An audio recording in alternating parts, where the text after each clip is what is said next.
Welcome to 4 hours of meditation and sleep stories. Relax and get ready to fall into a mindful meditation or deep, relaxing sleep. Picture yourself stalking through snow that reaches your chest, muscles coiled like steel cables beneath a coat that burns orange against the white wilderness. Your breath forms clouds in air so cold it could freeze your lungs, yet you feel nothing but the electric thrill of the hunt.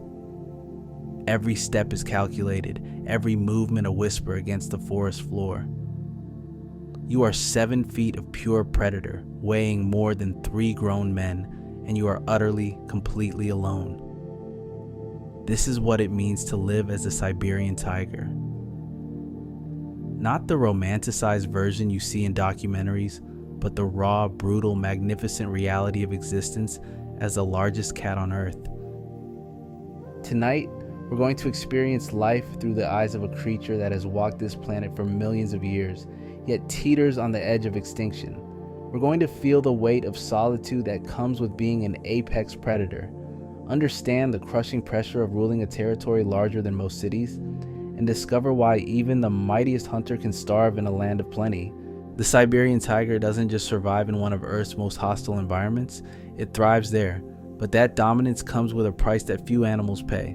Imagine waking up every morning knowing that your next meal isn't guaranteed, that the territory you've claimed and defended with blood and fury could be invaded while you sleep, that every breath you take in temperatures that would kill most creatures is a victory against nature itself. We're going to walk through the taiga forests of Russia, where winter isn't a season but a way of life. We'll hunt alongside a predator whose success rate would make professional athletes weep. We'll experience the strange, haunting solitude of an animal that can go months without seeing another of its kind. And we'll discover why being the apex predator doesn't mean being invincible. By the end of this journey, you'll understand what it truly means to live as a ghost in the snow, a shadow that can appear and disappear at will, a creature so perfectly adapted to its environment that it seems almost supernatural. But you'll also feel the weight of loneliness that comes with being a solitary hunter, the constant vigilance required to stay alive, and the delicate balance between life and death that defines every moment of a Siberian tiger's existence. This isn't just about observing these magnificent creatures from a distance. This is about stepping into their world, feeling their struggles, experiencing their triumphs, and understanding why they remain one of nature's most enigmatic survivors. So, settle in, because we're about to embark on a journey into the heart of the Russian wilderness, where only the strongest survive and even strength isn't always enough. The alarm clock in the Siberian tiger's world isn't a gentle chime or a buzzing phone. It's the gnawing emptiness in your belly and the biological imperative that screams one word through every fiber of your being: hunt. You wake not in a warm den or cozy burrow, but wherever exhaustion claimed you the night before. Perhaps beneath a fallen log, maybe in a shallow depression you scraped in the snow, or simply lying in the open with your thick coat as your only shield against the bitter cold. Your eyes open to a world painted in shades of white and gray, where the temperature hovers at minus 30 degrees Celsius. Most animals would already be dead from exposure, but your body is a masterpiece of evolutionary engineering. Your fur isn't just a coat, it's a complex insulation system. The outer layer repels moisture and wind, while the dense undercoat traps warm air against your skin. Your paws are natural snowshoes, broad and furry, spreading your weight across the snow so you can walk where others would sink. But even with these adaptations, you're fighting a constant battle against the cold. Your body burns calories at an enormous rate just to maintain its core temperature. Every breath sends precious heat streaming from your nostrils in white plumes. Every movement requires energy you can't afford to waste, and you haven't eaten in 4 days. The hunger is a living thing now, clawing at your insides, sharpening your senses to a razor's edge. Your stomach, designed to hold 40 pounds of meat when full, is now a hollow cavern that seems to echo with emptiness. But this isn't weakness, it's preparation. Hunger makes you dangerous. It strips away everything except the essential predator that evolution spent millions of years perfecting.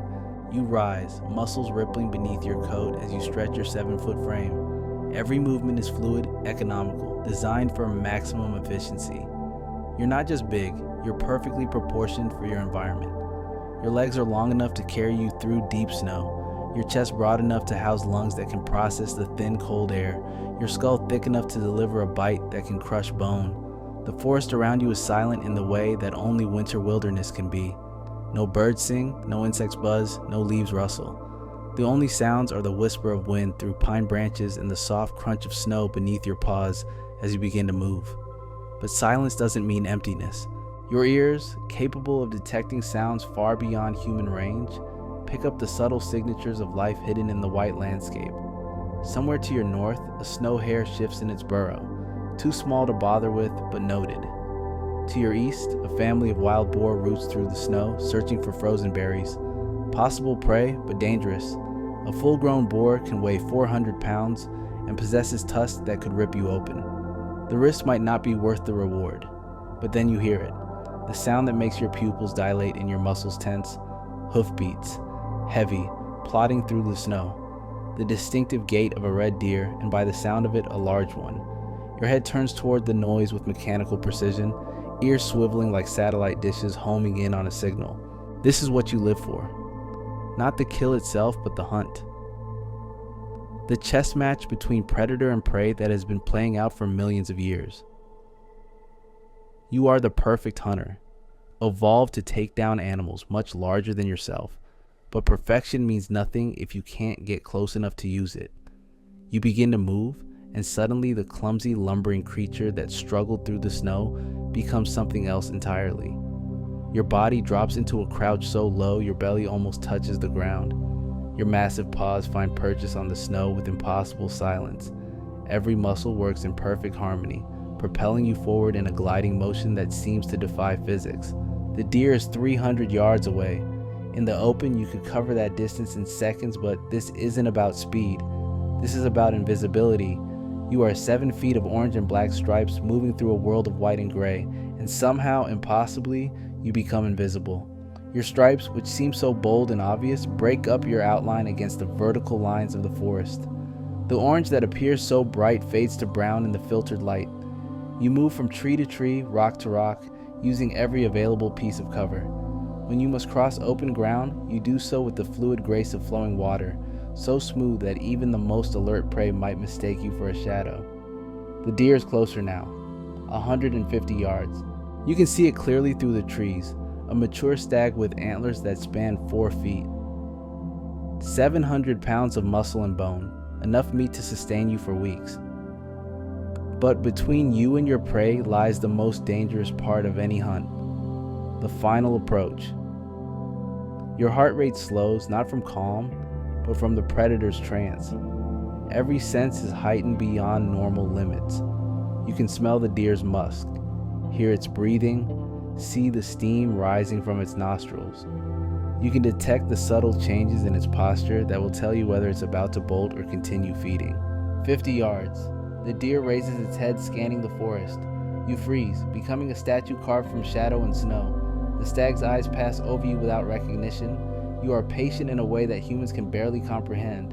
You will wait minutes, hours if necessary, for the perfect moment. The deer lowers its head again, pawing at the snow to reach the frozen grass beneath. This is your chance. You coil your massive frame, muscles loading like springs under tension. Every fiber of your being focuses on the next 10 seconds.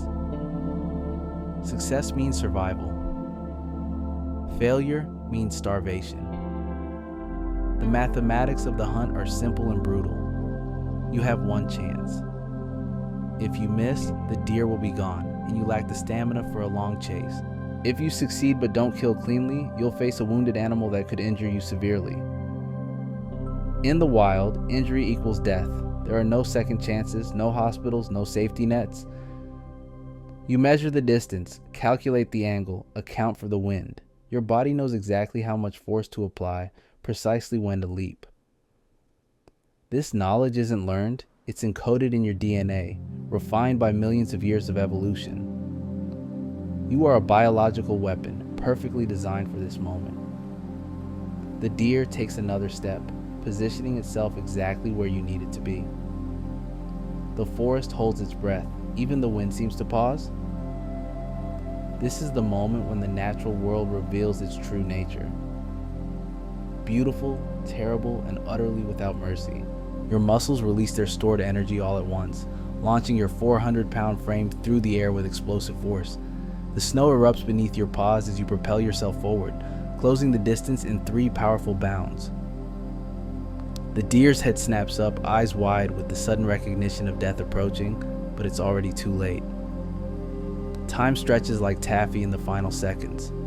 You can see every detail with crystalline clarity. The deer's flared nostrils, the whites of its eyes, the desperate bunch of its muscles as it attempts to flee. But you are inevitable now, gravity and momentum combining to carry you forward on a trajectory that cannot be altered. Your front paws strike the deer's shoulders with the force of a sledgehammer, your claws extending to grip flesh and bone. The impact drives your prey to the ground, snow exploding around you both in a white cloud.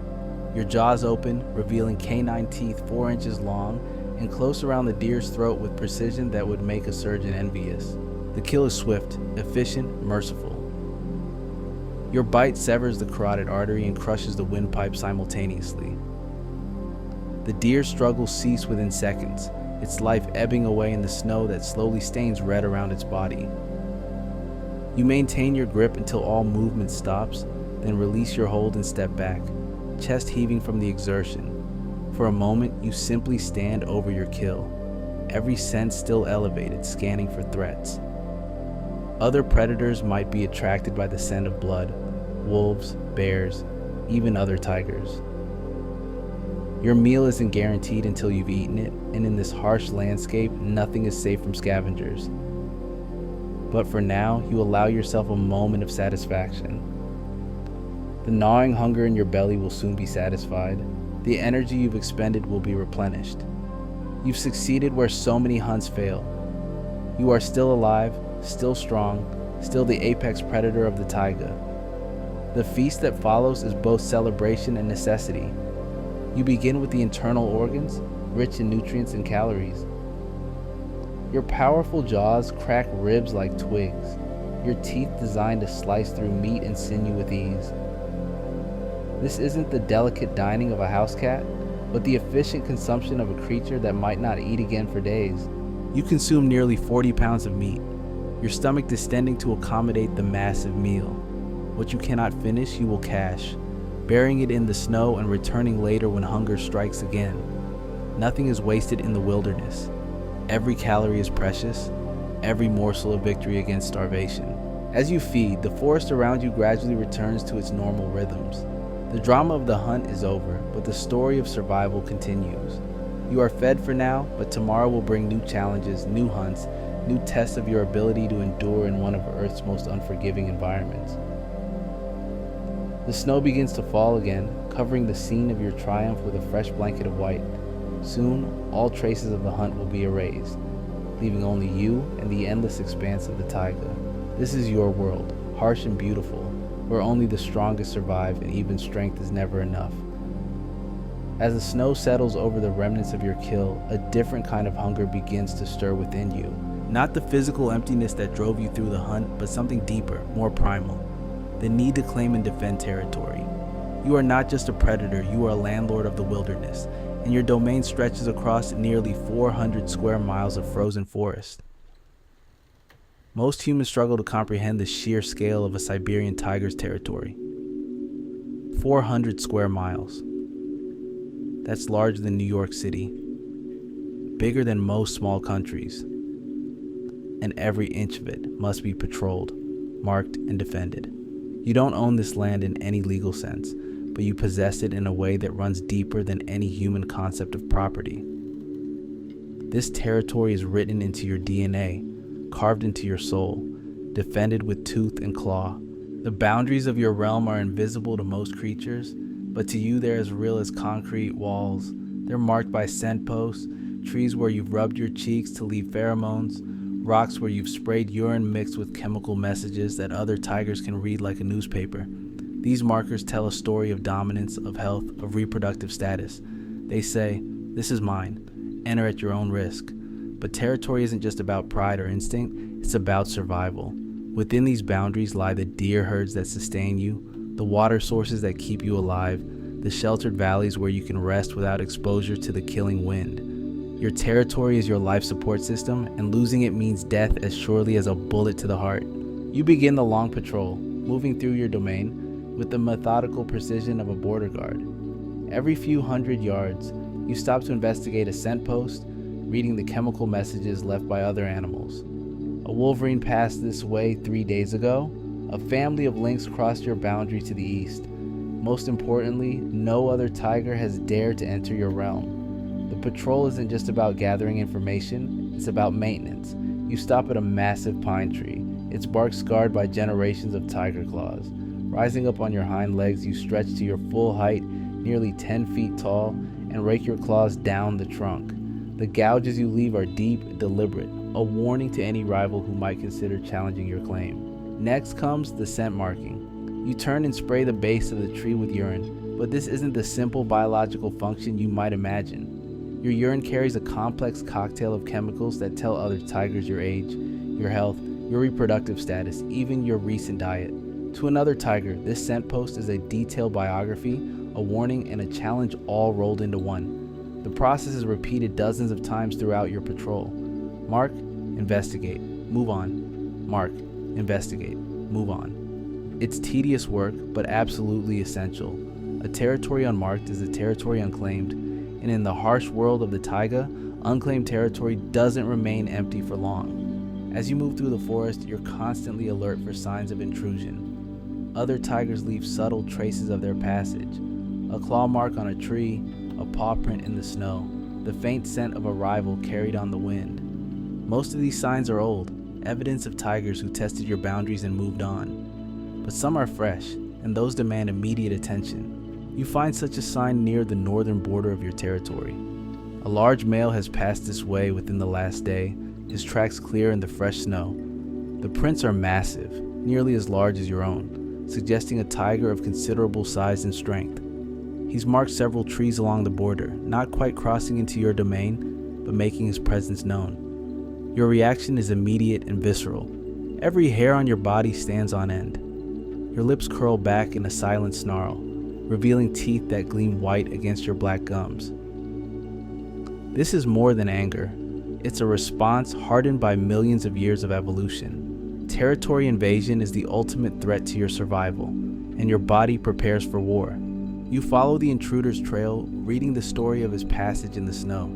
He's a large male, probably around your age, moving with the confidence of a tiger who believes he's strong enough to challenge you.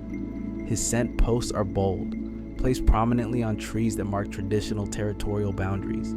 He's not just passing through, he's testing you. The trail leads to a ridge overlooking a valley, where a small herd of elk has gathered. The intruder has been watching them, probably planning a hunt. The audacity of it makes your blood boil. Not only has he invaded your territory, but he's planning to take prey that belongs to you. This cannot stand. You follow the ridge, moving with the silent grace that makes you such an effective predator.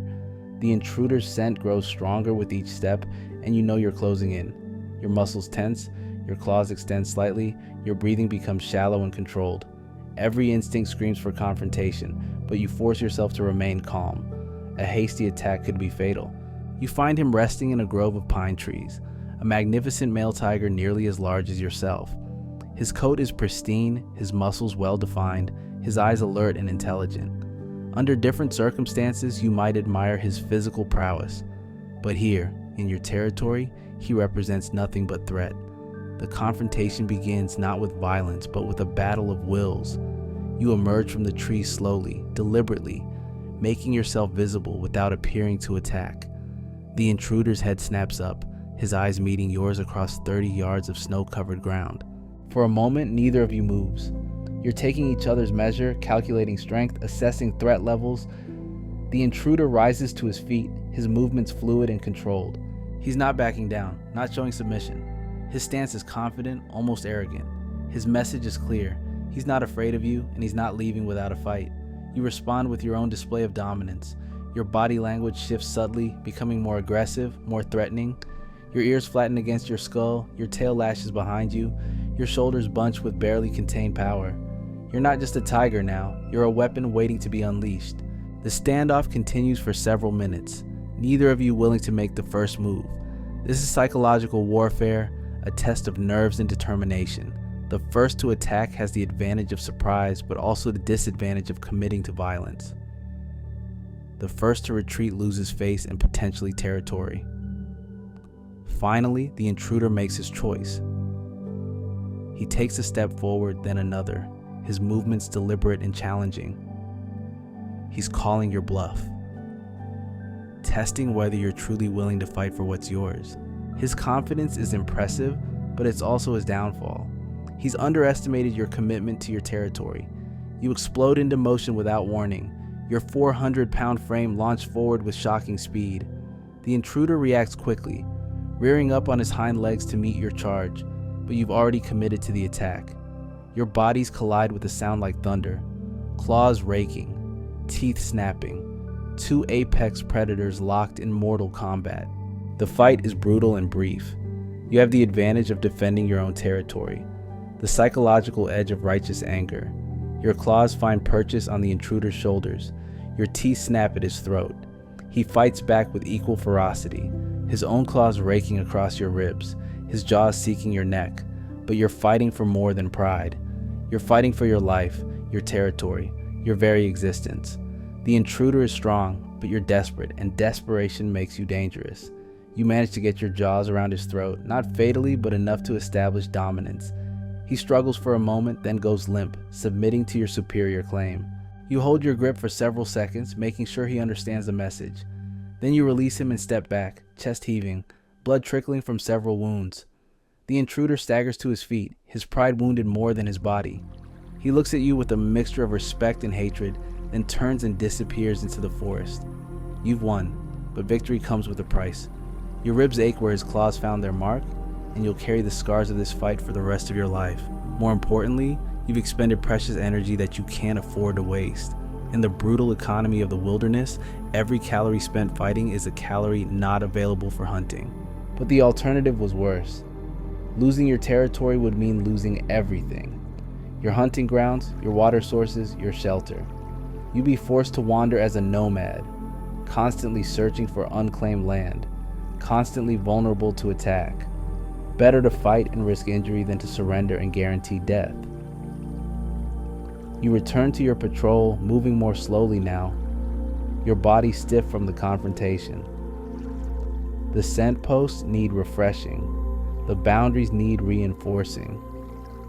Other tigers will have heard the sounds of battle, and they'll be testing your resolve in the days to come. Weakness is a luxury you cannot afford. As you move through your territory, you're reminded of its vastness and its loneliness. 400 square miles of forest, and you're the only tiger in it. You haven't seen another of your kind in months, except for the brief, violent encounter with the intruder. This isolation is the price of being an apex predator, the cost of claiming such a vast domain. The solitude weighs on you in ways that go beyond simple loneliness. You're a social creature at heart, despite your solitary nature. You remember your mother's warmth, the comfort of her presence during your first years of life. You remember the playful wrestling matches with your siblings, the security of being part of a family unit. But those days are gone, sacrificed to the demands of survival. Sometimes, in the quiet moments between hunts and patrols, you wonder if there are others like you out there, other tigers fighting the same battles, facing the same challenges. The rational part of your brain knows they exist, scattered across the vast expanse of the taiga.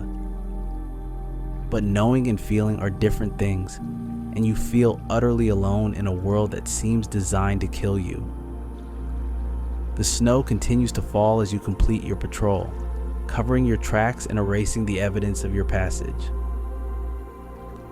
Tomorrow will bring new challenges, new threats, new tests of your ability to survive in this harsh landscape. But for now, you've defended what's yours, maintained your claim to this frozen kingdom. You find a sheltered spot beneath a fallen log and settle down for the night, your body still aching from the fight. The wind howls through the trees above you, carrying the scent of snow and the promise of another bitter night. But you're alive, you're strong, and you're still the undisputed ruler of your domain. As dawn breaks over the taiga, painting the snow-covered landscape in shades of gold and amber, you face a truth that few creatures on Earth must confront. You are magnificent, powerful, perfectly adapted to your environment, and you are dying. Not from disease or injury, but from the slow, inexorable march of time and the changing world around you. The territory you fought so hard to defend is shrinking. Not in any way you can see or understand, but in ways that matter more than physical boundaries. The prey herds that once sustained your ancestors are smaller now, scattered by forces beyond your comprehension. The forests that provided perfect hunting grounds are fragmented, broken by invisible barriers that smell of metal and smoke. You don't understand concepts like deforestation or climate change, but you feel their effects in your bones. The winters are different now, less predictable. The rivers freeze at strange times. The snow falls in patterns that confuse even your ancient instincts. The world is shifting beneath your paws, and all your strength, all your perfect adaptations cannot stop it. But this morning, like every morning for the past 3 years, you wake and continue the ritual of survival. Your body is a masterpiece of evolution, but it's also a machine that demands constant fuel. Yesterday's kill is already a memory, the energy from that deer processed and burned in the endless fight against the cold. Your stomach growls with familiar emptiness, and you know the hunt must begin again. The mathematics of your existence are brutal in their simplicity. You need to kill something the size of a deer every few days to survive. In summer, this might be manageable, but winter changes everything. Prey becomes scarce, scattered, desperate. The animals you hunt are fighting their own battles against starvation, making them warier, more elusive. Your success rate, impressive by any predator's standards, still means that most of your hunts end in failure. You estimate that you succeed in only 1 out of every 10 attempts. 9 times out of 10, you expend precious energy stalking, positioning, attacking, only to watch your prey escape into the forest. Each failure brings you closer to the edge. Each success buys you a few more days of life. It's a numbers game where the stakes are absolute and the margin for error approaches 0. Today's hunt begins like all the others, with the careful reading of signs that most creatures would never notice. A broken twig here, a disturbed patch of snow there, the faint scent of musk carried on the morning breeze. Your nose, 40 times more sensitive than a human's, processes information like a biological computer. Wild boar to the east, probably a family group. Elk to the north, but old tracks, maybe 2 days past. Red deer to the west, fresh sign, moving slowly. You choose the deer, not because it's the easiest prey, but because it offers the best combination of size, accessibility, and energy return. The wild boar would be dangerous, their tusks capable of inflicting fatal wounds. The elk would provide more meat, but they're incredibly alert and difficult to approach. The deer represents the sweet spot between risk and reward that has kept your kind alive for millennia. The stalk begins in earnest, your massive frame moving through the forest with impossible silence. You're a ghost made flesh, a shadow that casts no shadow. Every step is calculated, every movement deliberate. You've been doing this for years, but you never take success for granted. Overconfidence kills predators faster than anything else in the wild. The deer is feeding in a small clearing, pawing through the snow to reach the frozen grass beneath. It's a young buck, maybe 3 years old, with small antlers that won't pose much threat. Perfect prey, except for one problem: it's not alone. 2 does graze nearby, their ears constantly moving, their eyes scanning the forest for danger. 3 sets of senses to fool instead of 1, 3 chances for your approach to be detected. You settle into position behind a fallen log, studying the situation with the patience of a chess master. The wind is in your favor, carrying your scent away from the deer. The snow is deep enough to muffle your footsteps, but not so deep as to slow your charge. The distance is manageable, about 60 yards, well within your range. But those does are a problem you'll have to solve. Minutes pass. The deer continue to feed, occasionally raising their heads to scan for threats. You wait, watching their patterns, learning their rhythms. The buck is focused on feeding, trusting the does to watch for danger. One of the does is more alert than the other, her head coming up every few seconds, her ears twitching at sounds you can't detect. She's the one you'll have to worry about. An opportunity presents itself when a raven lands in a tree above the clearing, cawing loudly. The deer look up at the bird, their attention momentarily diverted. You use the distraction to move closer, covering 20 yards in a low gliding crouch. Now you're within striking distance, coiled behind a snow-covered boulder like a spring under tension. The does relax, returning to their feeding, but the alert one continues to scan the forest. Her gaze passes over your hiding spot without recognition, but you know she senses something. Animals don't survive in the wild without developing an instinct for danger, and right now, every instinct she possesses is screaming warnings. The moment arrives when the alert doe turns her back to investigate something behind her. The buck is still feeding, head down, vulnerable. The other doe is focused on a patch of exposed grass. It's now or never. You gather your muscles, calculating distance and trajectory with the precision of a guided missile. Every fiber of your being focuses on the next 3 seconds. You launch yourself from behind the boulder with explosive force, your claws finding purchase in the snow, your body stretched to its full length in a perfect arc of predatory grace. The sound of your charge finally alerts the deer, but it's too late. The buck's head snaps up, eyes wide with terror, but you're already airborne, death incarnate hurtling through the crystal air. Your front paws strike the buck's shoulders, your claws sinking deep into flesh and muscle. The impact drives both of you to the ground in a tangle of limbs and snow. The does scatter, bounding away through the forest with a distinctive high-stepping gait of panicked deer. Your jaws close around the buck's throat, cutting off its air supply, severing the arteries that feed its brain. The kill is quick and clean, the way nature intended. Within seconds, the buck's struggles cease, its life flowing out into the snow in a spreading crimson stain. You maintain your grip for a full minute, ensuring death is complete, then release and step back to survey your work.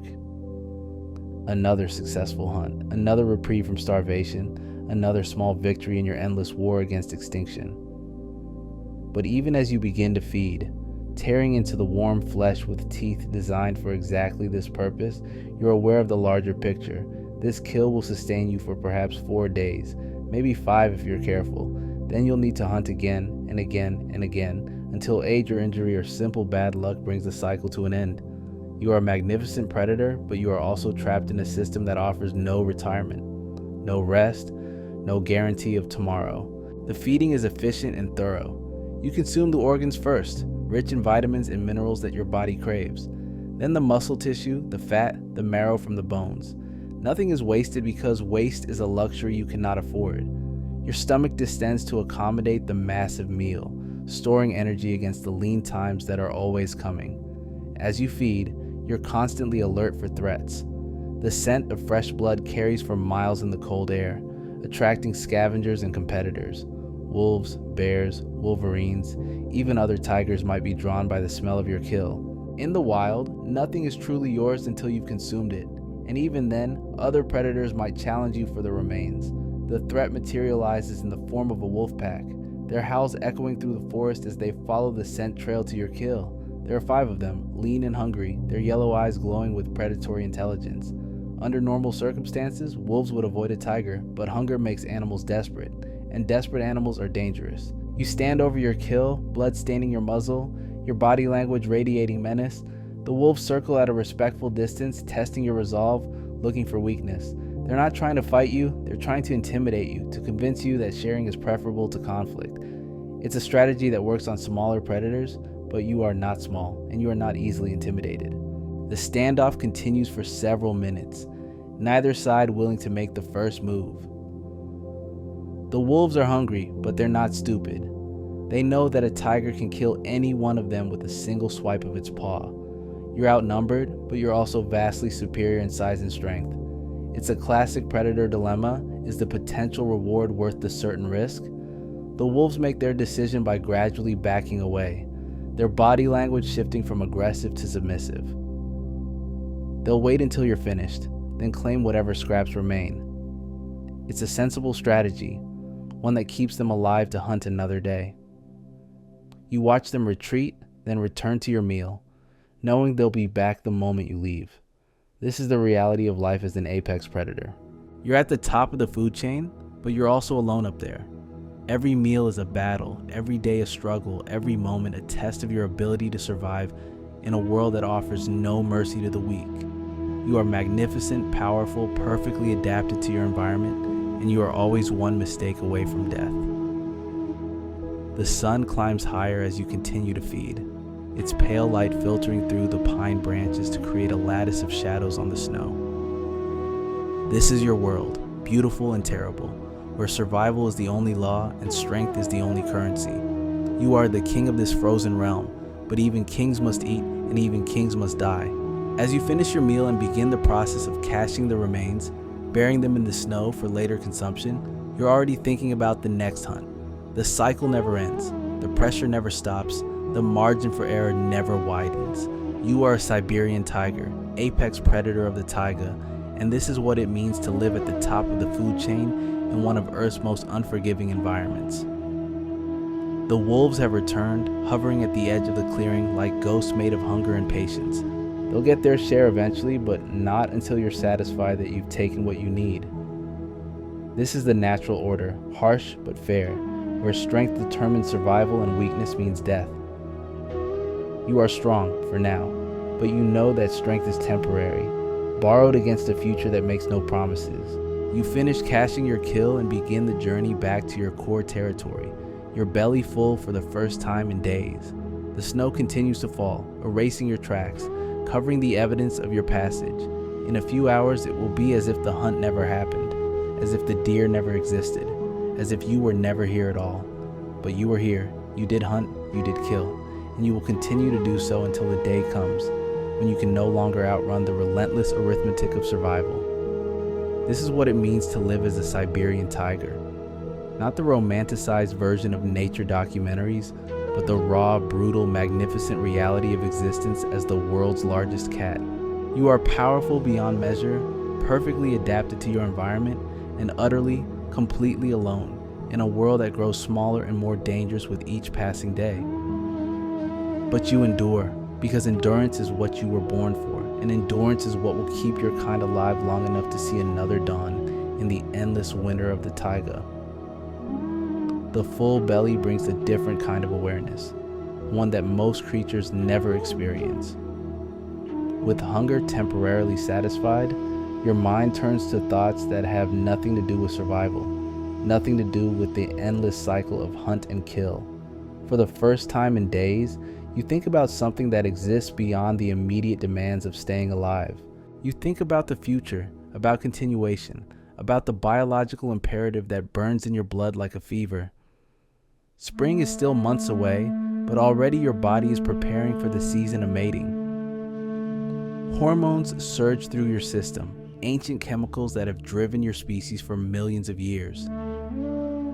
The scent glands along your cheeks become more active, producing pheromones that carry messages of availability and strength. Your territorial markings take on new urgency, new meaning. You're not just claiming hunting grounds anymore, you're advertising your genetic fitness to potential mates scattered across hundreds of miles of wilderness. But finding a mate when you're one of perhaps 400 tigers left in the entire world is like searching for a whisper in a hurricane. The female tigers in your region are separated by vast distances, their own territories jealously guarded, their own survival taking precedence over reproduction. Even if you could find one, even if she were receptive, the window for mating is narrow, perhaps only a few days, when the stars align and biology demands action. You begin to move with new purpose, your patrol routes expanding beyond your normal boundaries. The scent posts you leave now carry different information, chemical messages that speak of strength, health, genetic superiority.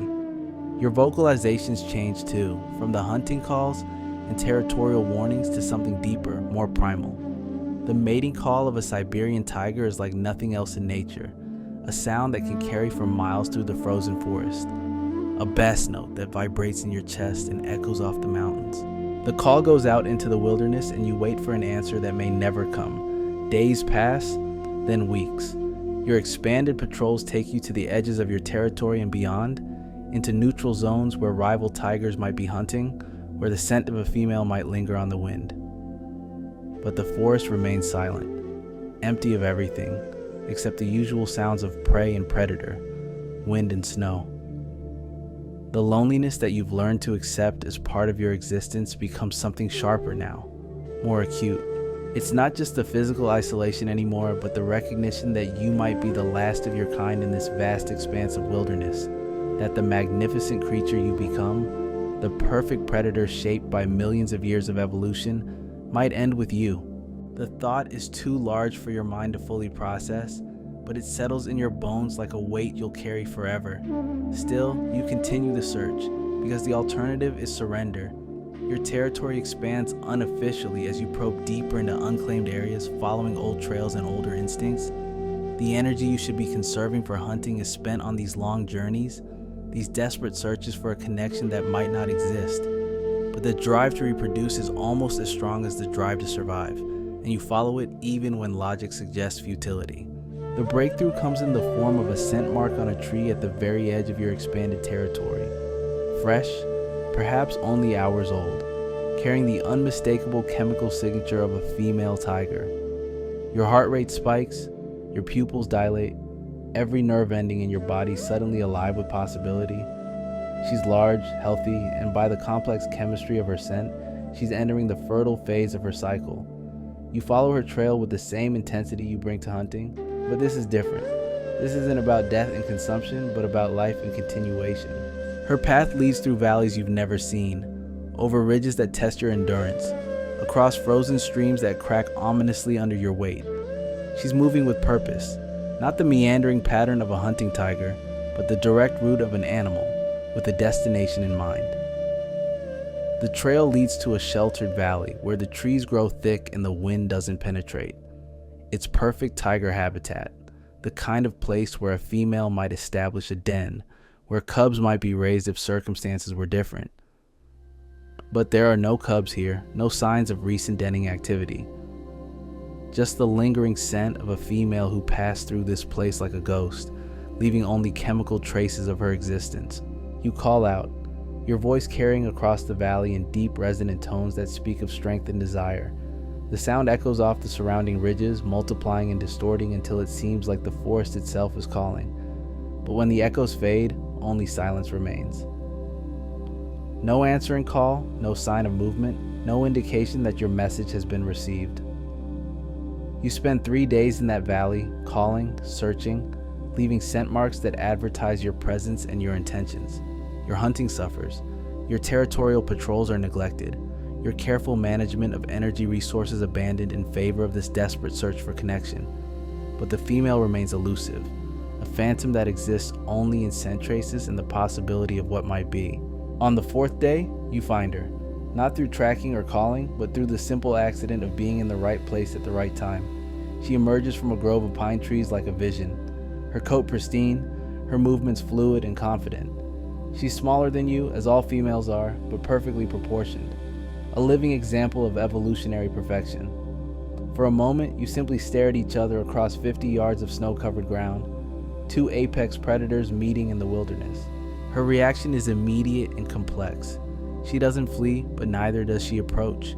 Her body language is alert, wary, ready for either fight or flight. You represent opportunity and danger in equal measure, the chance for reproduction weighed against the risk of injury or death. Male tigers have been known to kill females who reject their advances, and she knows this as surely as she knows the weight of snow on pine branches. You approach slowly, your movements deliberately non-threatening. Every instinct screams at you to rush forward, to claim what evolution tells you is rightfully yours. But intelligence overrides instinct, and you know that patience is the key to success. She watches your approach with eyes that miss nothing, calculating your intentions, measuring your threat level, deciding whether you're worthy of her genetic investment. The courtship that follows is unlike anything else in your experience. It's not the brutal efficiency of hunting or the violent confrontation of territorial disputes. It's a dance, subtle and complex, governed by rules that exist nowhere except in the genetic memory of your species. You circle each other at a respectful distance, vocalizing softly, your movements synchronized like dancers who've rehearsed this routine for eternity. She begins to respond, her initial wariness giving way to something that might be interest. Her vocalizations change, becoming more frequent, more varied. She moves closer, then retreats, testing your reactions, gauging your temperament. The dance continues for hours, two massive predators engaged in the most delicate of negotiations. But even as the courtship progresses, you're both aware of the larger context. This isn't just about reproduction, it's about survival. The cubs that might result from this union will face challenges that would have been unimaginable to your ancestors. The world is changing, the habitat shrinking, the prey base diminishing. You're not just mating, you're gambling with the future of your species. The female seems to sense this weight, this responsibility. Her acceptance, when it finally comes, is tempered by something that might be resignation. She's not just choosing a mate, she's choosing to bring cubs into a world that may not have room for them. But the biological imperative is stronger than doubt, and nature demands that the attempt be made. The mating itself is brief, violent, and strangely tender. It's over in seconds, but the implications will last for months. If successful, the female will carry cubs for just over 3 months, then give birth to 1 to 4 helpless infants who will depend on her completely for their survival. The odds are against them from the moment of conception, but they represent the only hope for the continuation of your kind. After mating, the female remains with you for several days, an unprecedented break in the solitary existence that defines your species. You hunt together, share kills, rest side by side in the snow. For a brief moment, you experience something that most tigers never know: companionship, the presence of another of your kind, the comfort of shared existence, the simple pleasure of not being alone in the vast wilderness. But the interlude cannot last. The female has her own territory to defend, her own survival to ensure. If she's pregnant, she'll need to find a suitable den site, cache enough food to sustain her through the birthing process, prepare for the enormous energy demands of nursing cubs. You have your own challenges, your own territory to patrol, your own endless cycle of hunting and survival. The parting is as abrupt as the meeting. One morning you wake to find her gone, vanished into the forest like a dream that fades with daylight. Her scent lingers for a few hours, then is swept away by the wind. You're alone again, but the memory of her presence changes something fundamental in your existence. You're no longer just surviving for yourself, but for the possibility of cubs you may never see, for a future that exists only in potential. The weeks that follow are different somehow, charged with new meaning. Your hunting takes on fresh urgency, driven not just by personal need, but by the knowledge that somewhere in the vast wilderness, a female might be carrying your genetic legacy. Your territorial patrols become more thorough, more aggressive. You're not just defending hunting grounds anymore. You're protecting the future habitat of cubs who might someday walk these same paths. But uncertainty gnaws at you like physical hunger. You have no way of knowing if the mating was successful, if cubs will be born, if they'll survive the brutal realities of life in the taiga. The female has vanished as completely as if she never existed, leaving only the memory of her presence and the hope of what might be. You listen for the sounds of cubs in the distance, search for signs of denning activity, but the forest keeps its secrets. Winter deepens, and with it comes the recognition that even if cubs were born, their survival would be unlikely. The first year of a tiger's life is a gauntlet of challenges that claim most individuals before they reach independence. Cold, hunger, disease, predation by other tigers, simple accidents that would be minor for an adult but fatal for a cub. The mathematics of survival are brutal for adults, but for cubs they're almost impossible. Yet you continue to hope, because hope is all you have. In the long nights when the wind howls through the trees and the temperature drops to levels that would kill most mammals, you imagine the sound of cubs playing in the snow. In the quiet moments between hunts, you picture teaching them to stalk, to kill, to survive in this harsh world. The images are probably fantasies, but they give meaning to your existence beyond the simple act of staying alive. The snow continues to fall, covering your tracks, erasing the evidence of your passage. But somewhere in the genetic code of your species, the memory of this encounter is preserved. The complex dance of courtship, the brief moment of connection, the possibility of cubs who might carry your genes into an uncertain future. It's a thread of continuity that stretches back millions of years and forward into whatever time remains for your kind. You are a Siberian tiger, apex predator of the taiga, and you have done what evolution programmed you to do. You have survived, you have claimed territory, you have mated. Whether that mating will result in cubs is beyond your control, subject to forces larger than individual will or desire. but you have played your part in the great game of survival, and that will have to be enough. The loneliness returns, but it's different now. Not the empty isolation of a creature without purpose, but the solitude of a guardian waiting for news that may never come. You are alone in the vast wilderness, but you are connected to something larger than yourself. The possibility of cubs, the continuation of your species, the hope that somewhere in the frozen forest, life is finding a way to persist against impossible odds. This is what it means to live as a Siberian tiger in the modern world. Not just a daily struggle for survival, but the weight of being among the last of your kind. Every breath is a victory, every hunt a triumph, every day survived a small miracle. But beyond personal survival lies the greater challenge, ensuring that the magnificent predator you represent doesn't vanish from the earth like smoke in the wind. The winter night settles over the taiga like a blanket of stars in silence. You find shelter beneath a fallen log, your body heat melting the snow around you into a shallow depression. Tomorrow will bring new challenges, new hunts, new tests of your ability to survive in this harsh landscape. But tonight you rest with the knowledge that you have done what tigers have always done, adapted, survived, and hoped for the future. In the distance, a wolf howls, its voice carrying across the frozen wilderness. But you are not listening for wolves. You are listening for the sound that might never come, the cry of cubs who may not exist, the promise of a future that grows more uncertain with each passing day. You are a Siberian tiger, magnificent and doomed, powerful and vulnerable, the last echo of a world that is rapidly disappearing. But you endure, because endurance is what you were born for, and in that endurance lies the only hope for your kind, that somewhere in the vast wilderness, other tigers are making the same choice, facing the same challenges, carrying the same genetic legacy into an uncertain tomorrow.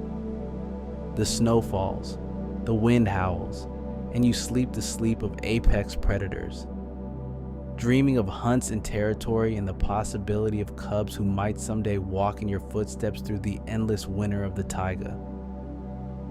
The seasons turn with the indifference of cosmic machinery, and spring arrives not as salvation but as a different kind of trial. The snow that has been your constant companion for months begins its slow retreat, revealing a landscape scarred by winter's passage. Dead trees stand like skeletal fingers against the warming sky, their bark stripped by hungry deer, their roots exposed by the freeze-thaw cycle that splits stone and soil alike. But change brings opportunity, and you feel it in the shifting patterns of scent on the wind. The prey animals that survived winter's gauntlet are emerging from their hiding places, weakened by months of starvation, their movements sluggish and predictable. The deer that once bounded through snow with nervous energy now pick their way carefully across muddy ground, their hooves uncertain on the thawing earth. Your body responds to the changing season with ancient wisdom encoded in your DNA. The thick winter coat that has kept you alive through the bitter months begins to shed, coming away in great orange and black tufts that catch on branches and drift across the forest floor like autumn leaves. Beneath the winter fur, your summer coat emerges, shorter and more vibrant, better suited for the warmer months ahead. The territorial boundaries that seem so absolute in winter become fluid now, tested by the movement of prey and the emergence of other predators from their own survival struggles. Bears wake from their winter sleep, massive and irritable, their territories overlapping yours in ways that demand constant vigilance. Wolves that have survived the winter in tight family groups begin to spread out, testing new hunting grounds, probing for weakness in the established order. You find yourself ranging farther than ever before, following the migration patterns of deer herds that are themselves responding to the changing season.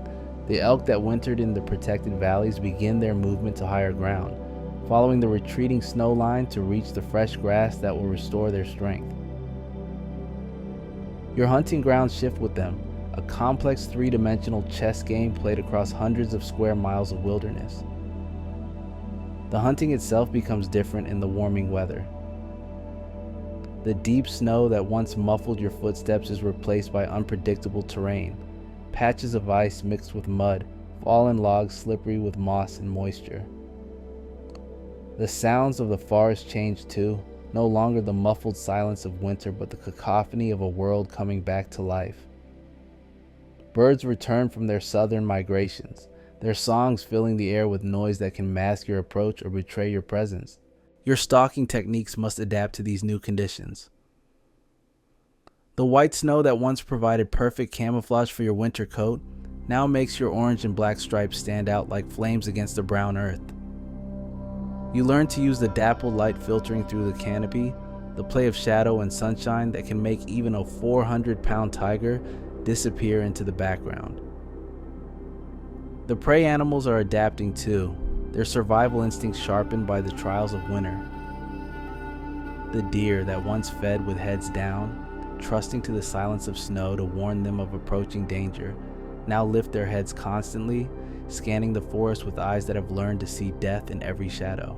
The wild boar that once moved in predictable patterns now range erratically, their routes changed by the shifting availability of food and water.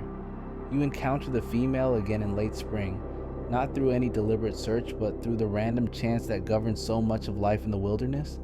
She appears at the edge of a clearing where you've been stalking a family of red deer, her presence instantly recognizable despite the months that have passed. But she's different now, her movements more cautious, her body language speaking of protective instincts that weren't there before. The reason becomes clear when you see them. Two cubs, perhaps 3 months old, tumbling through the grass behind their mother like living toys.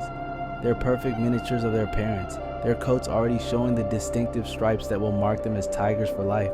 They play with the unconscious joy of creatures who don't yet understand the harsh realities of their world, pouncing on butterflies and wrestling with each other in the warming sunlight. Your reaction is immediate and complex. These cubs carry your genetic legacy, the continuation of your bloodline in a world that seems determined to erase your species, but they also represent something dangerous, a vulnerability that could compromise your survival. Male tigers have been known to kill cubs, even their own, and the female knows this with the certainty of evolutionary programming. She positions herself between you and the cubs, her body language shifting from casual alertness to active threat. Her lips curl back in a silent snarl, revealing teeth that could crush bone, and her tail lashes behind her with barely contained aggression. The message is clear: approach the cubs and die. Even the fact that you're likely their father means nothing in the face of maternal instinct.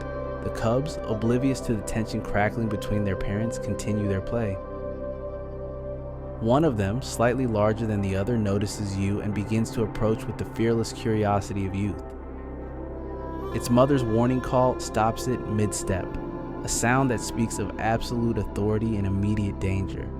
The cub retreats to its mother's side, but its eyes remain fixed on you with an intelligence that seems almost human. You study your offspring with the detached assessment of a creature that has never known parental bonds.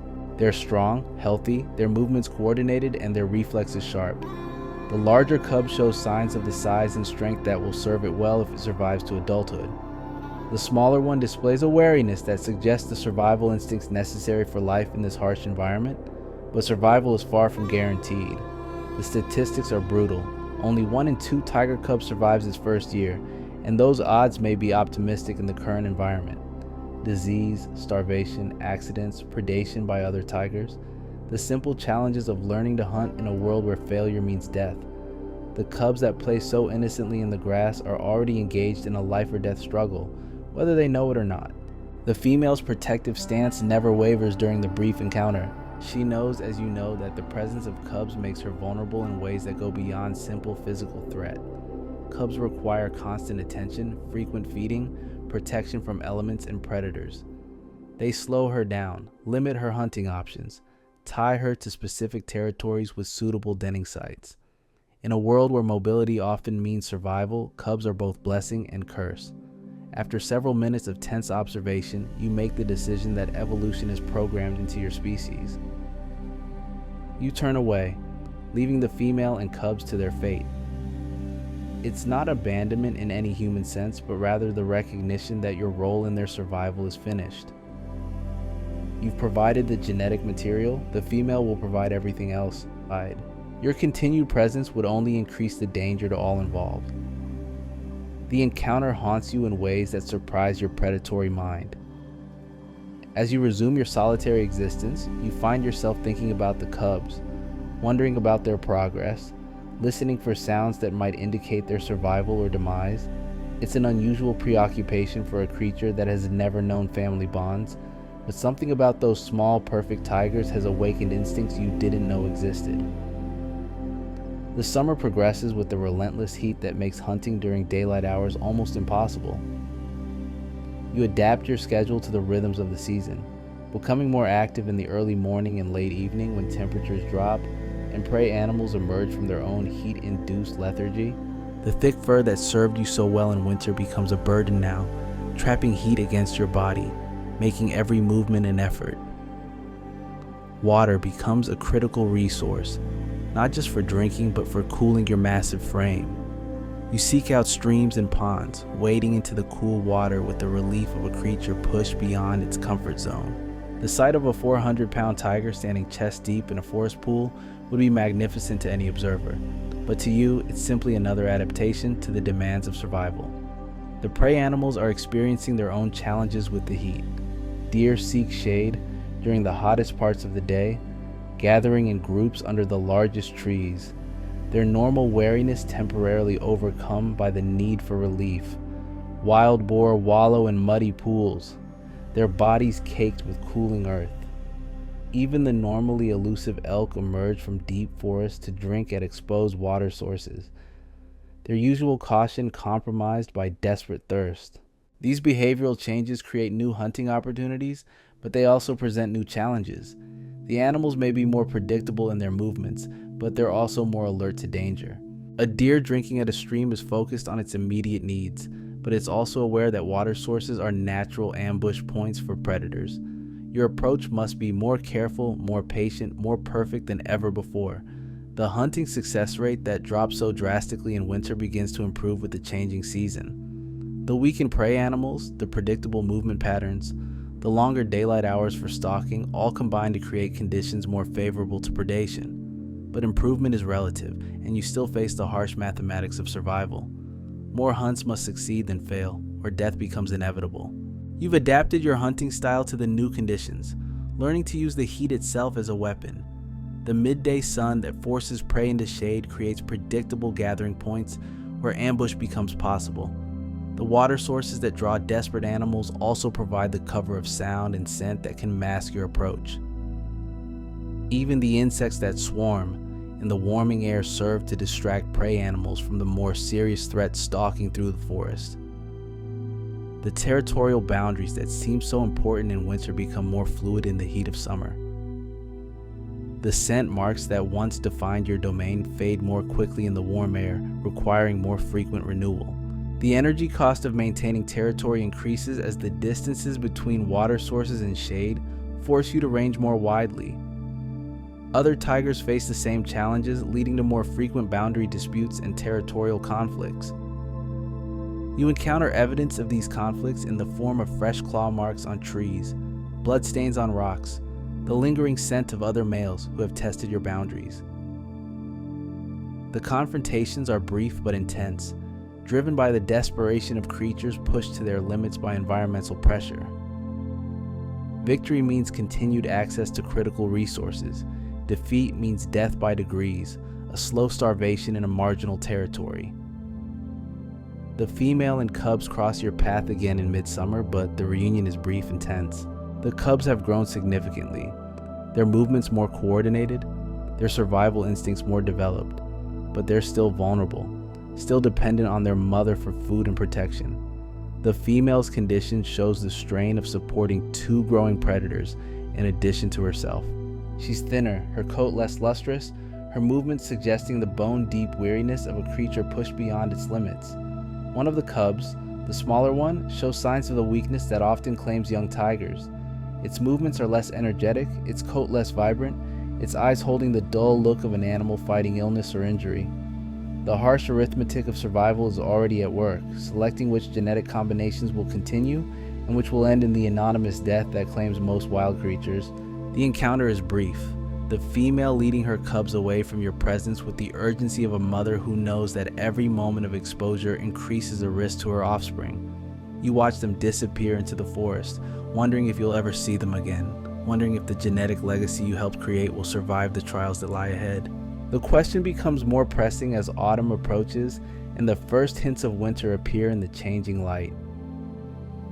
The cubs that seemed so vital in spring are now approaching their first winter, the season that will test everything they've learned about survival.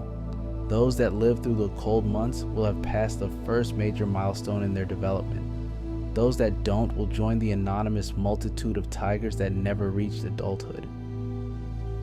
The cycle of seasons continues with the mechanical precision of celestial forces, and you adapt to each change with the flexibility that has kept your species alive for millions of years.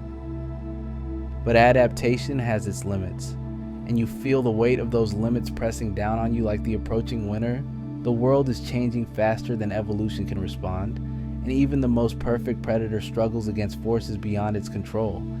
As the leaves begin to change color and the first frost appears on the morning grass, you face the same choice that has confronted every tiger before you. Continue the struggle for survival or surrender to the forces that would erase your kind from the earth. The decision isn't conscious, isn't even really a decision at all. It's simply the expression of programming so deep it might as well be physics. You will hunt, you will fight, you will defend your territory, and you will survive for another day. Because that's what tigers do, what tigers have always done, what tigers will continue to do until the last one falls silent in the last patch of wilderness left on earth. The snow begins to fall again, and you prepare for another winter in the endless cycle of survival that defines your existence. The forest settles into the quiet that comes before the storm, and you move through it like a ghost made flesh, a shadow that casts no shadow, a predator perfectly adapted to a world that may no longer have room for perfection. But you endure, because endurance is what you were born for, and endurance is what will carry you through whatever trials lie ahead in the long winter of the taiga.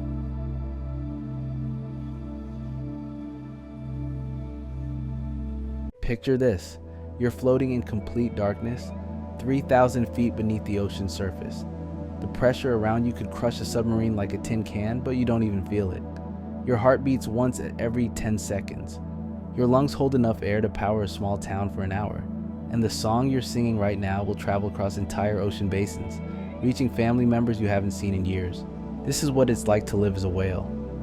Not just any whale, but the largest creature that has ever existed on Earth. We're going to explore the sensory world of a creature whose tongue weighs as much as an elephant, whose heart is the size of a small car, and whose calls can be heard from 1,000 miles away. We'll discover how these giants navigate oceans without GPS, how they survive in a world where sunlight never reaches, and what it feels like to hold your breath for over an hour while diving to depths that would kill most life forms instantly. I've spent the last 6 months researching marine biology papers, interviewing whale researchers, and studying the latest discoveries about these magnificent creatures. What I found will completely change how you think about intelligence, communication, and what it means to be alive on this planet. Because whales aren't just big fish swimming around, they're ancient beings with complex societies, intricate languages, and emotional lives that might be deeper than our own. The ocean is calling, and it's time to answer. Let's explore what it's really like to live as a whale. Your day doesn't begin with sunlight streaming through a window. There are no windows 3,000 feet below the surface. Instead, your day begins with pressure.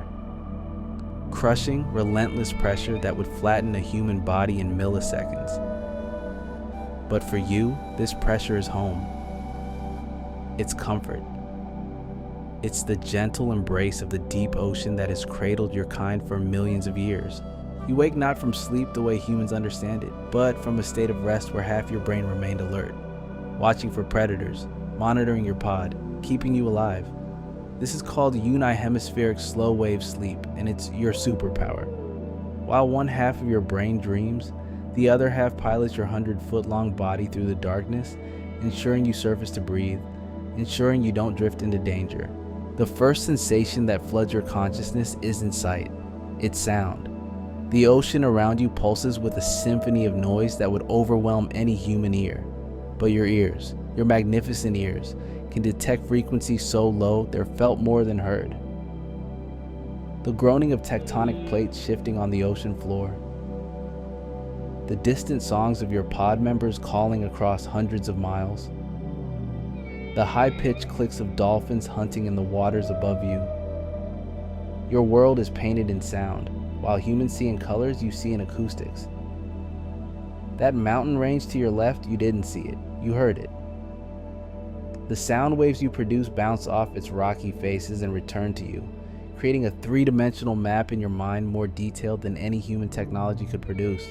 You know the mountain's height, its composition, whether fish are hiding in its crevices, whether it's safe to approach. This is echolocation, but not the simple version that dolphins use.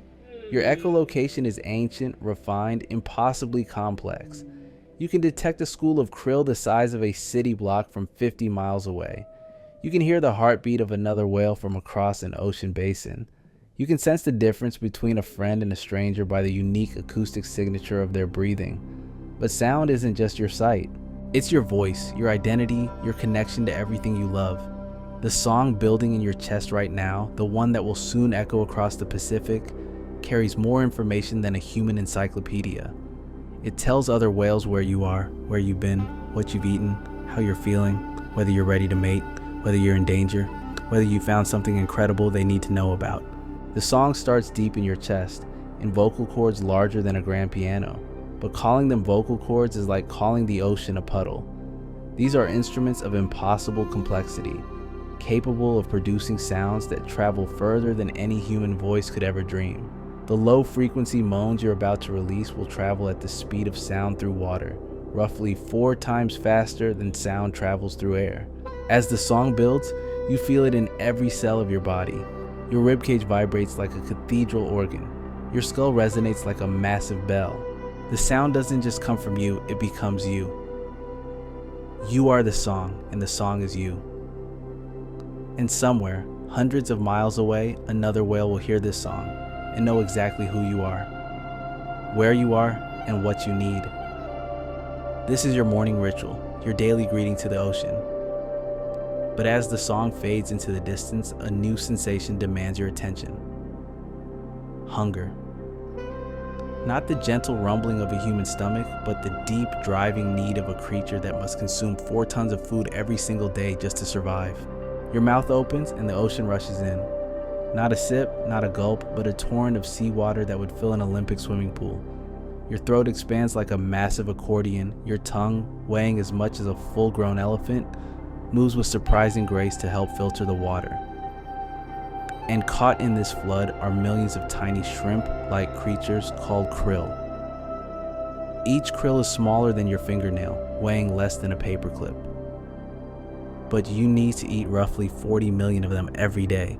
That's not a typo. It's not 40 million tiny creatures, each one providing a minuscule amount of energy that, when multiplied by millions, keeps your massive body functioning.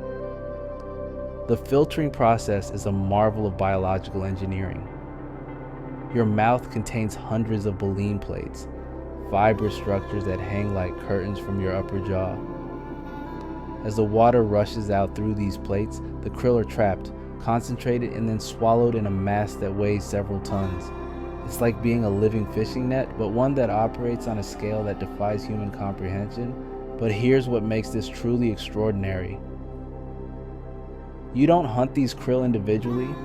You don't chase them down one by one. Instead, you've learned to work with the ocean itself. You know that krill gather in massive swarms during certain times of the day, following the vertical migration of plankton.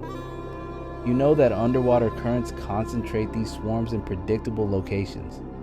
You know that the position of the sun, the temperature of the water, and the phase of the moon all influence where your next meal will be. This knowledge wasn't taught to you in school. It was passed down through generations of whales, encoded in the songs your mother sang to you as a calf, embedded in the migration routes your pod follows year after year.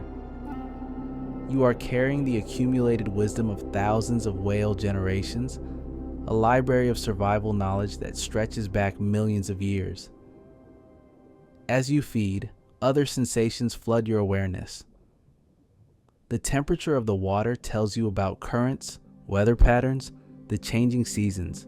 The taste of the water reveals chemical signatures from distant rivers, underwater volcanic activity, the presence of other marine life. The pressure changes in your inner ear inform you about your exact depth, the time of day, the gravitational pull of the moon. You are a living sensor array, collecting and processing information about your environment on a scale that would overwhelm the most advanced computer systems. Every moment of your existence is a masterclass in environmental awareness, a constant dialogue between your body and the ocean that surrounds you, but you're not alone in this vast blue world. Somewhere in the distance, you sense the presence of your pod. Not see them, not hear them in the way humans understand hearing, but feel them. The low-frequency calls that bind your family together create a constant background hum in your consciousness. You know where each member is, how they're feeling, what they're doing. It's like having a permanent telepathic connection to everyone you love. This is your family. Not just the whales you travel with, but a complex social network that spans thousands of miles. Your mother, who taught you to sing and hunt and navigate. Your siblings, scattered across the ocean but never truly far away. Your cousins, your aunts, your childhood friends. The whale you hope to mate with someday, whose songs make your heart race even from 1,000 miles away. The social bonds between whales are profound in ways that humans are only beginning to understand.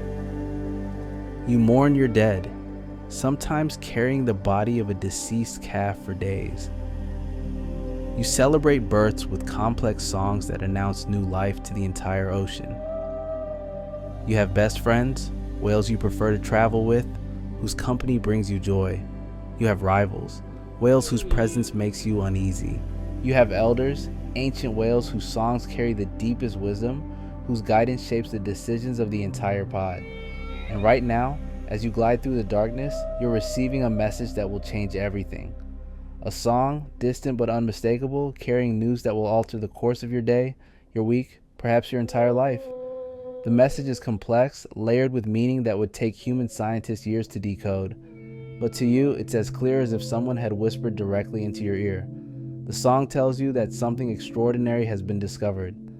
A new feeding ground, rich with krill, located in waters your pod has never explored.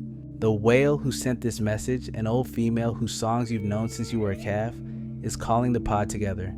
She's found something that could sustain your family through the coming winter, something that could mean the difference between thriving and merely surviving. But the feeding ground is far away, in dangerous waters where ships travel frequently, where the water tastes strange from human pollution, where the sounds of civilization create a constant background noise that makes communication difficult. The journey will test every skill you've learned, every instinct you've inherited, every bond that holds your family together. As you process this information, your body is already beginning to respond. Your heart rate increases slightly, pumping blood more efficiently through your massive circulatory system. Your breathing pattern changes, preparing for the long journey ahead. Your echolocation becomes more focused, scanning the water ahead for the safest route to take. This is the moment when your day truly begins. Not with an alarm clock or a cup of coffee, but with a decision that will echo through the ocean. A choice that will determine not just your fate, but the fate of your entire family. The deep ocean around you suddenly feels less like a peaceful sanctuary and more like a vast highway, full of possibilities and dangers in equal measure. The song fades, but its message remains. Somewhere ahead, adventure waits. Somewhere ahead, your family needs you. Somewhere ahead, the ocean holds secrets that only the largest creatures on Earth are equipped to discover. You begin to move, and the ocean moves with you. Your massive tail, broader than a city bus, pushes against the water with a force that would power a small ship. But this isn't the frantic swimming of smaller creatures. This is the measured, graceful movement of something that has learned to work with the ocean rather than fight against it. Each stroke of your tail propels you forward at speeds that seem impossible for something so large. 20 miles per hour through water that offers 1,000 times more resistance than air. Your body, despite weighing as much as 30 elephants, cuts through the ocean like a living torpedo, designed by millions of years of evolution to be the perfect deep-sea traveler. The physics of your movement would astound human engineers. Your skin, smooth as polished marble, creates almost no turbulence as you glide through the water. Tiny ridges along your body, invisible to the naked eye, channel the water flow in ways that reduce drag by nearly 40%. You are a masterpiece of hydrodynamic engineering, a creature built for endurance in the most challenging environment on Earth. But speed isn't your only advantage. As you swim, you're constantly adjusting your buoyancy, controlling your position in the water column with a precision that would make a submarine captain weep with envy. Your massive body contains specialized organs filled with oil that can be compressed or expanded, allowing you to rise or sink without using any energy at all. You're essentially a living submarine, capable of hovering motionless at any depth or shooting toward the surface like a rocket. The journey to the new feeding ground will take you through waters you've never seen before. But navigation, for a creature like you, doesn't rely on landmarks or GPS satellites. Instead, you read the ocean like humans read a book. The magnetic field of the Earth runs through your body like invisible railroad tracks, guiding you across thousands of miles of seemingly empty ocean with accuracy that would shame the most sophisticated navigation systems. You feel the magnetic field not as a concept, but as a physical sensation. It tugs at specialized cells in your brain, creating a constant awareness of direction that never fails, never wavers. North isn't just a direction, it's a feeling. The magnetic pull of the poles creates a map in your mind so detailed you can navigate blindfolded through the darkest depths. But magnetism isn't your only guide. The taste of the water changes as you travel, carrying chemical signatures from distant shores. The water that touched the coast of Japan tastes different from water that flowed past the islands of Hawaii. Underwater currents carry these flavors across entire ocean basins, creating a highway of taste that guides you toward your destination. The temperature tells another story. Warm water from the tropics mixes with cold water from the polar regions in patterns that shift with the seasons, the weather, the time of day.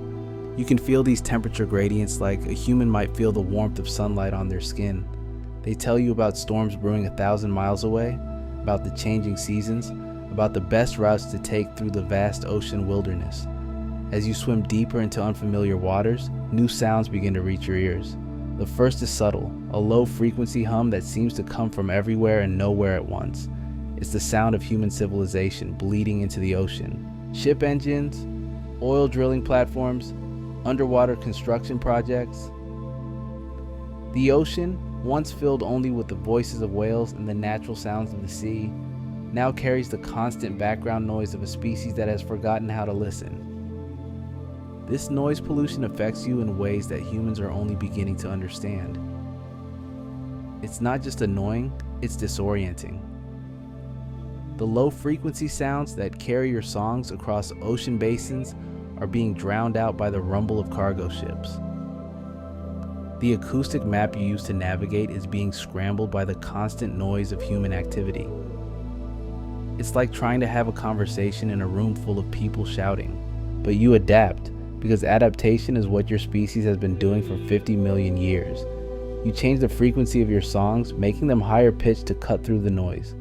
You alter your travel routes to avoid the busiest shipping lanes. You sing louder, longer, with more intensity, fighting to be heard above the cacophony of human progress. The effort exhausts you in ways that hunting and traveling never could. Communication, once as natural as breathing, now requires conscious effort. The songs that should flow from you like water now feel forced, strained. You're using energy that should be devoted to survival just to maintain contact with your family. As you push through these polluted waters, another sensation begins to register. The taste of the ocean is wrong. Not just different, but contaminated. Chemicals that have no natural place in the sea are mixing with the water you breathe, the water you filter through your massive feeding apparatus. Plastic particles, smaller than grains of sand but persistent as stone, are accumulating in your body faster than you can process them. Your massive filtering system, so perfectly designed to extract krill from seawater, cannot distinguish between food and the microscopic debris of human civilization. With every meal, you're consuming thousands of plastic fragments, chemical pollutants, and industrial waste. Your body, weighing over 200 tons, is becoming a living museum of human environmental impact. The toxins accumulate in your blubber, the thick layer of fat that keeps you warm in the frigid depths. This blubber, once pure energy storage for the lean times, now carries poisons that affect your ability to reproduce, to think clearly, to sing with the power and clarity your ancestors possessed.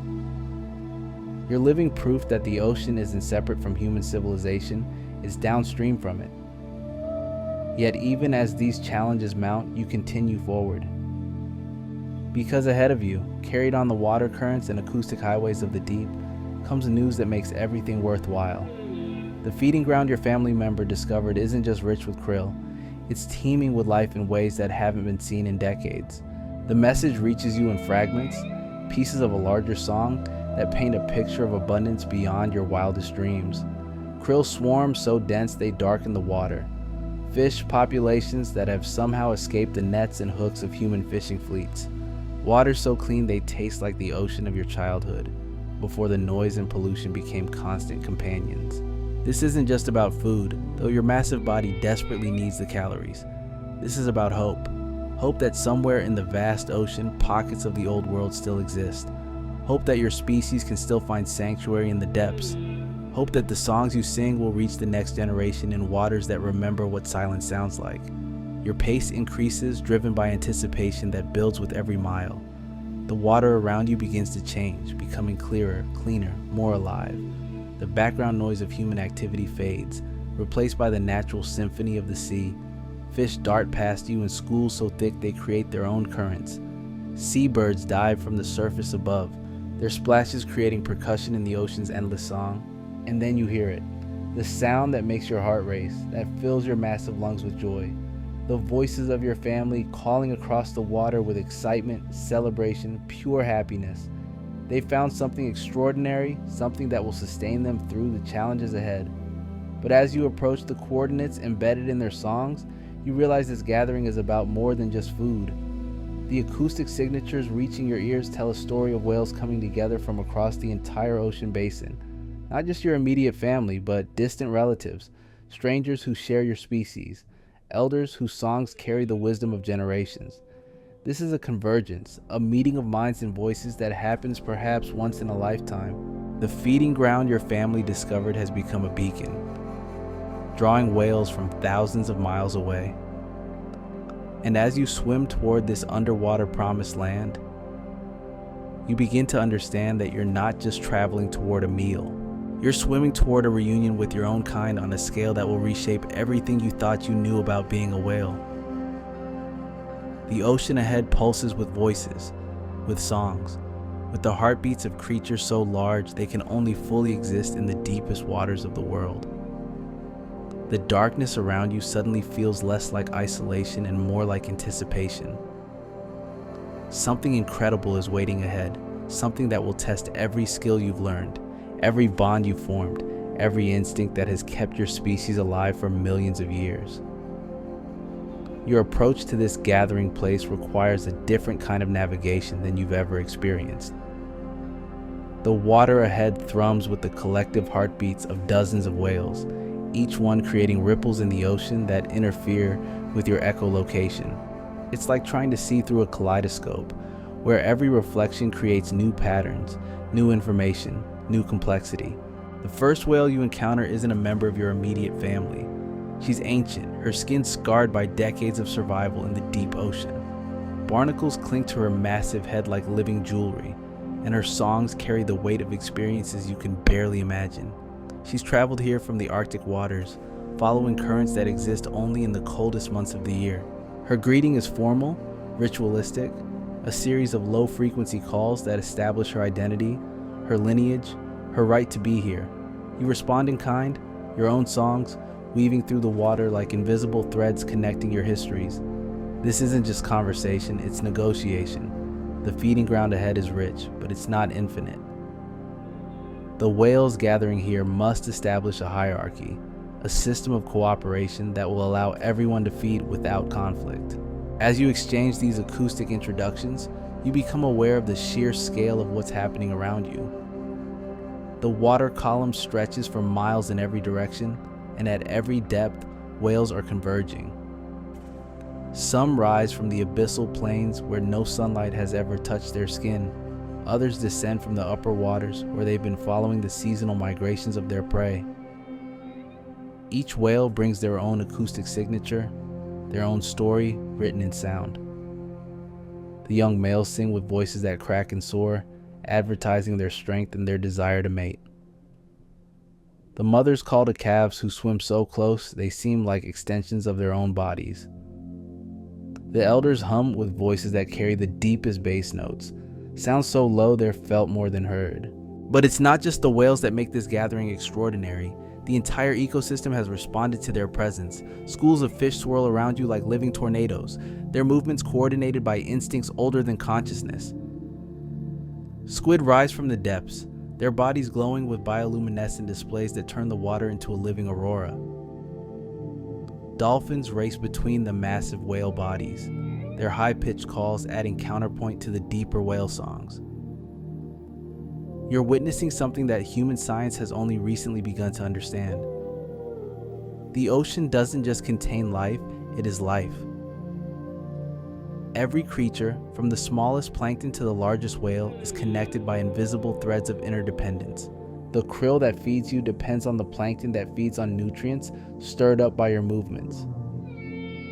The fish that follow you feed on the scraps of your meals. The entire marine food web revolves around gatherings like this one.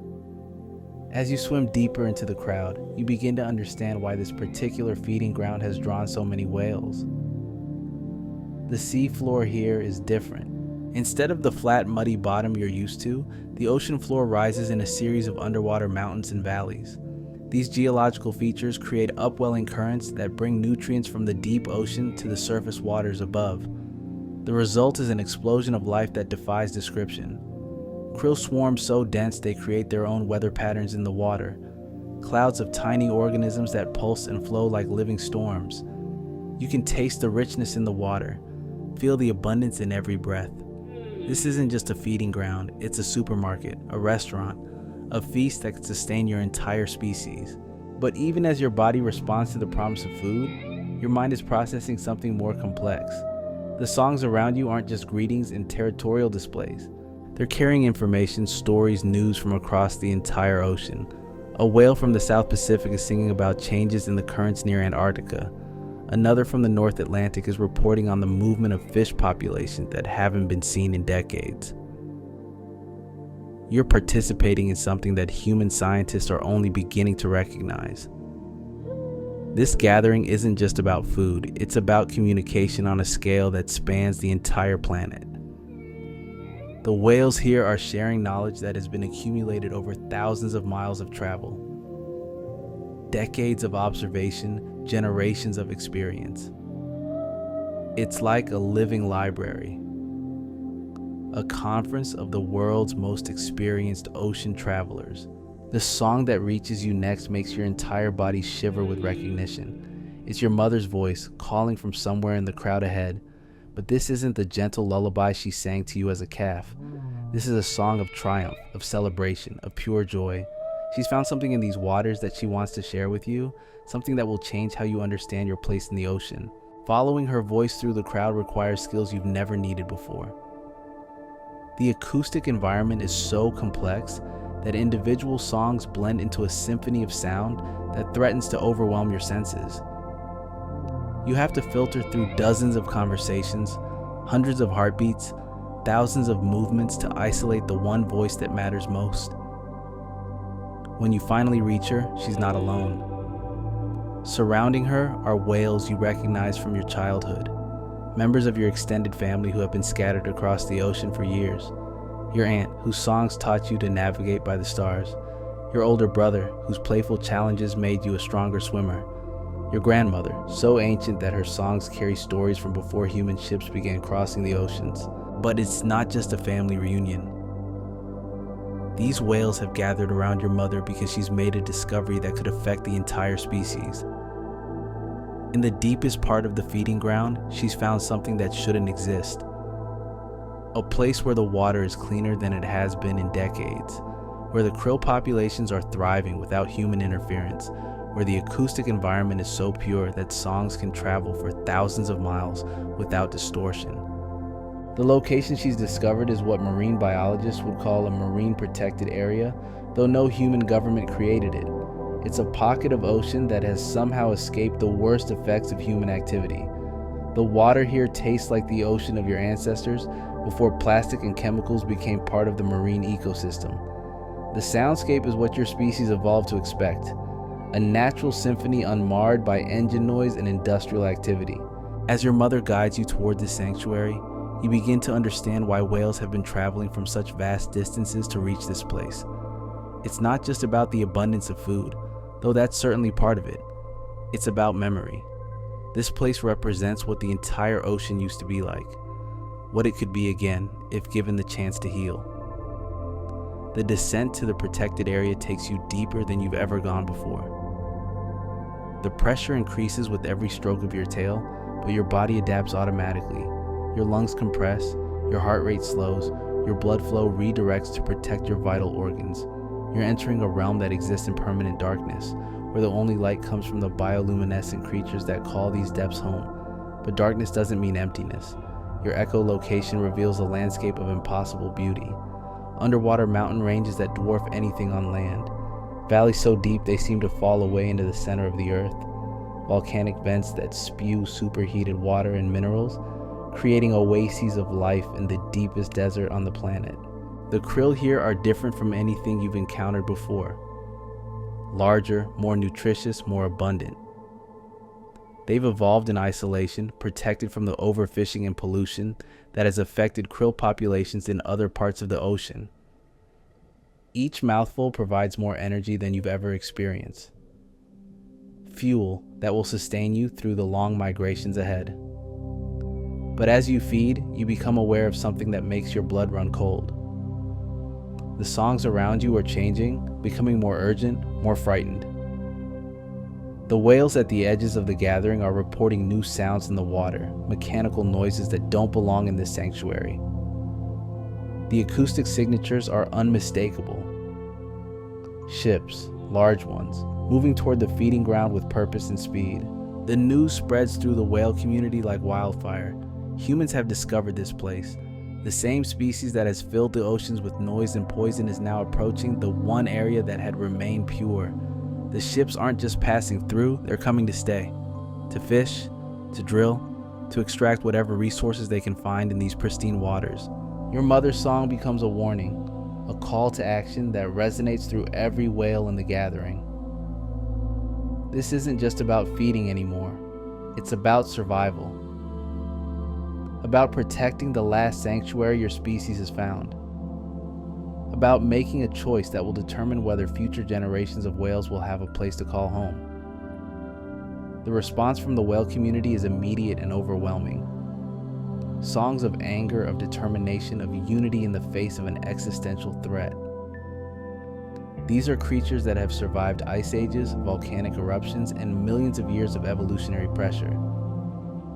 They're not going to surrender their sanctuary without a fight. But this is a different kind of battle than anything your species has ever faced. The enemy isn't a predator you can outrun or a storm you can weather. It's an entire civilization that sees the ocean as a resource to be exploited rather than a living system to be respected. The weapons aren't teeth and claws, but laws and economics and the relentless pressure of human expansion. As the ships draw closer, their engine noise beginning to pollute the acoustic environment, you realize that this gathering has become something more than a feeding opportunity. It's become a moment of decision for your entire species. The whales here represent communities from across the entire ocean. Whatever choice they make will echo through every sea, every current, every underwater mountain range where whales make their homes. The songs around you are reaching a crescendo, a harmony of voices that hasn't been heard in the ocean for generations. It's not just communication anymore, it's coordination. The whales are organizing themselves, preparing for something that will test every skill they've learned, every bond they've formed, every instinct that has kept them alive in the deep ocean. Your massive heart pounds with anticipation and fear in equal measure. The ships are close enough now that you can feel their vibrations through the water, metal hulls cutting through the sea like knives through flesh. The pristine waters that had offered such hope are about to become another battleground in the ancient conflict between human ambition and the natural world. But you're not alone in this moment of crisis. Around you swim the largest, most intelligent creatures on Earth. Beings whose ancestors survived the extinction that killed the dinosaurs, whose songs carry the wisdom of millions of years of ocean life. If there's a way to protect this sanctuary, if there's a path forward that doesn't end in destruction, these whales will find it. The deep ocean around you pulses with possibility and danger. The next few hours will determine not just the fate of this feeding ground, but the future of whale civilization itself. The songs in the water are building towards something unprecedented, something that will require every whale to make a choice between safety and sacrifice. The ships are coming, but the whales are ready, and in the darkness of the deep ocean, where pressure and time move differently than in the world above, the largest creatures on Earth are preparing to defend the last place they can truly call home. The first ship's hull cuts through the water above like a blade through silk. From your position in the deep, you can feel every vibration, every pulse of the massive engines that drive these metal monsters across the surface. The sound is wrong, alien, a mechanical heartbeat that has no place in the ancient rhythms of the sea. Your mother's song shifts, becoming something you've never heard before. Not the gentle calls of feeding or migration, but something primal, urgent. It's a frequency that seems to bypass your ears entirely, resonating directly in your bones. Around you, every whale in the gathering responds with the same deep thrumming note. The water itself begins to vibrate. This is communication beyond anything human science has documented. Not just individual whales singing, but the entire gathering creating a collective voice. Dozens of massive hearts beating in synchronization. Hundreds of tons of whale bodies moving in perfect harmony. The sound they're creating together is so low, so powerful, that it travels not just through water, but through the ocean floor itself. The ships above slow their approach. Through your echolocation, you can sense confusion in their movements. Their sonar systems, designed to map the ocean floor, are being overwhelmed by the acoustic wall rising from the depths. The whales aren't just singing anymore, they're jamming human technology with the pure power of their voices. But this coordinated response is taking its toll. The energy required to maintain such a massive acoustic display is enormous.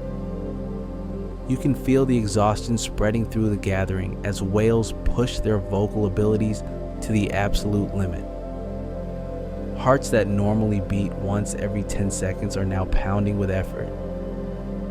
Lungs that can hold air for hours are working overtime to fuel the constant stream of sound. The young whales are the first to falter. Their voices, not yet fully developed, begin to crack under the strain.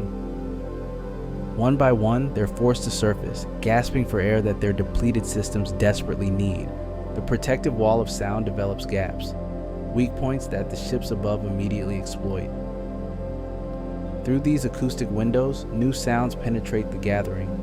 The mechanical grinding of winches being lowered, the splash of nets hitting the water, the high-pitched ping of fish finders scanning the depths for signs of life. The humans above have realized they've stumbled onto something extraordinary, and they're not going to let whale songs drive them away. Your grandmother's voice cuts through the chaos with the authority of age and experience. Her song carries a message that chills every whale in the gathering. This isn't the first time she's witnessed humans discovering a feeding ground. She's seen it happen before in other oceans, other decades, and she knows how it ends. The story she tells in her ancient song is one of loss and adaptation, of feeding grounds that were once pristine becoming industrial zones, of whale populations scattered by noise and pollution, of families separated by shipping lanes and fishing nets. Her voice carries the weight of watching her species retreat deeper and deeper into the ocean, always searching for places where the human world hasn't yet reached. But this time is different.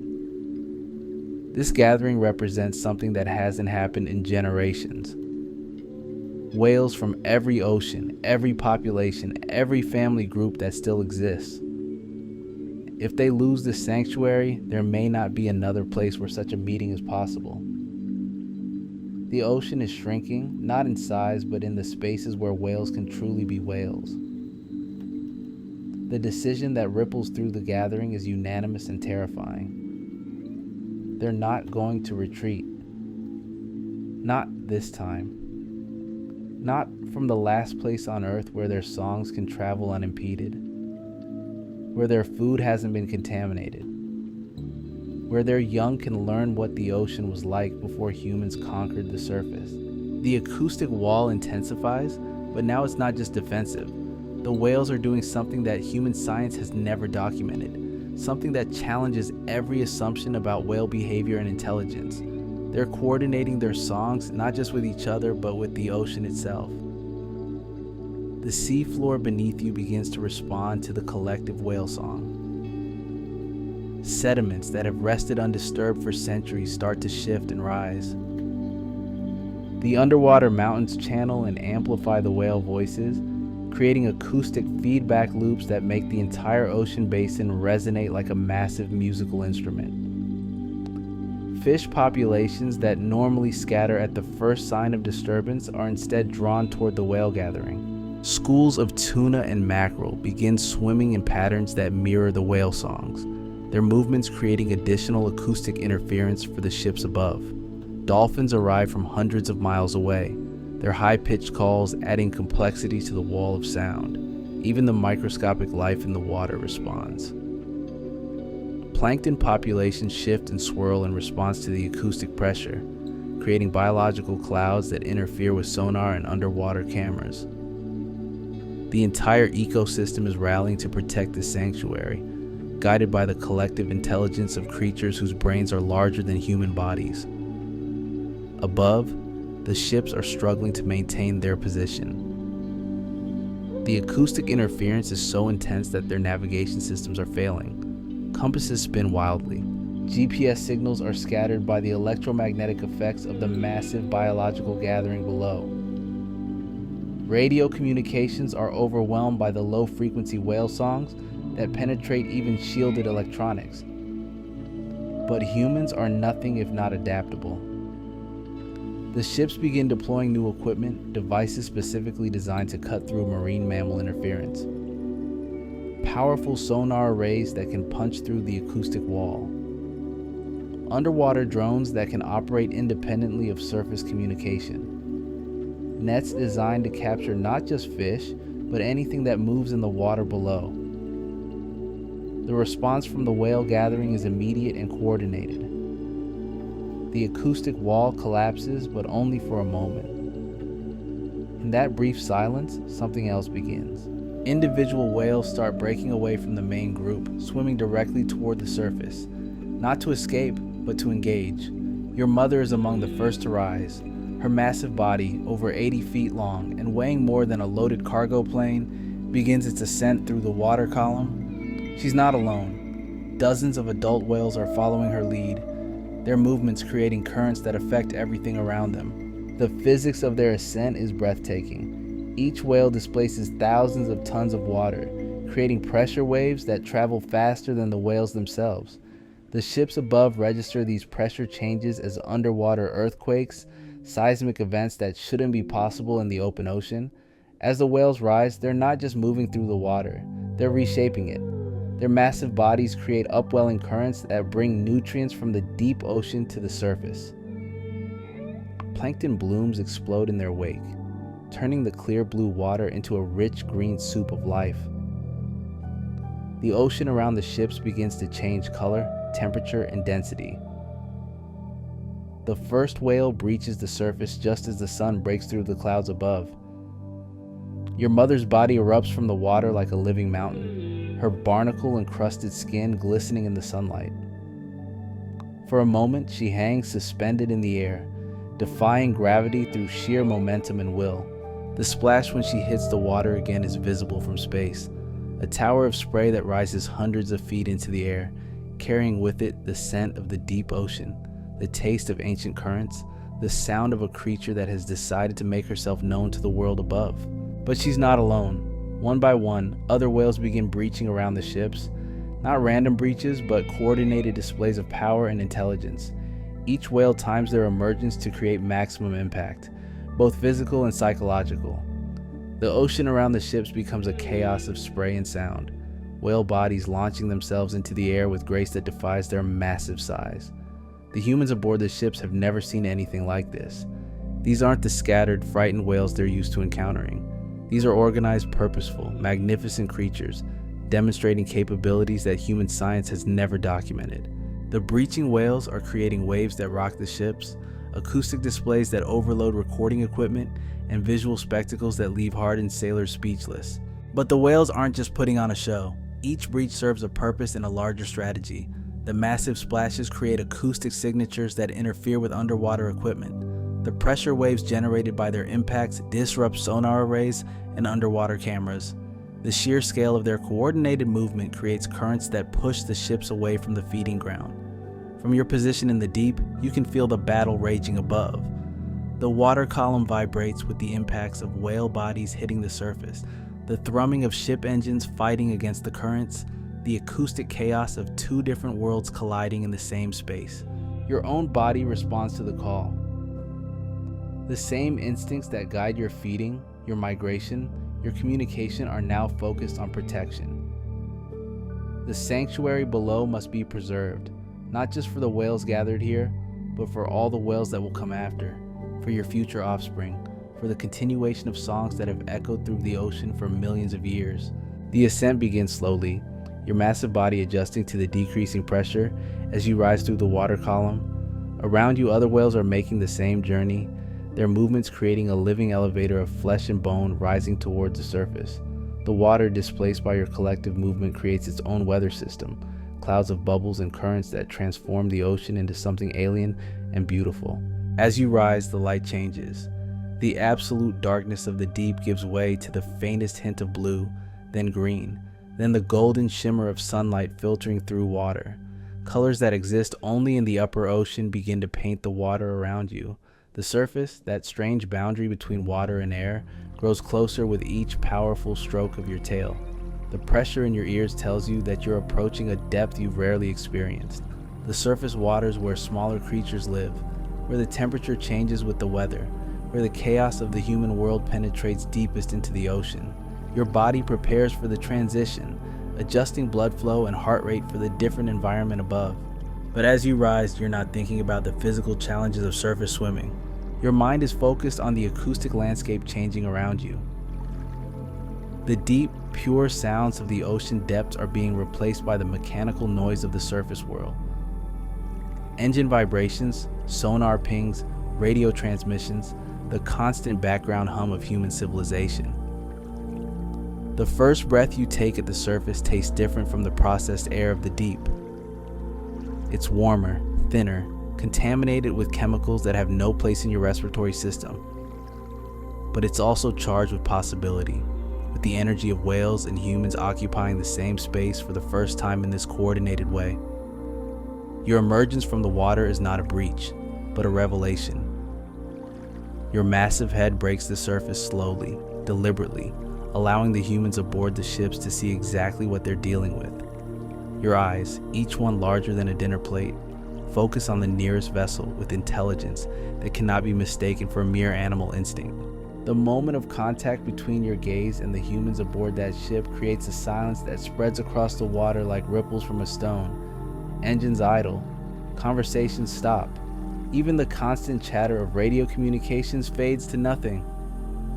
In that instant, two different kinds of consciousness acknowledge each other across the vast gulf of evolution and understanding. You're not just a whale anymore. You're a representative of your species, a voice for the voiceless, a living embodiment of the ocean's right to exist without human interference.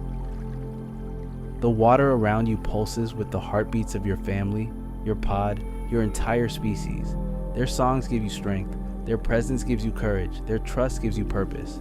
The standoff that follows is unlike anything in the history of human-whale interaction. Dozens of ships surrounded by hundreds of whales, each side trying to understand the intentions of the other. The humans have technology, organization, and the backing of economic systems that span the globe. The whales have intelligence, coordination, and the power of creatures that have survived every extinction event in Earth's history. But this isn't really a battle between species. It's a moment of choice that will determine the future of the ocean itself. The decisions made in the next few hours will echo through every sea, every current, every underwater mountain range where life makes its home. The sanctuary below isn't just about whales anymore. It's about whether the natural world can still find places to exist on a planet increasingly dominated by human activity. Your song begins as a whisper, a low-frequency call that travels through the water faster than thought. But as other whales join their voices to yours, it becomes something more. A harmony that speaks of ancient wisdom, of deep time, of the patient intelligence of creatures who measure their lives not in years, but in the slow cycles of ocean currents and seasonal migrations. The ships around you begin to respond, but not in the way you expected. Instead of advancing or retreating, they're starting to spread out, creating a wider perimeter around the whale gathering. New vessels appear on the horizon, some flying flags you don't recognize, others unmarked and mysterious. The human response is evolving, becoming more complex, more coordinated. Through the water, you can feel the approach of something that makes your blood run cold. Not more ships, but something else. A presence in the deep that speaks of power beyond anything you've encountered. The acoustic signature is unmistakable, artificial, designed for war rather than exploration. Military vessels, submarines. Weapon systems that could turn the ocean itself into a battlefield. The humans aren't just here to fish or drill anymore. They're here to establish dominance, to demonstrate that no part of the ocean is beyond their reach. No creature too large to be controlled. The song around you changes, becoming more urgent, more desperate. The whales understand what's approaching. They've felt these acoustic signatures before, in other oceans, other decades. They know that military intervention changes everything. That the rules of engagement are different when humans decide that the ocean is a strategic resource, rather than a living ecosystem. Your mother's voice cuts through the chaos with a message that stops your heart. The military vessels approaching aren't just carrying conventional weapons. They're equipped with acoustic devices designed specifically to interfere with whale communication. Sound cannons that can deafen, disorient, and scatter whale populations across thousands of miles of ocean. The technology exists because humans have finally recognized what you've always known. That whale songs are not just communication, but coordination. That the acoustic networks connecting whale populations are the nervous system of the ocean itself. That disrupting these networks could give humans control over marine ecosystems in ways that fishing and drilling never could. The battle for the sanctuary has become something larger, more fundamental. It's no longer just about protecting a feeding ground or preserving a pocket of clean water. It's about whether the ocean will remain a place where whales can sing, where their ancient networks of communication can continue to bind the marine world together. The submarines arrive silently, their presence felt rather than heard. They slide through the water like predators, their hulls designed to move without creating the acoustic signatures that whales use for navigation. Their very existence is a violation of the ocean's natural order, a demonstration that humans have learned to weaponize silence itself. But the whales are not helpless. As the military vessels take their positions, the gathering below begins to transform once again. The coordinated singing stops, replaced by something that human science has never documented. The whales begin to move in patterns that mirror the currents themselves, their massive bodies creating artificial upwellings and downwellings that change the very structure of the water. The ocean around the sanctuary begins to stratify, creating layers of different temperature and density that interfere with sonar and underwater navigation. The whales are using their own bodies as tools, reshaping the marine environment to create defensive barriers that technology cannot easily penetrate. Fish populations respond to these changes by schooling in new patterns, creating biological clouds that confuse electronic sensors. Plankton blooms shift and swirl, creating optical distortions that make underwater visibility nearly impossible. The entire ecosystem is being recruited into a defense network that operates on principles human technology was never designed to counter. Above the surface, the standoff continues. Ships and whales occupying the same space, each side waiting for the other to make the first move. But below, in the depths where the real battle is being fought, the ocean itself is choosing sides. And for the first time in human history, the sea is fighting back. The military submarines don't announce their presence with the crude rumble of surface vessels. They materialize in the deep like ghosts, their hulls absorbing sound rather than reflecting it. Your echolocation, so precise it can map a fish from 50 miles away, struggles to define their edges. They're designed to be invisible to creatures like you, weapons crafted specifically to exploit the very senses that have kept your species alive for millions of years. The first acoustic weapon activates without warning, a focused beam of sound so intense it feels like being struck by lightning made of noise. The frequency is calculated, engineered to match the resonant frequency of whale skulls. Your massive head, built to withstand the crushing pressure of the deep ocean, becomes a bell that rings with artificial thunder. Around you, whales cry out in pain and confusion. The carefully coordinated songs that had been building for hours dissolve into chaos. Young whales, their developing brains more vulnerable to acoustic assault, begin swimming erratically, their navigation systems scrambled by the artificial noise. Some surface gasping, others dive too deep, their internal compasses spinning wildly. Your mother's voice cuts through the sonic assault, not with song, but with something primal. A call that bypasses the frequency ranges the humans are jamming, a sound so low it travels through the ocean floor itself. It's not communication in any form human science would recognize. It's older than language, older than thought. It's the voice of the ocean itself, channeled through creatures who have learned to speak in the planet's own frequency. The response is immediate and overwhelming. Every whale in the gathering stops what they're doing and begins to move in perfect synchronization. Not the graceful coordination of their earlier songs, but something mechanical, precise, unstoppable. They're moving like a single organism, hundreds of individual bodies functioning as organs in a creature too large for human comprehension. The submarines of sonar operators watch in horror as their screens fill with contacts moving in impossible patterns. The whales aren't just swimming, they're creating geometric formations that exist in 3 dimensions, living fractals that stretch through the water column, mathematical patterns that seem to bend the laws of physics. The acoustic weapons that had been so effective moments before now strike nothing but empty water, as the whales flow around the beams like liquid intelligence. But this coordinated movement is more than just evasion. The whales are using their bodies to create acoustic lenses, focusing and redirecting the military's own sound weapons. The focused beams meant to scatter whale populations are being reflected, amplified, and redirected back at their sources. The submarine's own weapons are being turned against them by creatures who understand sound in ways their designers never imagined. The first submarine's hull begins to resonate with its own acoustic frequency. The focused whale song, amplified by hundreds of massive bodies moving in perfect harmony, finds the metal's natural vibration and begins to exploit it. Rivets strain, welds crack. The submarine's own structure becomes a musical instrument played by creatures who have learned to weaponize harmony itself. Emergency surface procedures activate across the military fleet. Submarines designed to operate in the deepest trenches are being forced to flee toward the surface by sounds that exist below the threshold of human hearing. The whales have turned the ocean itself into a weapon, using acoustic principles that human physics is only beginning to understand. Above, the surface ships watch in stunned silence as their underwater assets retreat in disorder. The acoustic weapons that were supposed to scatter the whale gathering have instead unified it into something unprecedented.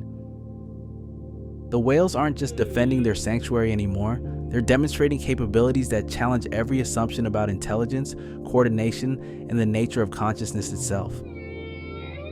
The military commanders aboard the surface vessels face a choice that will define the future of human-whale relations. They can escalate, bringing more powerful weapons to bear against creatures that have just proven they can turn technology against itself.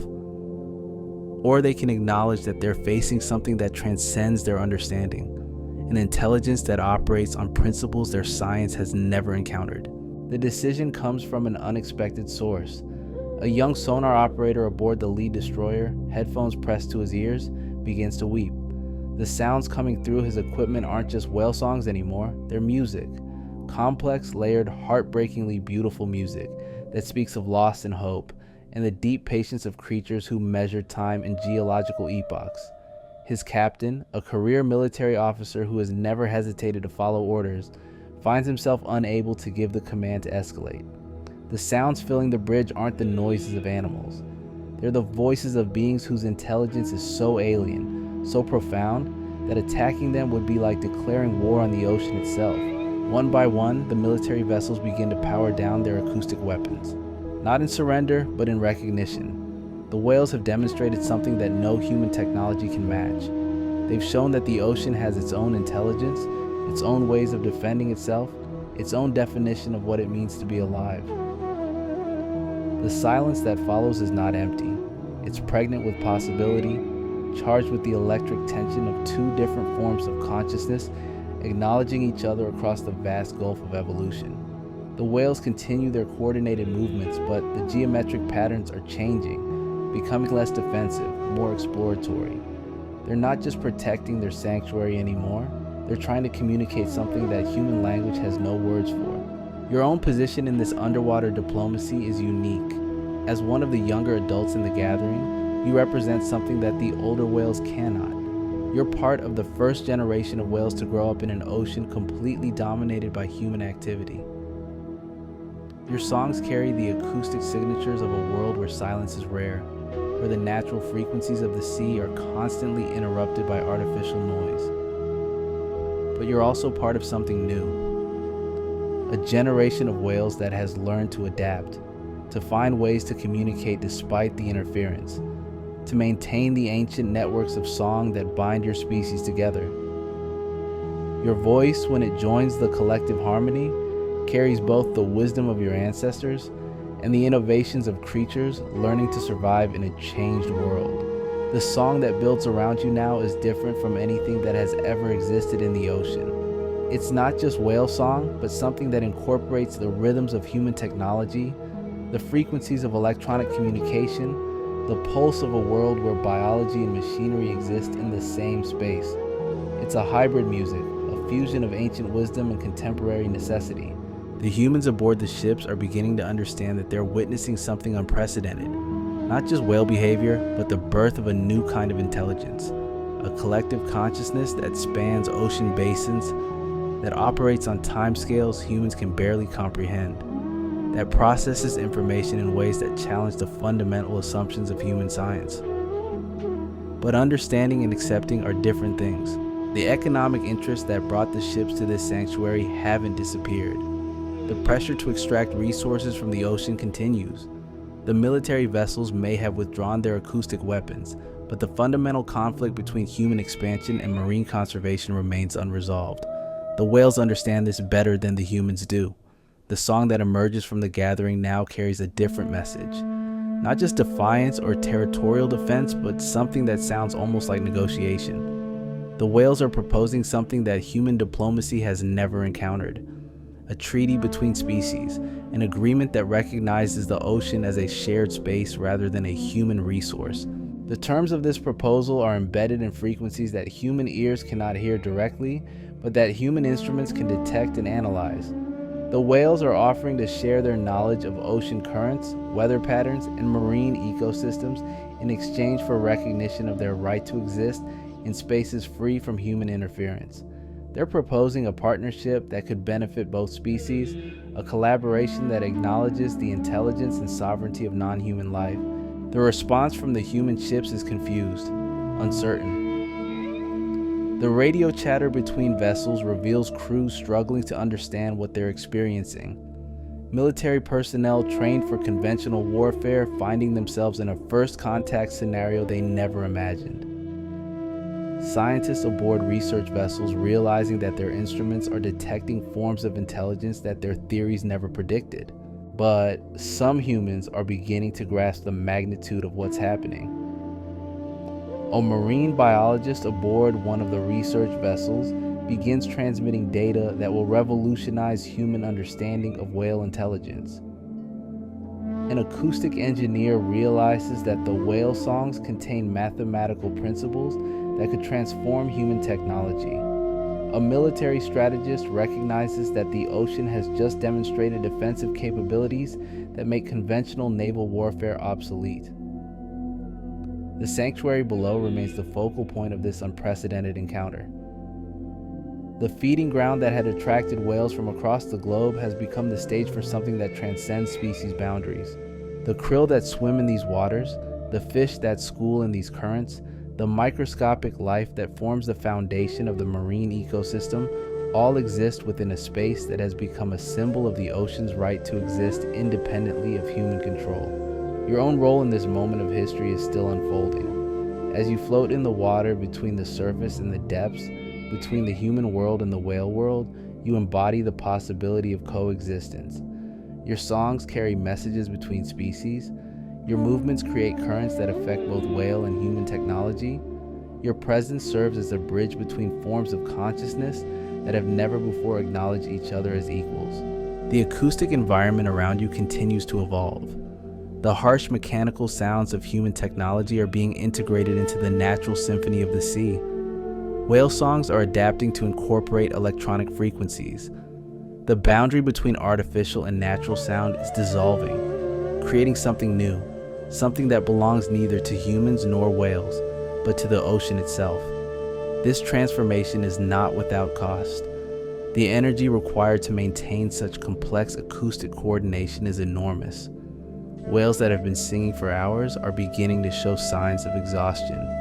The younger members of the gathering are struggling to maintain their positions in the water column. The physical demands of this unprecedented display are pushing your species to its limits. But the whales persist because they understand what's at stake. This isn't just about one sanctuary or one feeding ground. It's about the future of intelligence in the ocean, about whether the marine world will remain a place where consciousness can evolve in forms that humans have never imagined, about whether the planet will continue to support multiple forms of awareness or whether human expansion will reduce all other life to mere resources. The standoff continues as day turns to night. The ships maintain their positions, their crews uncertain how to proceed.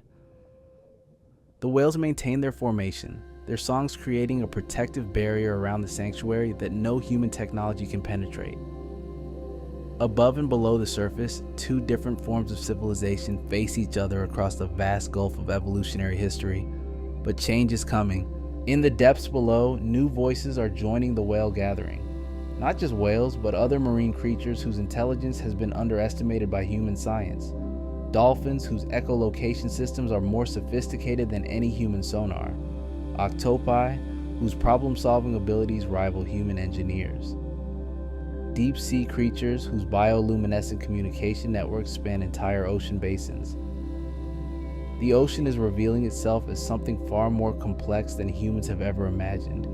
Not just a body of water containing life, but a living system with its own forms of consciousness, its own methods of communication, its own ways of defending itself against threats. The whales are not just individual creatures defending a feeding ground. They're representatives of an intelligence that encompasses the entire marine ecosystem. The humans aboard the ships are beginning to realize that they're not just facing a group of large marine mammals, they're confronting the ocean itself, awakened to consciousness by the threat of total human domination. The sanctuary below has become a symbol of something much larger. The right of the natural world to exist independently of human control, to evolve its own forms of intelligence, to defend itself against extinction. Your own understanding of this moment continues to deepen. The songs around you carry information that stretches back millions of years, encoded in frequencies that have been passed down through countless generations of whales. But they also carry something new, something that speaks of adaptation, evolution, and the possibility of forms of consciousness that have never before existed on Earth. The water around you pulses with the heartbeats of creatures whose intelligence spans continents, whose thoughts move at the speed of ocean currents, whose memories encompass the entire history of life in the sea. You are a part of something unprecedented, something that will determine whether the future of Earth includes multiple forms of consciousness or whether human expansion will reduce all other intelligence to silence. The night deepens, but the standoff continues.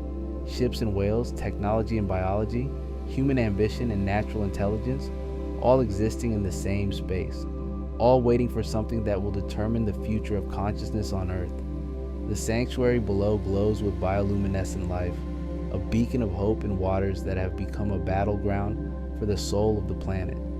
And in the depths, where pressure and time move differently than in the world above, the largest creatures on Earth continue their ancient songs, adding new verses that speak of change, adaptation, and the possibility of coexistence between forms of intelligence that have never before acknowledged each other as equals. The ocean holds its breath, waiting for the dawn.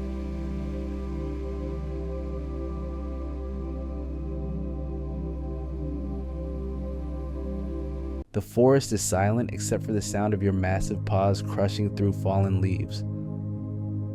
Your stomach growls with a hunger so fierce it could drive you to madness.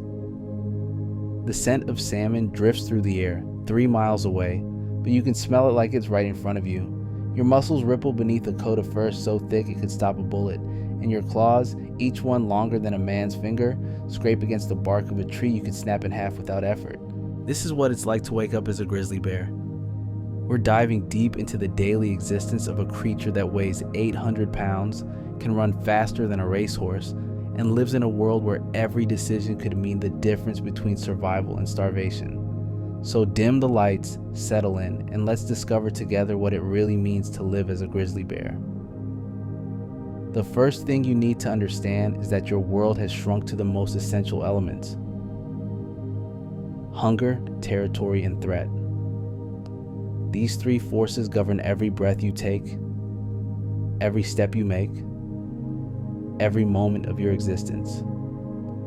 There is no past, no future, only the immediate present pressing against your senses like a living thing. Your nose is your lifeline. While humans stumble through the world half blind to the symphony of scents surrounding them, you navigate by an olfactory map more detailed than any GPS system ever created. That rotting log 40 yards to your left, it tells you a story. A deer passed by here 2 days ago, limping slightly on its rear right leg. A family of mice has made their home in the hollow beneath it. The soil is damp from yesterday's rain, and something else, something metallic and sharp, the scent of blood. Your ears twitch, rotating like satellite dishes picking up signals from across the forest. The crack of a branch, the rustle of leaves, the distant splash of water against rocks.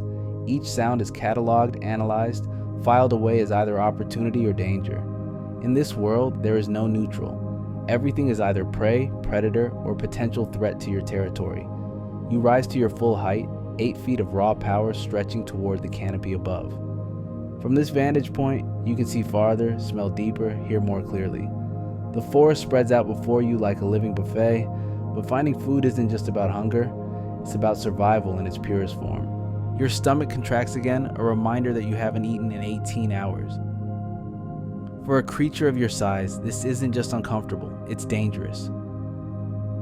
You need between 20 and 30,000 calories a day to maintain your massive frame. To put that in perspective, that's the equivalent of eating 40 large pizzas every single day. But there are no pizza delivery services in the wilderness. There is only what you can find, catch, kill, or steal. The salmon run started 3 weeks ago. You can smell the river from here, that sweet scent of fish fighting their way upstream, driven by an instinct older than memory. But the river is also where you'll encounter others like yourself, other bears who've traveled hundreds of miles for the same opportunity. The fishing spots aren't shared peacefully. They're claimed through displays of dominance, territorial battles, and sometimes violence that would make a human's blood run cold. You begin to move through the forest with surprising grace for something so massive. Each step is calculated, purposeful. Your claws, designed for digging, climbing, and killing, barely make a sound as they find purchase on the forest floor. This is the paradox of your existence. You are simultaneously the most powerful predator in these woods, and yet you must move like a ghost to be successful. The first challenge of the day reveals itself as you approach a clearing. Another bear, slightly smaller than you but still formidable, is already there, methodically turning over logs and rocks, searching for insects and grubs. This is your territory, marked by scent and claimed through years of dominance. But territory means nothing if you can't defend it. You watch from the tree line, calculating. The other bear is focused on its foraging, unaware of your presence. You could charge, drive it away with a display of aggression that would echo through the forest like thunder. But conflict burns calories, and calories are the currency of survival. Every fight, every chase, every moment of high energy expenditure must be weighed against the potential reward. The wind shifts, carrying your scent toward the intruder. Its head snaps up, eyes locking onto yours across the clearing. For a moment, the forest holds its breath. Two apex predators, each weighing more than 5 grown men, staring at each other with the kind of intensity that could ignite the air between them. What happens next isn't about courage or fear as humans understand these concepts. It's about something deeper, more primal. It's about the mathematics of survival. The other bear is smaller, but it's also younger, possibly faster. You're larger, more experienced, but you're also getting older. Each year makes these confrontations more dangerous, more costly. The standoff lasts 30 seconds that feel like 30 minutes. Then slowly, deliberately, the younger bear backs away. Not in defeat, but in recognition. Today, this territory belongs to you. Tomorrow, that might change. In the world of grizzly bears, dominance is never permanent. It's earned fresh each day through presence, strength, and the willingness to defend what's yours. With the intruder gone, you move into the clearing and begin your own search for food. Your massive claws make quick work of rotting logs, revealing the pale, writhing grubs beneath. Each one is a small victory, a few precious calories added to your daily total. You consume them methodically, your powerful jaws crushing through their soft bodies with mechanical efficiency.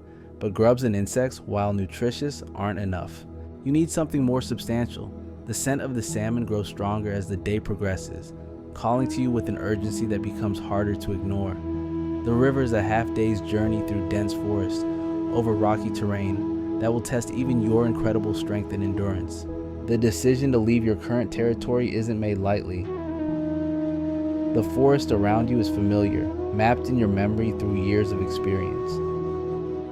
You know where the best foraging spots are, where the dangers lurk, where the boundaries with other bears have been established. Leaving means entering unknown territory, facing new challenges, competing with bears who know the fishing spots better than you do. But the alternative is slow starvation. Your body fat, built up over the summer months, will only sustain you for so long. Winter is coming, and with it, the long sleep that will last until spring. You need to enter that sleep with enough stored energy to survive months without food. The salmon run isn't just an opportunity, it's a necessity. You begin the journey as the sun reaches its peak in the sky. Your massive frame moves through the forest with a rhythm that's almost hypnotic. Step, breathe, scan, step, breathe, scan. Your senses remain on high alert, processing thousands of pieces of information every minute. The snap of a twig could mean prey or predator. The rustle of leaves could hide opportunity or danger. The forest changes as you travel. The trees grow taller, their canopy thicker. The underbrush becomes denser, forcing you to push through tangles of vegetation that would stop a human cold. But your thick fur protects you from thorns and branches, and your strength allows you to simply bulldoze through obstacles that would be impossible for smaller creatures. Hours pass. The sun begins its descent toward the horizon, painting the forest in shades of gold and amber. Your pace never slows, never wavers. This is what millions of years of evolution have created, a perfectly designed survival machine, capable of traveling vast distances, processing complex environmental information, and making split-second decisions that mean the difference between life and death. The sound of rushing water grows louder with each step. Soon, you'll reach the river. Soon, you'll face the greatest challenge of your day. The salmon are there, thousands of them, silver bodies flashing in the current as they fight their way upstream. But so are dozens of other bears, each one hungry, each one desperate, each one willing to fight for the best fishing positions. The sound of rushing water fills your ears now, drowning out the smaller noises of the forest. Your heart rate increases, not from fear, but from anticipation. This is what your body was built for. This is the moment that will determine whether you enter winter as a survivor or a casualty. You emerge from the tree line and see them. The river stretches before you like a silver ribbon, and within its depths, thousands of salmon fight against the current. Their bodies flash red and silver as they leap over rocks and fallen logs, driven by an ancient programming that demands they reach their spawning grounds or die trying. The sight triggers something primal in your brain, a hunting instinct so deep it predates conscious thought. But you're not alone. The riverbank is dotted with massive shapes, each one a grizzly bear like yourself, each one focused on the same prize. Some stand motionless in the shallows, waiting for the perfect moment to strike. Others wade deeper, their massive paws creating waves that ripple downstream. A few have already been successful, their massive jaws clamped around struggling fish, blood mixing with river water. This is where your size becomes both advantage and liability. You're large enough to claim almost any fishing spot you want, but you're also large enough to be seen as a threat by every other bear in the area. Your presence changes the dynamic of the entire river. Smaller bears will move away from you, but the truly massive ones, the old males who've survived decades of these contests, will see you as competition that must be addressed. You choose your approach carefully. There's a spot about 50 yards downstream where the current creates a natural funnel, forcing the salmon to swim through a narrow channel. It's prime fishing territory, but it's currently occupied by a bear nearly as large as you are. His fur is darker, almost black, and his muzzle is scarred from years of fights. He's been here longer, claimed the spot through right of presence, but that doesn't mean he can keep it. You begin your approach, not directly, but at an angle that will let you assess his reaction. Your body language is carefully controlled, projecting confidence without immediate aggression. Your head is held high, your shoulders squared, your stride purposeful but not rushed. This is the complex social dance of apex predators, where every movement carries meaning, where a single misstep could trigger a battle that leaves both participants injured and vulnerable.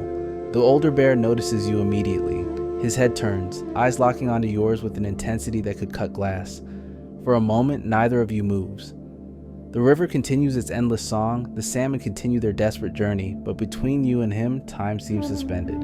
You're both calculating, both measuring, both trying to determine if this confrontation is worth the risk. He makes the first move, rising to his full height on his hind legs. It's a display of dominance, a statement that says this territory is his and he's willing to fight for it. You respond by doing the same, your massive frame stretching nearly 9 feet into the air. From this position, you can see the entire river, the other bears, the salmon jumping silver arcs through the sunlight, but your focus remains on the bear in front of you. The standoff lasts exactly 43 seconds. Then, with a grunt that sounds like distant thunder, the older bear drops back to all fours and moves upstream. Not in defeat, but in recognition that this battle isn't worth the energy it would cost. He's been fishing for hours, his belly already partially full, and the mathematics of survival favor conservation over conflict. You've won, but the victory is temporary. In the world of grizzly bears, every advantage must be earned fresh. Every territory must be defended again and again. You wade into the river, the cold water shocking your system even through your thick fur. The current is stronger than it appeared from shore, pushing against your legs with a force that would sweep away smaller creatures. The salmon are everywhere. Silver bodies dart between your legs, their desperate energy almost manic as they fight against the current. You position yourself in the channel, become as still as the rocks around you, and wait. Fishing isn't about speed or aggression. It's about patience, timing, and the explosive precision that comes from thousands of years of evolutionary refinement. A large male salmon, its body already beginning to turn red with spawning colors, approaches your position. It's focused entirely on the current, on the obstacles ahead, unaware that death stands motionless in the water above it. You wait until it's directly beneath you, then strike with the speed that seems impossible for something so large. Your massive paw plunges into the water, claws extended, and emerges with 15 pounds of struggling fish. The The salmon's body thrashes wildly, its tail slapping against your fur, but your grip is absolute. Your jaws close around its head with a force that could crush bone, and the struggle ends instantly. The first fish of the day, the taste explodes across your palate, rich and oily, exactly what your body has been craving. You consume it methodically, bones and all, your powerful digestive system capable of processing things that would be impossible for most creatures. But one fish isn't enough.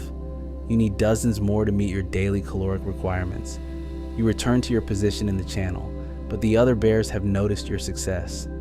A younger female approaches from upstream, her movements cautious but determined. She's not challenging you directly, but she's positioning herself to take advantage of any fish you might miss or abandon. This is acceptable. She's not threatening your prime position, just hoping to benefit from your hunting prowess. The afternoon passes in a rhythm of patience and explosive action. Strike, catch, consume, wait. Strike, miss, reposition, wait. Each successful catch adds precious calories to your daily total, but it also burns energy. The cold water numbs your paws, the constant tension of waiting strains your muscles, and the need to remain alert to threats from other bears never diminishes.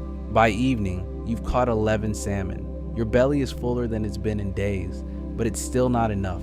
The fat reserves you'll need for winter require weeks of this level of consumption. Every day you can't fish is a day closer to starvation. Every failed hunt is a step toward the long sleep from which you might not wake.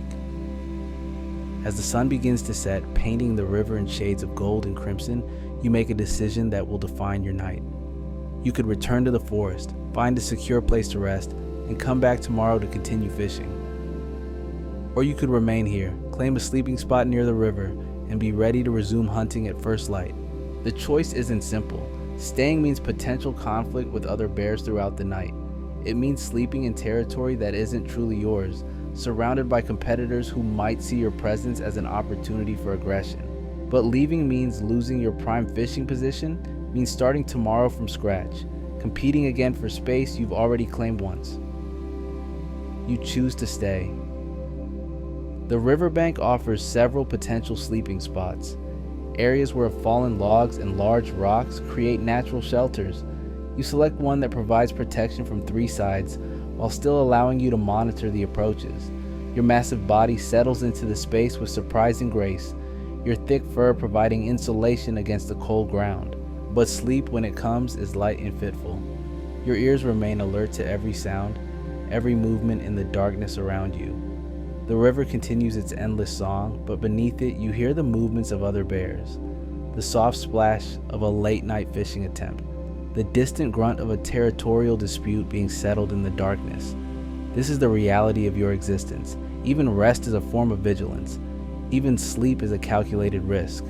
Tomorrow will bring new challenges, new competitors, new opportunities and threats. But tonight, with salmon oil still coating your muzzle and the sound of the river lulling you into dreams of silverfish and endless forests, you are exactly what millions of years of evolution designed you to be. A survivor, a predator, a creature perfectly adapted to a world where every day is a test of strength, intelligence, and will. The morning will come soon enough, and with it, the endless cycle of hunt, eat, defend, and survive that defines every moment of your life as a grizzly bear. Dawn arrives, not with gentle light, but with the harsh reality of empty stomach and aching muscles. The night's rest has done little to restore your energy.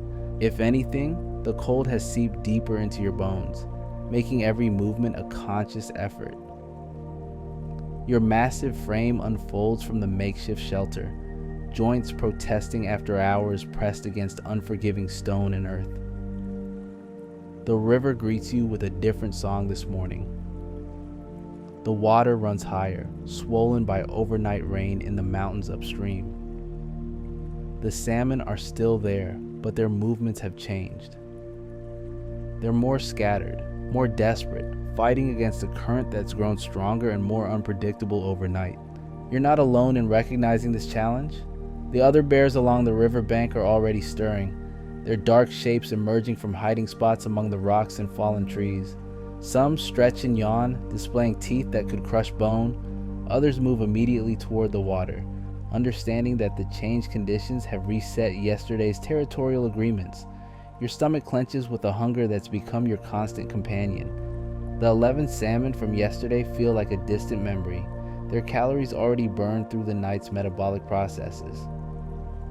A creature of your size doesn't just need food, you need massive quantities of it, and you need it consistently. Missing even one day of successful hunting could mean the difference between surviving winter and becoming another casualty of the wilderness. The first challenge comes before you even reach the water. A massive male bear, one you haven't encountered before, has claimed the prime fishing spot you occupied yesterday. His fur is lighter than yours, almost blonde, in the early morning light, but his size is undeniable. He's positioned himself exactly where you want to be, and his body language makes it clear he has no intention of moving. This is the mathematics of survival playing out in real time. You could challenge him, engage in a confrontation that might establish your dominance but would certainly burn precious calories. Or you could find an alternative position, one that might be less productive but wouldn't require a potentially dangerous fight. The decision must be made quickly before other bears claim the remaining good spots. You choose aggression, but controlled aggression. Your approach is deliberate, your movements designed to project strength without immediately triggering combat. You wade into the water upstream from him, close enough to make your presence known, far enough to avoid direct confrontation. It's a statement. This river belongs to whoever can claim it, and you're making your claim known. The blonde bear turns his massive head toward you, and you see something in his eyes that gives you pause. This isn't a young bear looking to establish territory. This is an old warrior, scarred and experienced, who survived more fishing seasons than you've even attempted. His muzzle bears the marks of countless battles, and his posture suggests a confidence that comes from decades of dominance. The standoff lasts longer this time. Neither of you moves, neither of you backs down. The river flows between you, carrying salmon that neither of you can catch while locked in this territorial dispute. Other bears begin to notice, some moving closer to observe, others positioning themselves to take advantage of any fish that might escape during a potential fight. Then something unexpected happens. A massive salmon, larger than any you caught yesterday, leaps from the water directly between you and the blonde bear. It's a perfect target, an opportunity that neither of you can ignore. The moment breaks your stalemate and both of you strike simultaneously. Your massive paws plunge into the water from opposite directions, creating a collision that sends spray in all directions. The salmon, caught between two apex predators, has no chance of escape, but neither do you have a clear claim to the catch. Your claws make contact first, but his jaws are closer to the vital areas. For a moment, you're both committed to the same fish, both pulling in opposite directions. The tension is electric. This could escalate into full combat in seconds, or it could be resolved through the complex social dynamics that govern bear interactions. The salmon thrashes between you, its life ebbing away, while two of nature's most powerful predators decide its fate. The blonde bear makes the decision for both of you. With a grunt that sounds almost like respect, he releases his grip and steps back. Not in defeat, but in recognition that this particular fish belongs to you. It's a gesture that carries weight in the bear world, an acknowledgement of your skill and timing. You've earned this catch, and he's wise enough to recognize it. You drag the massive salmon to shore, its weight impressive even by your standards. This single fish represents more calories than 3 of yesterday's catches combined, but as you begin to consume it, you're acutely aware of the eyes watching you. Every other bear on the river has noticed your success, and success breeds both respect and jealousy in equal measure. The blonde bear doesn't retreat. Instead, he positions himself about 20 feet downstream, close enough to observe your technique, far enough to avoid another confrontation. It's an uneasy truce, but one that allows both of you to focus on the reason you're here. The salmon run won't last forever, and every moment spent in territorial disputes is a moment not spent hunting. You return to the water, your belly partially satisfied, but your daily caloric needs still far from met. The changed river conditions require adjustments to your hunting strategy. The higher water level means the salmon are swimming deeper, making them harder to spot and more difficult to catch. The stronger current means you need to position yourself more carefully, using the river's flow to your advantage rather than fighting against it. The morning passes in a rhythm of intense concentration punctuated by explosive action.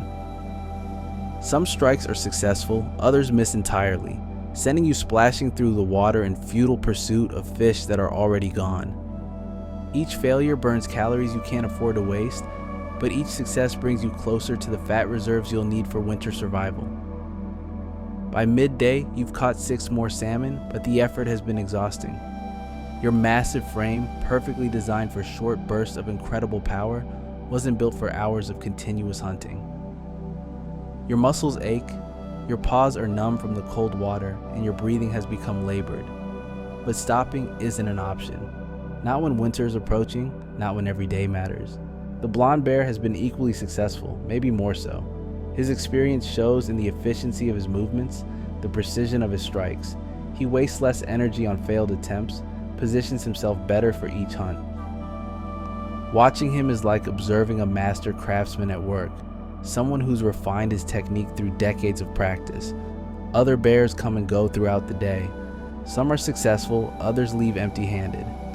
A few engage in brief territorial disputes, their roars echoing off the canyon walls. But the river continues its endless flow, and the salmon continue their desperate journey upstream, oblivious to the fact that they're swimming through a gauntlet of the wilderness's most efficient predators. Late afternoon brings a new challenge. The salmon run is beginning to thin as the main body of fish moves further upstream. The easy catches are becoming rare, replaced by the need for more patience, more precision, more risk. You find yourself wading deeper into the river, moving into areas where the current is stronger and the footing less certain. It's during one of these deeper hunts that disaster nearly strikes. Your massive paw slips on a moss-covered rock, sending you tumbling into the rushing water. For a moment, you're completely submerged, your 800-pound frame at the mercy of a current that's stronger than you anticipated. The water fills your nose and mouth, and panic, that ancient enemy of all living things, begins to claw at your mind. But millions of years of evolution don't surrender easily. Your powerful limbs find purchase on the rocky bottom, and you force yourself upright against the current. Water streams from your fur as you emerge, gasping and disoriented but alive. The other bears have noticed your mishap, some moving closer to investigate, others simply continuing their hunting as if nothing happened. The incident serves as a reminder of something you can never forget. The wilderness doesn't care about your size, your strength, or your status as an apex predator. It will kill you just as easily as it kills the smallest creature if you make a mistake, if you become overconfident, if you forget that survival is never guaranteed. You move to shallower water, your hunting strategy now tempered by a healthy respect for the river's power. The salmon are still there, but they seem fewer now, more scattered. The prime fishing hours are passing, and with them, the opportunity for easy calories. Soon, you'll need to make a decision about whether to continue hunting here or move to a different location. The decision is made for you when a new threat emerges from the forest. A massive grizzly, larger than any you've encountered, appears on the opposite bank. His fur is almost black, his build suggesting a weight that might exceed even yours. He surveys the scene with the confidence of a creature that's never been challenged, never been defeated. The other bears notice him immediately. Some begin to move away from the river, abandoning their fishing spots without a fight. Others, including the blonde bear who's been your uneasy neighbor all day, take defensive positions but don't flee. The newcomer's reputation precedes him, and that reputation is enough to change the entire dynamic of the river. You watch as he enters the water, not cautiously like the others, but with the assured movements of someone who owns everything he surveys. He positions himself in the absolute best fishing spot, the place where the current creates the perfect funnel for salmon. No one challenges him. No one even approaches. This is what true dominance looks like in the bear world. Not the temporary territorial victories you've been winning, but the kind of absolute authority that comes from years of successful battles, from a reputation built on violence and survival. You're witnessing the presence of a legend, a bear who survived longer and fought harder than any other creature in these mountains. The massive bear's hunting technique is different from yours, from everyone's. He doesn't wait patiently for salmon to approach. He actively herds them, using his size and presence to drive fish toward his position. His strikes are less frequent but more successful, each one resulting in a catch that feeds his enormous frame. Watching him hunt is both inspiring and intimidating. This is what you could become if you survive long enough, if you win enough battles, if you accumulate enough experience. But it's also a reminder of what you're up against. Every territory has its apex predator. And this river belongs to the massive black bear who's currently demonstrating why he's earned that position. The afternoon light begins to fade, and with it, your fishing opportunities. You've caught enough salmon to meet your basic caloric needs, but not enough to build the fat reserves you'll need for winter. Tomorrow will bring another day of competition, another test of your hunting skills, another chance to prove that you deserve to survive in this unforgiving wilderness. The massive black bear shows no signs of leaving. He'll likely remain here through the night, claiming the best fishing spots for tomorrow's hunt. Your options are limited. You can try to find another location along the river, one that might be less productive but also less contested. Or you can remain here, accepting a subordinate position but staying close to the best fishing opportunities. You choose to stay, but at a respectful distance. Your sleeping spot tonight is further from the prime fishing areas, positioned where you can observe the dominant bear's movements without challenging his authority. It's a compromise that stings your pride but serves your survival needs. As darkness settles over the river, you reflect on the day's lessons. Strength alone isn't enough in this world. Size isn't enough. You need intelligence, adaptability, and the wisdom to know when to fight and when to yield. The massive black bear has all these qualities, refined through years of experience you haven't yet accumulated, but you're learning. Every day in this wilderness teaches you something new about survival, about dominance, about the delicate balance between aggression and restraint that defines life as a grizzly bear.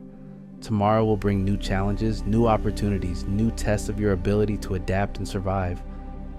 The river continues its endless song, carrying salmon upstream toward their spawning grounds and their deaths. The sound is both peaceful and ominous, a reminder that life in the wilderness is always temporary, always uncertain. But tonight, with the taste of salmon still in your mouth and the sound of rushing water in your ears, you're alive, you're learning, you're becoming the predator you were born to be. And in the darkness, surrounded by the sounds of the forest and the presence of other bears, you understand something fundamental about your existence.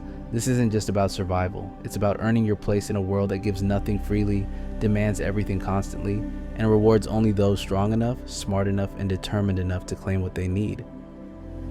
The night passes slowly, filled with the restless sleep of a creature that must remain alert even in rest.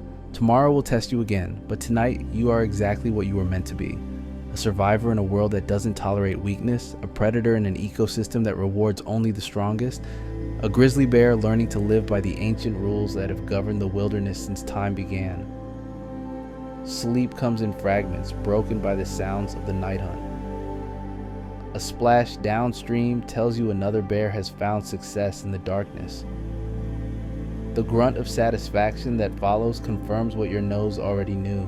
Fresh salmon blood mixing with river water. Your own stomach responds with a hollow ache, reminding you that tomorrow's hunt must be more successful than today's. The cold seeps through your thick fur, settling into your bones like an unwelcome guest. Your massive frame shifts against the rocky ground, seeking comfort that doesn't exist. This is the price of staying close to the prime fishing grounds. Discomfort, vigilance, and the constant awareness that you're sleeping in territory that isn't truly yours. A low growl echoes from across the river, not directed at you, but at some unseen threat moving through the darkness. Your ears perk up, cataloging the sound, filing it away as information that might prove crucial in the hours to come. In the bear world, every sound carries meaning, every silence tells a story. The massive black bear who dominated today's fishing hasn't moved from his position. Even in sleep, he maintains his claim on the best spot, his presence a deterrent to any bear foolish enough to challenge him in the darkness. His breathing is steady, confident, the sound of a creature that's never known defeat.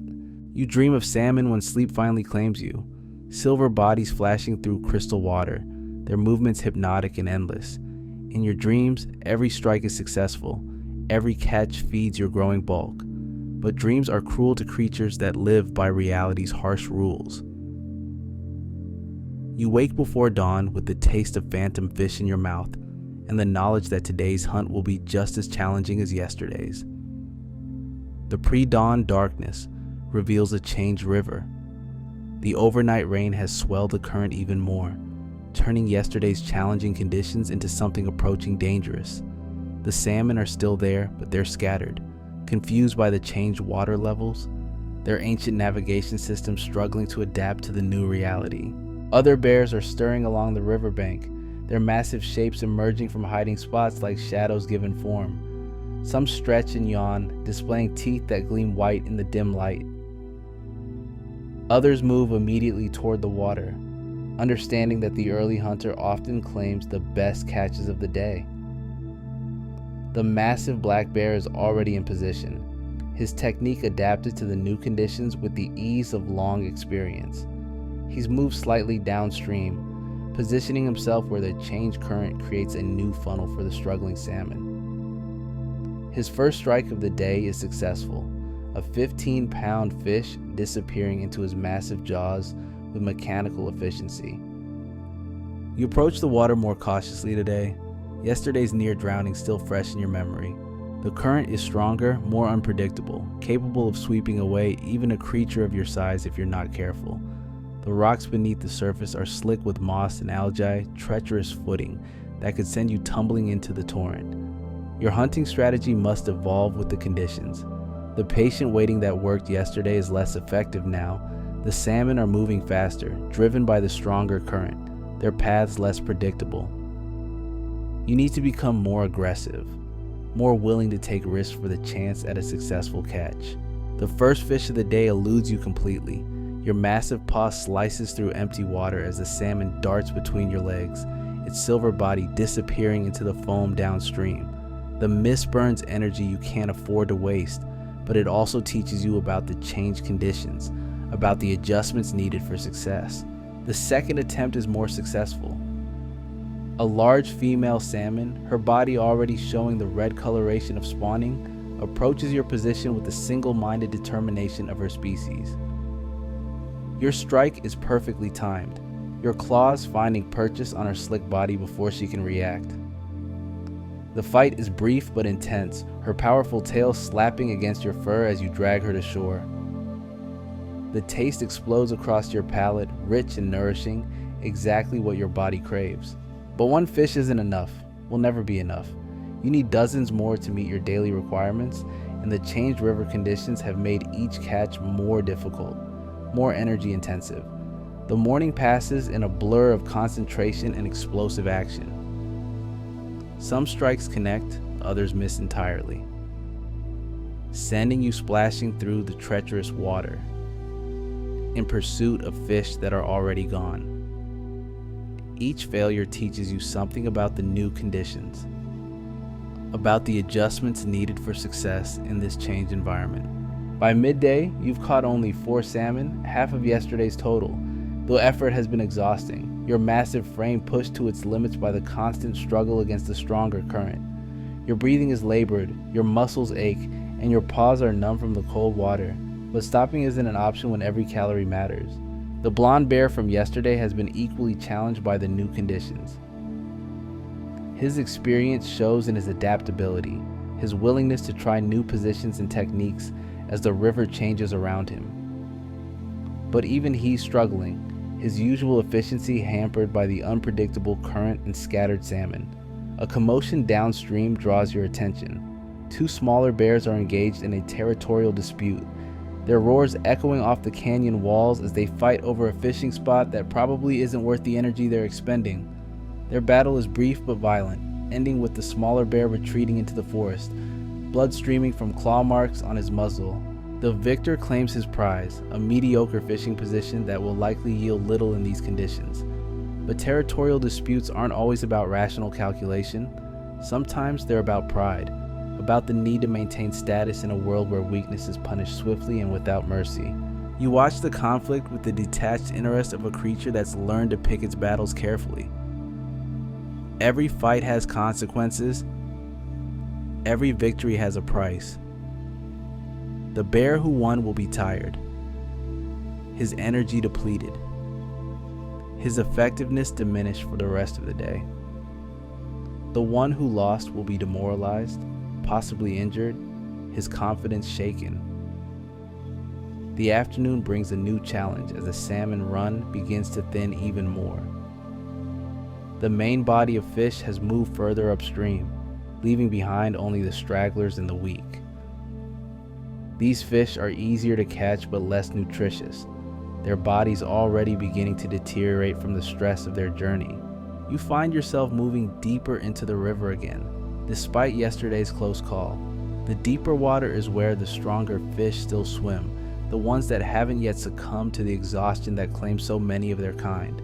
But deeper water means stronger current, less stable footing, greater risk. Your next catch comes from these dangerous depths. A massive male salmon, his body still silver and strong, approaches your position with the determination of a creature that survived the journey this far. Your strike is perfectly timed, your claws finding purchase just behind his gills, but the current immediately tries to tear him from your grasp. The struggle that follows tests every muscle in your body. The salmon thrashes wildly, his powerful tail creating waves that threaten to knock you off balance. The current pushes against you both, trying to sweep you downstream into even deeper water.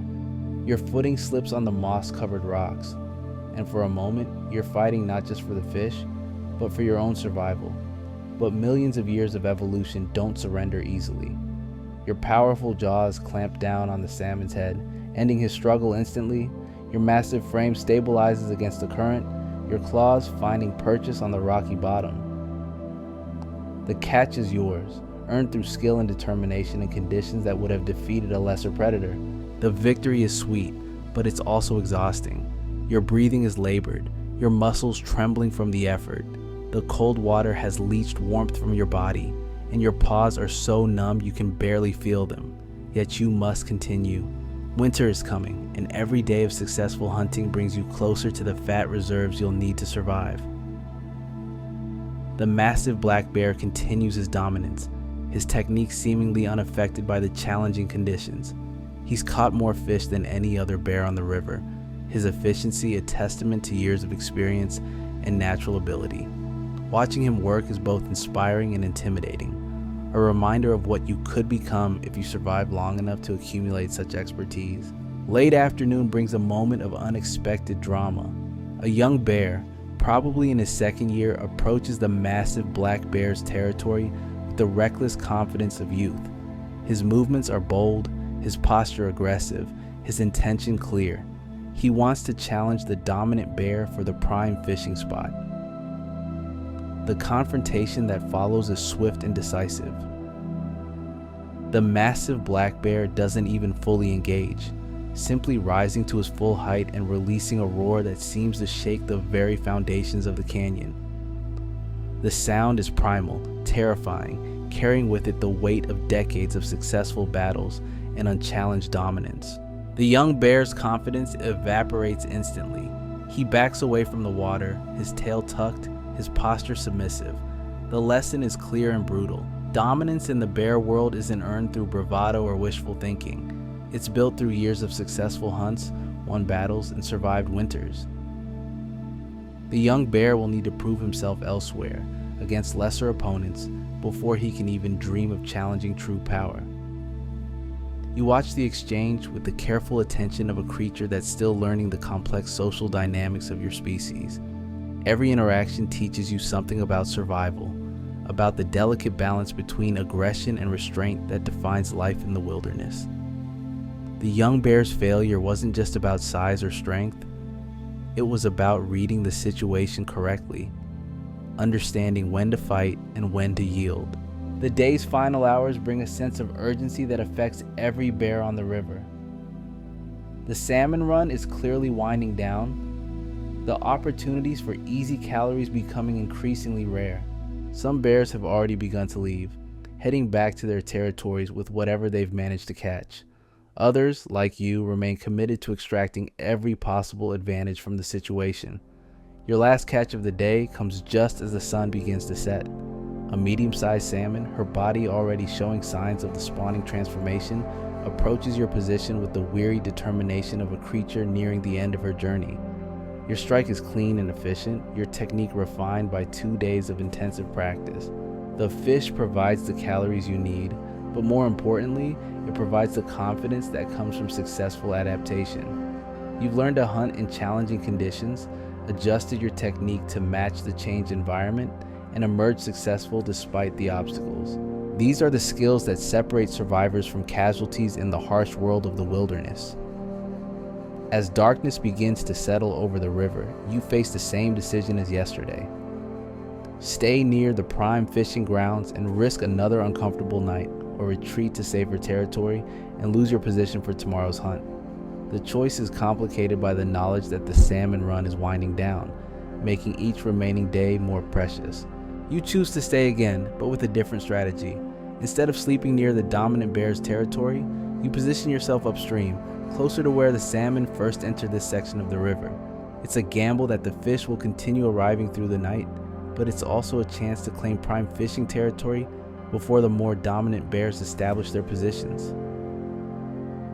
The night is colder than the previous one, the temperature dropping as clear skies allow heat to radiate away from the earth. Your thick fur provides excellent insulation, but the cold ground beneath you seems to drain warmth from your body despite your natural protection. You curl into a tight ball, conserving heat while remaining alert to the sounds of the night. Sleep comes in fragments again, broken by the sounds of other bears moving through the darkness. A splash here, a grunt there, the occasional roar of a territorial dispute being settled beyond your sight. Each sound is cataloged, analyzed, filed away as information that might prove crucial when morning comes. You dream of winter this time, of the long sleep that awaits you in the months ahead.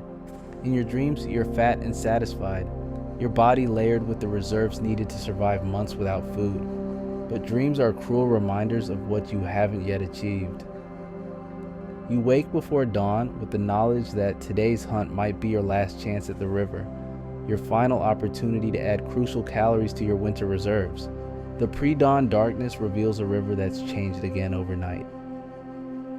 The water level has dropped slightly, creating new fishing opportunities but also new challenges. The salmon are even more scattered now, their numbers clearly diminished from the peak of the run. What remains are the strongest fish, the ones that have survived the journey this far, but also the most desperate ones, the stragglers whose spawning time is running out. The massive black bear is already in position, his technique adapted once again to the new conditions. His first strike of the day is successful, a large male salmon disappearing into his massive jaws with the efficiency of long practice. He's accumulated more fish than any other bear on the river, his dominance translating into the kind of caloric success that will carry him easily through the coming winter. You approach the water with a mixture of desperation and determination. Today might be your last chance at the river, your final opportunity to build the reserves you'll need for survival. The stakes couldn't be higher, the pressure more intense. Every strike must count, every opportunity must be seized. Your hunting strategy has evolved over the 3 days, refined by experience and necessity. You're more patient now, more selective in your targets, more efficient in your movements. The lessons learned through trial and error have made you a better predator, more adapted to the specific challenges of river fishing. The first fish of the day tests your newfound skills. A large female salmon, her body thick with eggs, approaches your position with the single-minded determination of a creature racing against time. Your strike is perfectly timed, your claws finding purchase on her slick body before she can react. The fight is brief but intense, ending with another successful catch added to your daily total. The taste is familiar now, but no less satisfying. Each fish represents not just calories, but survival itself. The fat in the salmon's flesh will be converted into the reserves your body needs to survive the winter months ahead. Without these catches, without this success, the long sleep would become a permanent one. The morning passes in a blur of concentration and action. Your technique has improved dramatically, your success rate higher than on either of the previous days. But the salmon are fewer now, their numbers clearly diminished from the peak of the run. Each catch is harder earned, each opportunity more precious.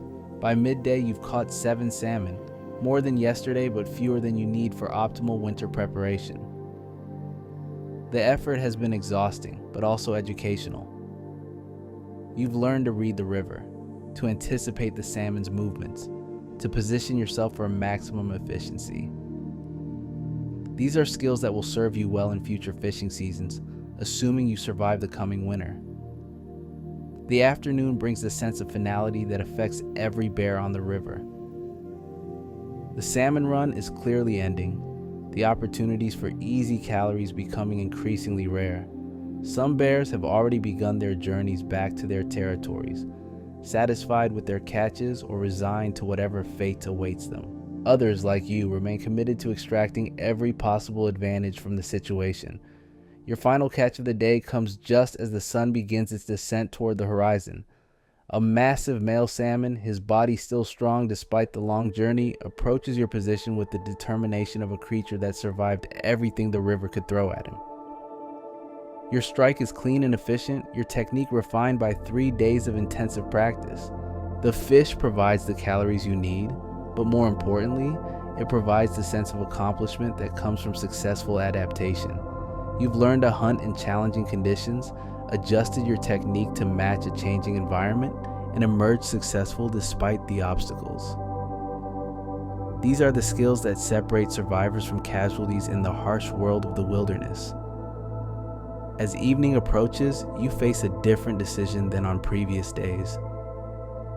The salmon run is clearly winding down, making tomorrow's fishing prospects uncertain at best. You could remain here, hoping for a few more stragglers, or you could begin the journey back to your territory, carrying with you the knowledge and calories you've accumulated over the past 3 days. The choice is made for you when the massive black bear begins to move upstream, following the remaining salmon toward their spawning grounds. His departure signals the end of the prime fishing season at this location. Other bears begin to follow, some heading upstream, others returning to their territories, all of them carrying the success or failure of their river hunting with them. You make your own decision, gathering the strength for the journey back to your territory. The salmon you've caught will sustain you for several days, but they're not enough for the complete winter preparation you need. The forest awaits, with its own challenges and opportunities, its own tests of your survival skills. The journey back begins as the sun sets, painting the sky in shades of orange and red. Your massive frame moves through the forest with the confidence of a creature that's learned valuable lessons about survival, about adaptation, about the delicate balance between aggression and restraint that defines life in the wilderness. Behind you, the river continues its endless song, carrying the last of the salmon toward their spawning grounds and their destiny. The sound fades as you move deeper into the forest, but the memory of these 3 days will remain with you forever. You faced the challenges of the river and emerged successful, not just in terms of calories gained, but in terms of skills learned and confidence built. The forest ahead holds its own mysteries, its own challenges, its own opportunities for the kind of survival that defines every moment of your existence as a grizzly bear. But tonight, with the taste of salmon still in your mouth and the knowledge of successful adaptation in your heart, you are exactly what millions of years of evolution designed you to be: a survivor, a predator, a creature perfectly adapted to extract what it needs from an environment that gives nothing freely and demands everything constantly. Tomorrow will bring new challenges, but tonight, you are alive, you are learning, and you are becoming the apex predator you were always meant to be. The forest embraces you with familiar scents and sounds as you leave the river behind. Your massive paws find their rhythm on the well-worn paths of your territory, each step a declaration of ownership earned through years of successful survival. The salmon oil coating your muzzle attracts insects that buzz around your head, but you ignore them. Your focus is already shifting from the river's challenges to the forest's opportunities. Your territory spans 12 square miles of dense woodland, rocky outcroppings, and hidden meadows. Every tree, every stream, every fallen log holds significance in your mental map of survival. This is your domain, marked by scent and defended by strength, but ownership in the wilderness is never permanent. It must be renewed daily through presence, vigilance, and the willingness to fight for what you've claimed. The first challenge announces itself before you've traveled a mile from the river. Fresh bear scat on the trail, still warm, still pungent with the scent of someone who doesn't belong here. Your massive head drops to examine the evidence, your nose cataloging information that tells a story of intrusion and potential conflict. The scat is from a younger male, probably half your size, but size isn't everything in territorial disputes. Desperation can make even small bears dangerous. You raise your head and release a roar that echoes through the forest canopy. It's not a sound of anger, but of announcement. A declaration that the territory's rightful owner has returned, that any intruder should reconsider their presence before a confrontation becomes inevitable. The sound carries for miles, reaching every creature within your domain and beyond. The response comes from deep within your territory, an answering roar that's weaker but defiant. The intruder isn't backing down, isn't intimidated by your vocal display. This means confrontation is inevitable, a battle for territorial rights that will determine who controls these valuable hunting grounds through the coming winter months. Your approach is methodical, each step calculated to project strength while gathering information about your opponent. The forest provides cover, allowing you to observe before being observed, to assess the situation before committing to action. Through gaps in the undergrowth, you catch glimpses of the intruder, a young male bear focused on digging for roots near a fallen oak. He's smaller than you estimated, but his movements are quick and efficient. His fur is darker, almost black, and his build suggests speed rather than raw power. This could work in his favor if the confrontation becomes a chase, but it also means he lacks the mass needed for prolonged combat. The mathematics of the situation favor you, but wilderness battles are never guaranteed outcomes. Your emergence from the tree line is deliberately dramatic. You rise to your full height, 8 feet of apex predator towering above the forest floor. Your arms spread wide, displaying the massive span of your reach, your claws catching the filtered sunlight like polished daggers. The message is clear and unmistakable. This territory has an owner, and that owner is prepared to defend his claim. The younger bear's reaction is immediate and telling. He drops to all fours, his head lowered, his posture submissive. But his eyes remain fixed on yours, and in them you see not fear, but calculation. He's assessing you just as you're assessing him, looking for weaknesses, for opportunities, for any advantage that might tip the balance in his favor. The standoff lasts 90 seconds, neither of you moving, neither of you backing down. The forest holds its breath around you, even the insects falling silent in the presence of such concentrated tension. This is the moment when battles are won or lost, when the complex social dynamics of bear society determine outcomes without the need for violence. Then the younger bear makes his move, not toward you, but away from you. He backs slowly toward the edge of your territory, his movements careful and non-threatening. He's not fleeing in panic, but making a strategic withdrawal. He's tested your resolve and found it solid, accepted the reality of your dominance without the need for bloodshed.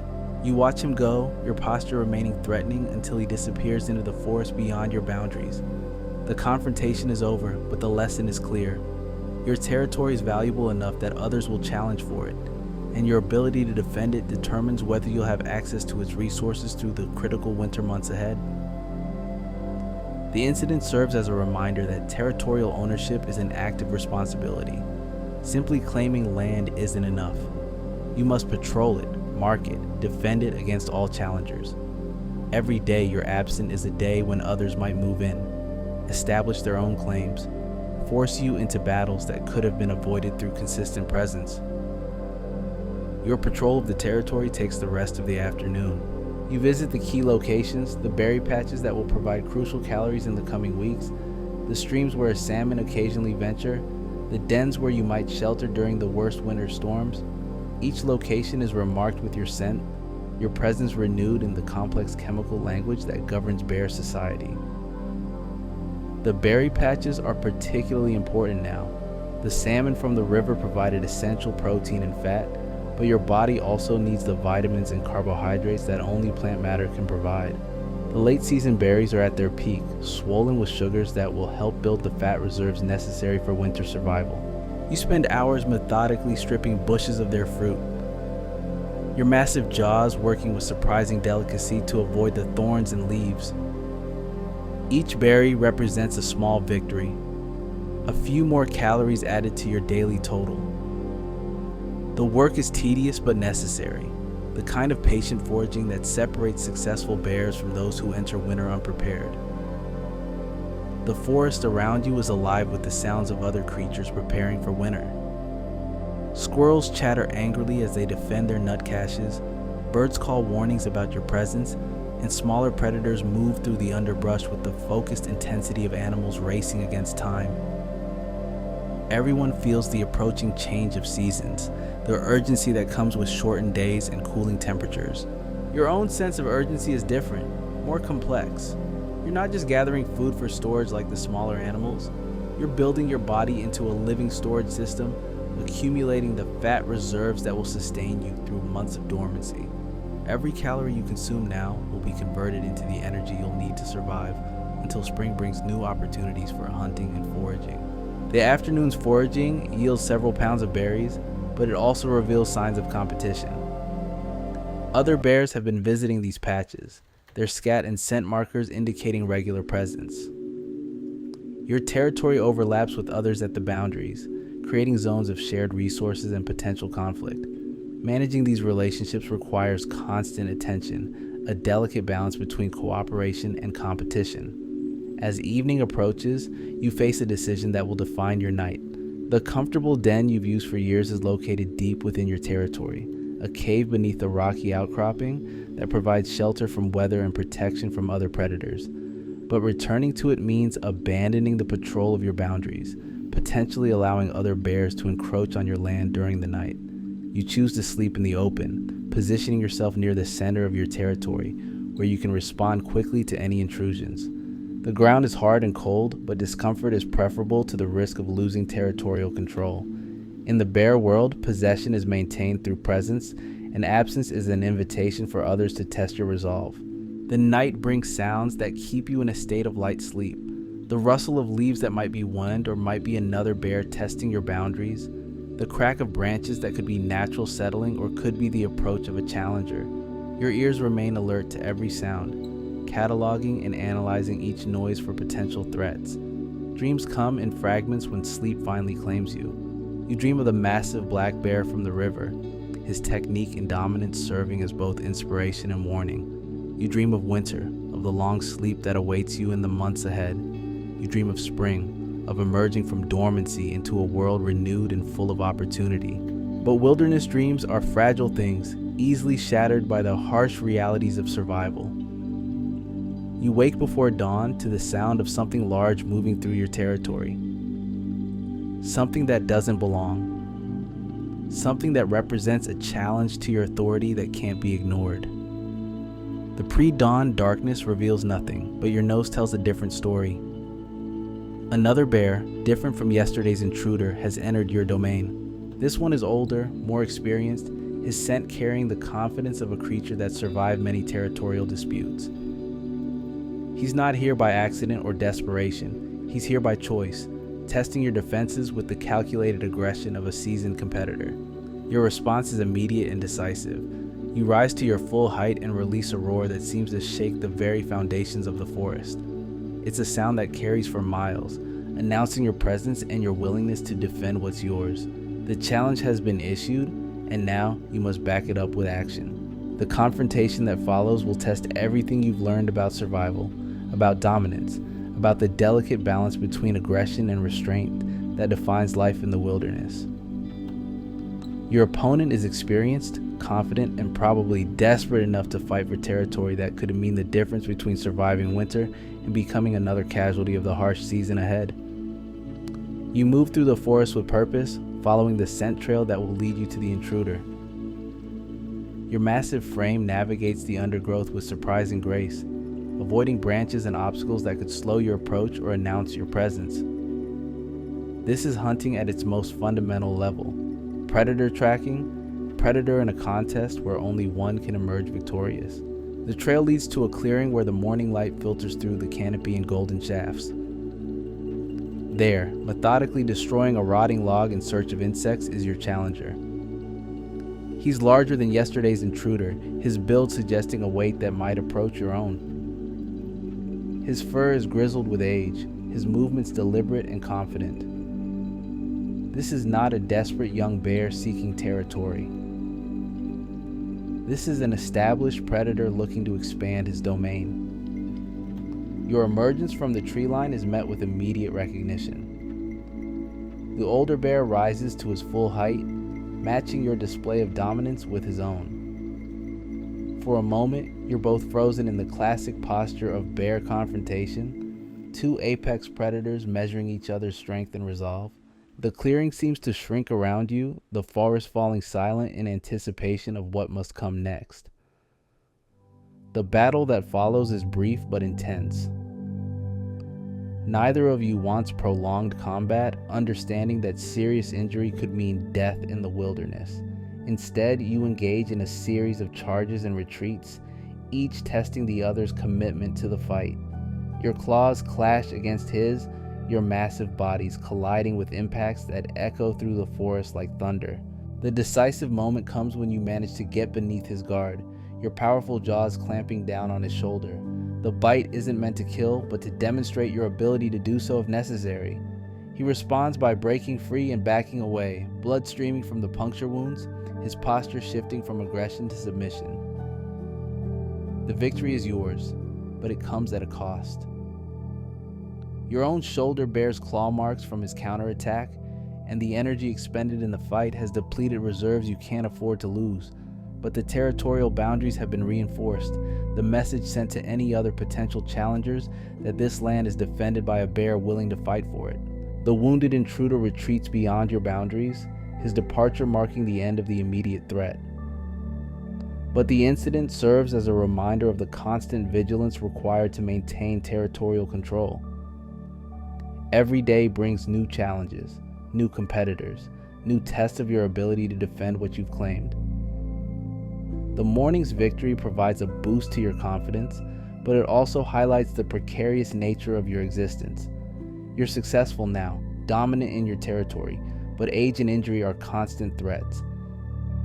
Every battle takes a toll. Every confrontation increases the risk of serious damage that could compromise your survival. Your patrol of the territory continues, but now with added urgency. The fight has demonstrated that your boundaries are being tested, that other bears are actively seeking to expand their domains at your expense. You must be more vigilant, more aggressive in defending your claim, more willing to engage in conflicts that could determine your fate.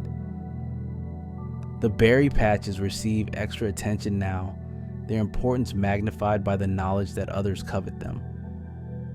You spend hours foraging, your massive jaws working methodically to strip the bushes of their fruit. Each berry represents not just calories, but territorial control, the kind of resource that makes your land worth fighting for. The afternoon brings a different kind of challenge. A family of wolves has moved into the edge of your territory, their presence announced by howls that carry across the forest. Wolves don't directly challenge bears for territory, but they compete for the same prey, the same carrion, the same resources that both species need for survival. Your response to the wolves is different from your response to other bears.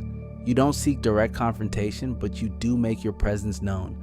Your scent markers are refreshed along the boundaries, your path through the forest deliberate and obvious. The message is clear. This territory has a primary predator, and that predator is aware of their presence. The wolves respond by maintaining their distance, their hunting patterns adjusted to avoid direct conflict with you. It's an uneasy coexistence, but one that benefits both species. They clean up carrion you might leave behind, and you provide a deterrent to other predators that might threaten their young. The wilderness is full of these complex relationships, partnerships born of necessity rather than choice. Evening approaches with the weight of accumulated success and accumulated fatigue. You've defended your territory, foraged successfully, and established your dominance over multiple challenges. But the day's victories have come at a cost in energy and injuries that will need time to heal. The balance between aggression and conservation becomes more critical with each passing day. Your sleeping spot tonight is carefully chosen, positioned to provide early warning of any new intrusions while remaining concealed from casual observation. The ground is softer here, covered with a thick layer of fallen leaves that will provide some insulation against the cold. Your massive frame settles into the space with the practiced ease of a creature that's learned to find comfort in the wilderness. Sleep comes more easily tonight, your body exhausted by the day's conflicts and your mind satisfied with the successful defense of your domain. But even in sleep, your senses remain alert to the sounds of the night, the constant vigilance that never truly ends for a creature living at the apex of the food chain. Dreams blend reality with memory, creating visions of past battles and future challenges. You dream of the river, of the salmon run, and the massive black bear, whose dominance served as both inspiration and warning. You dream of winter, of the long sleep that will test your accumulated reserves against the harsh realities of the cold season. You dream of spring, of emerging into a world renewed and full of opportunity. But dawn always comes, bringing with it new challenges and new opportunities. The forest awakens around you, filled with the sounds of creatures beginning their daily struggle for survival. Your own struggle continues, shaped by the knowledge that every day brings you closer to the critical test of winter, the season that will determine whether your summer's efforts have been sufficient for survival. The morning air carries scents that tell stories of the night's activities. Other bears have moved through the area, their presence noted and cataloged for future reference.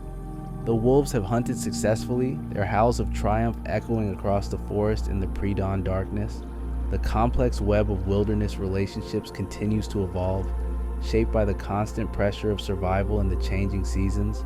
Your own morning begins with the familiar ritual of territory patrol, but now with the added knowledge that your boundaries are under constant pressure. Every scent marker must be refreshed. Every boundary must be reinforced. Every challenge must be met with the kind of decisive action that maintains your dominance. The forest may be your domain, but it's a domain that must be defended daily against all challengers. The day ahead promises new tests of your survival skills, new opportunities to build the reserves you'll need for winter, new challenges to your territorial control. But for now, in the quiet moments before full dawn, you are exactly what millions of years of evolution designed you to be. A survivor in a world that demands everything and gives nothing freely. A predator perfectly adapted to extract what you need from an environment that tests every aspect of your existence. The forest waits, full of promise and threat in equal measure. Your massive frame rises to meet whatever challenges the day will bring, your senses alert to every opportunity and every danger. This is your world, harsh and unforgiving, but also rich with the kind of life that can only exist at the very edge of survival. And in that world, you are exactly where you belong.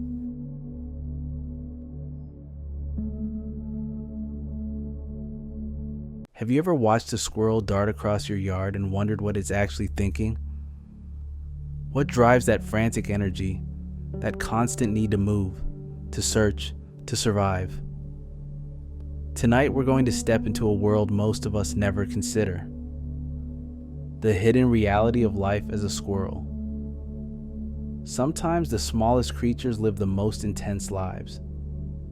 It's time to dim the lights, grab something comfortable, and discover what it truly means to exist in a body built for survival. The morning doesn't begin with an alarm clock.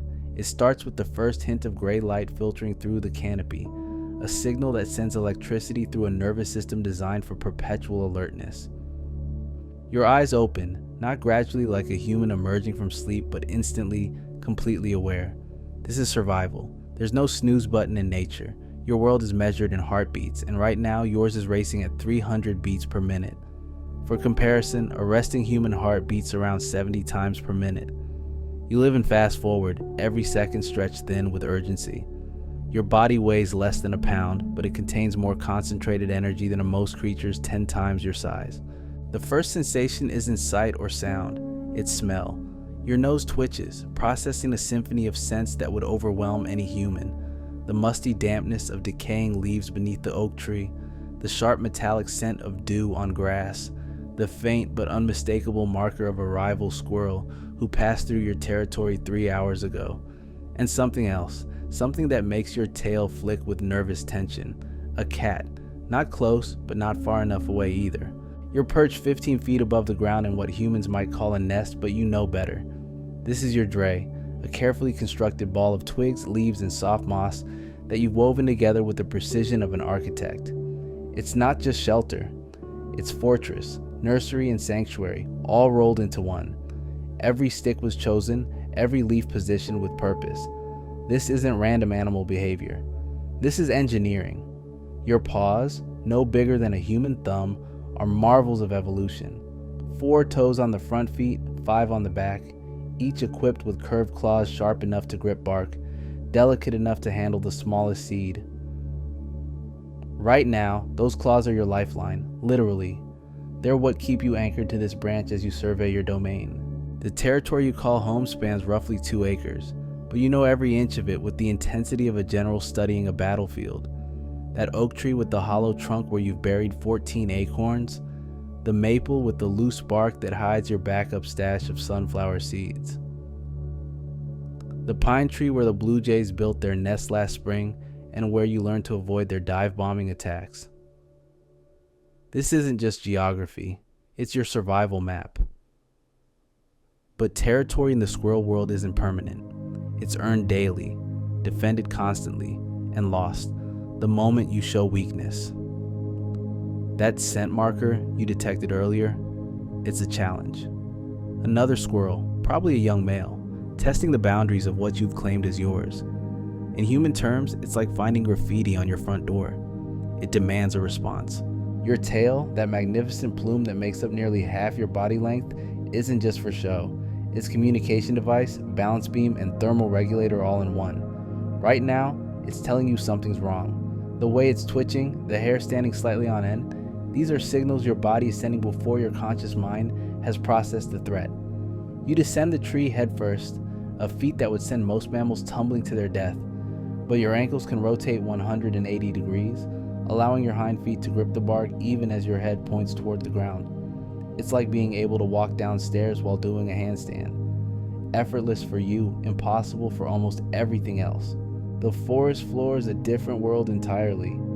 Up in the canopy, you're the master of your domain. Down here, you're prey. Your ears, proportionally massive compared to your body, swivel independently as you process the acoustic landscape. The rustle of leaves that might be wind, or might be a snake. The distant call of a hawk that could be hunting or just passing through. The rhythmic thudding that means a human is approaching, still 50 yards away but closing. Every step is calculated. Your feet barely disturb the carpet of fallen leaves, a skill that took months to master as a juvenile. Noise means death in your world. Silence means survival. You move in short bursts, freezing completely every few seconds to reassess your surroundings. To a watching human, it might look like nervous energy. To you, it's systematic intelligence gathering. The acorn you buried yesterday beneath the rose bush should still be there. But memory in your world isn't just about location. It's about risk assessment. Was this hiding spot chosen well? Has the ground been disturbed? Are there signs that another squirrel has discovered your cache? You approach the spot with the caution of a bomb disposal expert, because in your world, a stolen acorn could mean the difference between surviving winter and starving. Your memory isn't just good, it's extraordinary. You can remember the location of thousands of buried nuts organized in your mind by season, quality, and accessibility. Scientists call it scatter hoarding, but you know it as insurance. Every buried acorn is a bet against future hunger, a hedge against the uncertainty that defines your existence. The ground beneath the rose bush is undisturbed. You dig with focused intensity, your claws working like tiny shovels. 3 inches down, you find it. The acorn is perfect, untouched by rot or insects. You cradle it in your paws, examining it with the attention of a jeweler appraising a diamond. This single nut contains enough calories to fuel your hyperactive metabolism for hours. But eating it now would be wasteful. Your body is designed for feast or famine, and right now, with autumn approaching, every calorie needs to be stored or strategically consumed. You make a decision that would seem impossible to most humans. You rebury the acorn, adding it to your mental inventory of winter reserves. Self-control in your world isn't about willpower. It's about survival mathematics. A shadow passes overhead, and every fiber of your being freezes. Hawks cast shadows. So do eagles. So do owls, though they hunt primarily at night.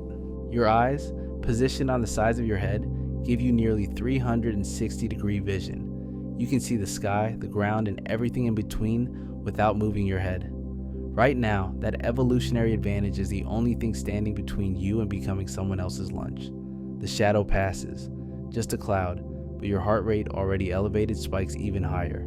400 beats per minute now.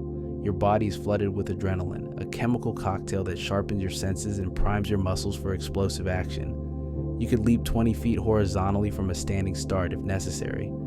You could climb a vertical tree trunk at 15 miles per hour. You could change direction mid-air while jumping between branches. These aren't party tricks, they're survival tools, honed by millions of years of evolution and refined by a lifetime of practice. Every squirrel who couldn't perform these feats died before reproducing. You exist because your ancestors were the fastest, the most agile, the most paranoid. Paranoia in your world is a virtue. The morning hunt continues. You're not just looking for food, you're gathering intelligence about your territory, monitoring the competition and assessing threats. That pile of disturbed leaves near the bird feeder means the neighbor's cat has been hunting here. The fresh scratches on the utility pole indicate another squirrel has been marking territory.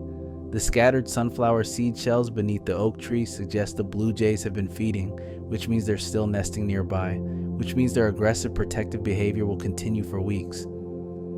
Your brain processes this information with the efficiency of a computer, but it's not cold calculation. It's survival instinct refined into art. You don't just react to your environment. You anticipate it, manipulate it, and adapt to it with the flexibility that would impress any military strategist. The sun climbs higher, and with it comes both opportunity and danger. More light means better visibility for foraging, but it also means you're more visible to predators. The warming air brings out insects, a valuable protein source, but it also increases activity among competitors. Every advantage in your world comes with a corresponding risk. You spot movement in your peripheral vision. Another squirrel, a juvenile by the look of it, is approaching one of your buried caches. This is the moment every territory holder dreads. Confrontation is dangerous, but allowing theft is potentially fatal. Your tail begins to twitch with aggressive intent. The decision happens in milliseconds, but the consequences will ripple through your day. You could retreat, find another cache, avoid the confrontation entirely, but every retreat signals weakness, and weakness in the squirrel world is a death sentence delivered slowly. Territory lost is rarely regained without violence. You advance with deliberate aggression, your body language shifting from cautious forager to territorial defender. Your tail fluffs to twice its normal size, a display designed to make you appear larger and more intimidating. Your back arches slightly, and you begin the chattering call that serves as both warning and declaration of intent. To human ears, it might sound like angry chittering. To another squirrel, it's a very clear message. Leave now or face the consequences. The juvenile freezes, then begins its own defensive display. Younger squirrels often mistake bravado for courage, inexperience for fearlessness. This one is no different. It mirrors your aggressive posture, tail fluffed, back arched, chattering its own challenge. What it lacks in size and experience, it's trying to compensate for with volume and attitude. The standoff lasts exactly 4 seconds. Then you move. Your charge isn't random aggression. It's tactical warfare compressed into a burst of movement so fast that human eyes would struggle to track it. You leap forward, then veer left at the last moment, using your superior agility to circle behind the intruder. The juvenile, caught off guard by your speed, stumbles as it tries to turn and face you. Physical contact in squirrel conflicts is brief but decisive. You land a glancing blow with your claws. Not enough to cause serious injury, but enough to establish dominance. The juvenile squeaks in surprise and pain, then bolts for the nearest tree. You chase it for 20 yards, not to catch it, but to ensure it understands the boundaries of your territory. The entire confrontation lasted less than 30 seconds, but it drained significant energy reserves. Your heart rate is now approaching 500 beats per minute, the upper limit of what your cardiovascular system can sustain. Your breathing is rapid and shallow. your muscles flooded with metabolic byproducts that will take precious time to clear. This is the hidden cost of territorial defense. Every challenge requires a response, and every response depletes resources you can't afford to waste. But the alternative, allowing your territory to be overrun, would be far more costly. In your world, respect isn't earned through kindness or cooperation. It's earned through the consistent willingness to fight for what you've claimed. You return to your cache, now doubly important after being challenged. The acorn is still there, undisturbed, but you no longer trust this hiding spot. Too exposed, too easily discovered. You dig it up again, cradle it briefly, then begin the search for a better location. Every burial site is a decision between accessibility and security, between convenience and safety. The new spot you choose is beneath a dense cluster of ferns, partially hidden by an overhanging root. You dig with methodical precision, creating a hole exactly the right depth and width. Too shallow and the acorn might be discovered by other foragers. Too deep and you might not be able to retrieve it when the ground freezes. The mathematics of survival are precise and unforgiving. As you work, your ears continuously monitor your surroundings. The distant rumble of a lawnmower means human activity, which typically drives away most predators but can be dangerous in its own right. The sharp call of a blue jay might be territorial display, or it might be a warning about a hawk or cat. The rustling of leaves could be wind, or it could be another squirrel, or it could be something much more dangerous. Your nose provides additional intelligence. The scent of fresh-cut grass mixed with gasoline from the lawnmower, the floral perfume of late blooming flowers, the musky odor of a dog that passed through earlier, though not recently enough to be an immediate threat, and underneath it all, the complex bouquet of forest floor decomposition, a smell that speaks of seasons changing and winter approaching. Winter. The word doesn't exist in your vocabulary, but the concept dominates your existence. Every action, every decision, every buried nut is preparation for the months when food becomes scarce and survival becomes a daily struggle against starvation and cold. Your body is already beginning to change, adding fat reserves and growing thicker fur.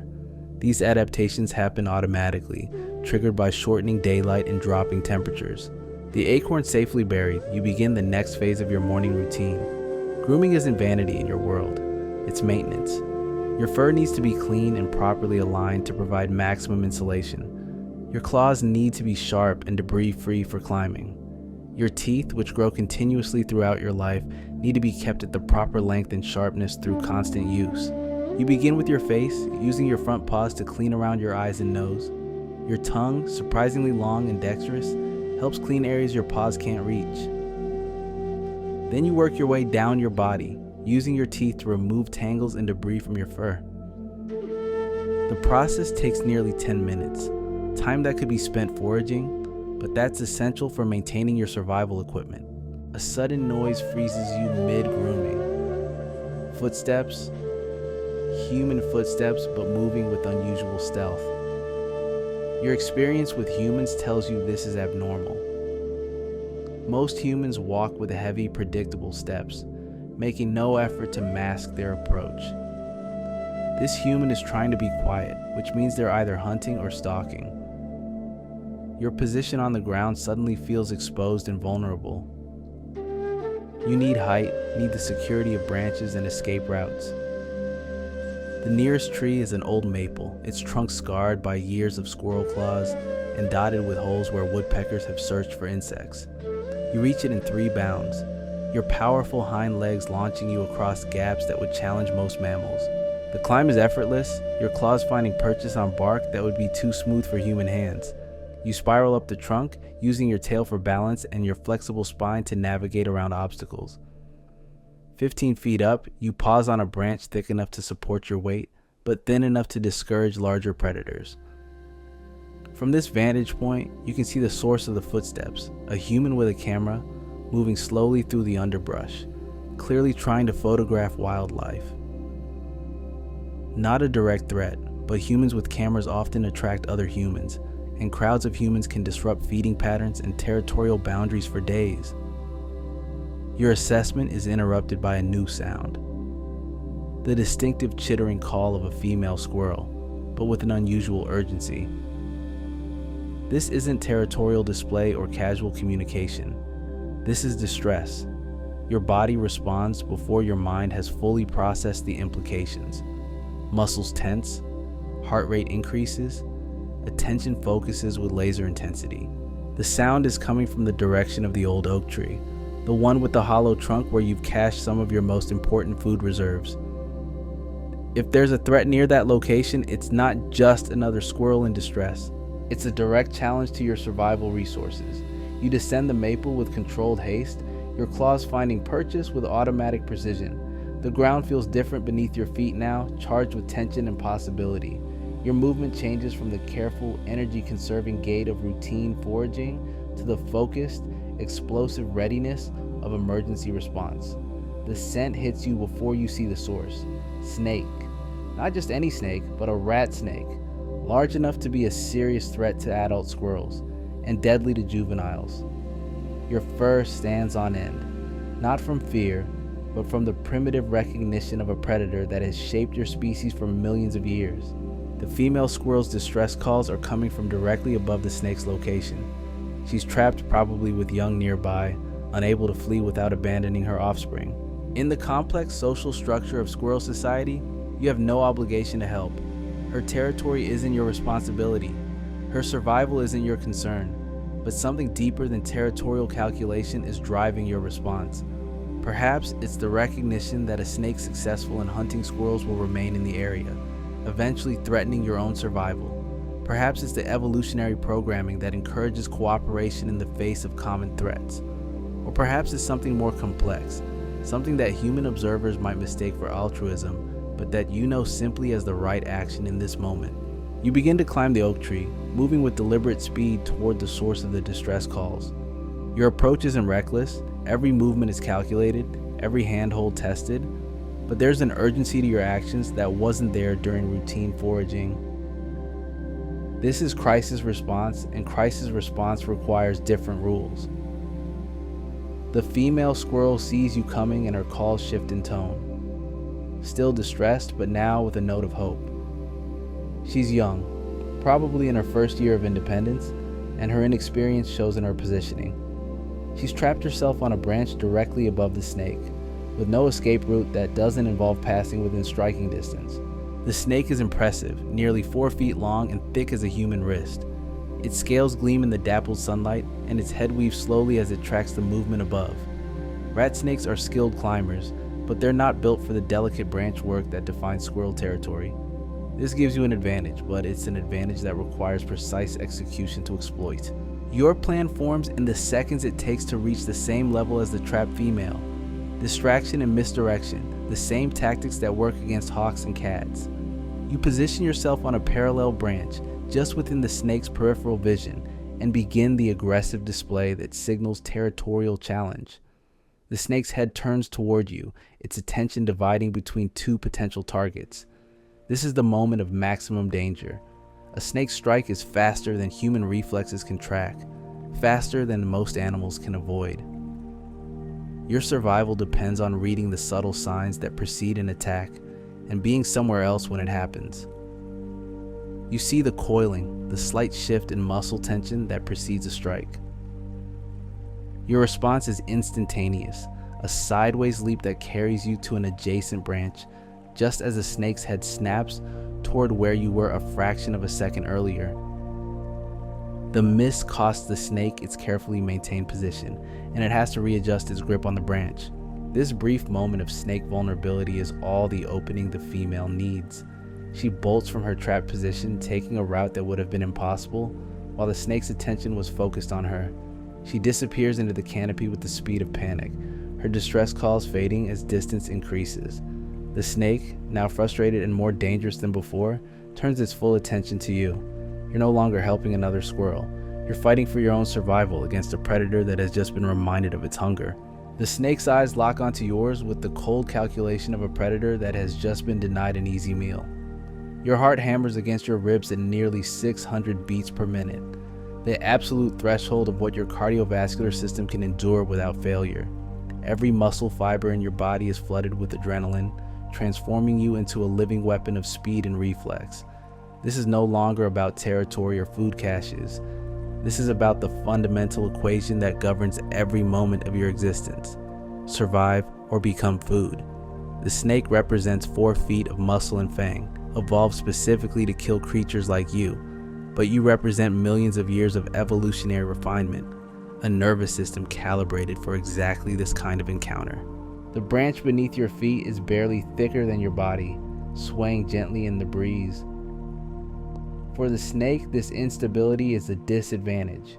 Its weight distribution requires solid support, and the flexible wood beneath its coils forces it to constantly readjust its grip. For you, instability is opportunity. You've spent your entire life navigating surfaces that would challenge a tightrope walker. The snake begins to move, its body flowing like liquid muscle across the branch. Its approach is methodical, patient, conserving energy for the explosive strike that will end this confrontation. You match its patience with hypervigilance, every sense calibrated to detect the microscopic changes that precede an attack.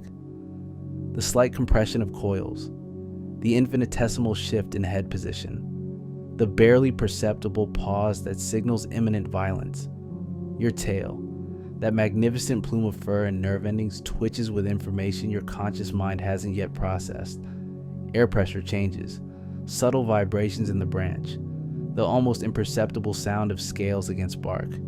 Your body is reading the environment with an accuracy that would shame the most sophisticated sensors. The strike comes without warning, faster than conscious thought, faster than deliberate reaction. But your response isn't conscious or deliberate.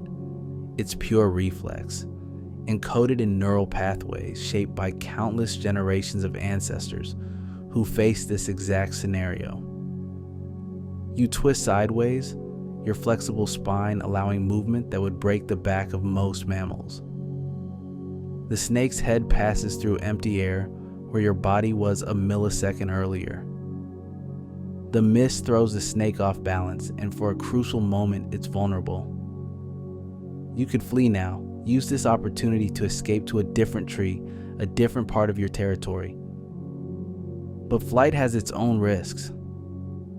A snake that has learned to hunt in your territory will return, and next time you might not have the advantage of surprise and positioning. Instead, you attack, not with the mindless aggression of a cornered animal, but with the calculated precision of a predator that has momentarily become the hunter.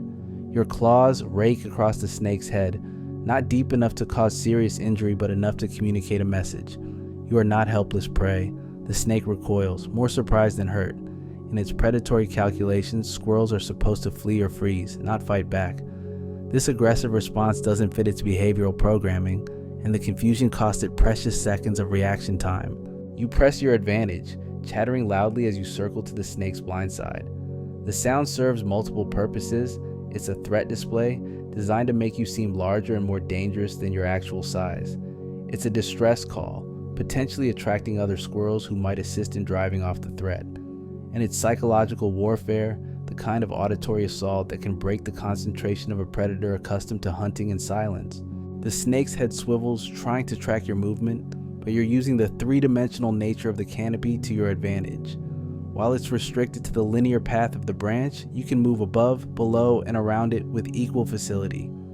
You leap to a parallel branch, forcing the snake to completely reorient its position.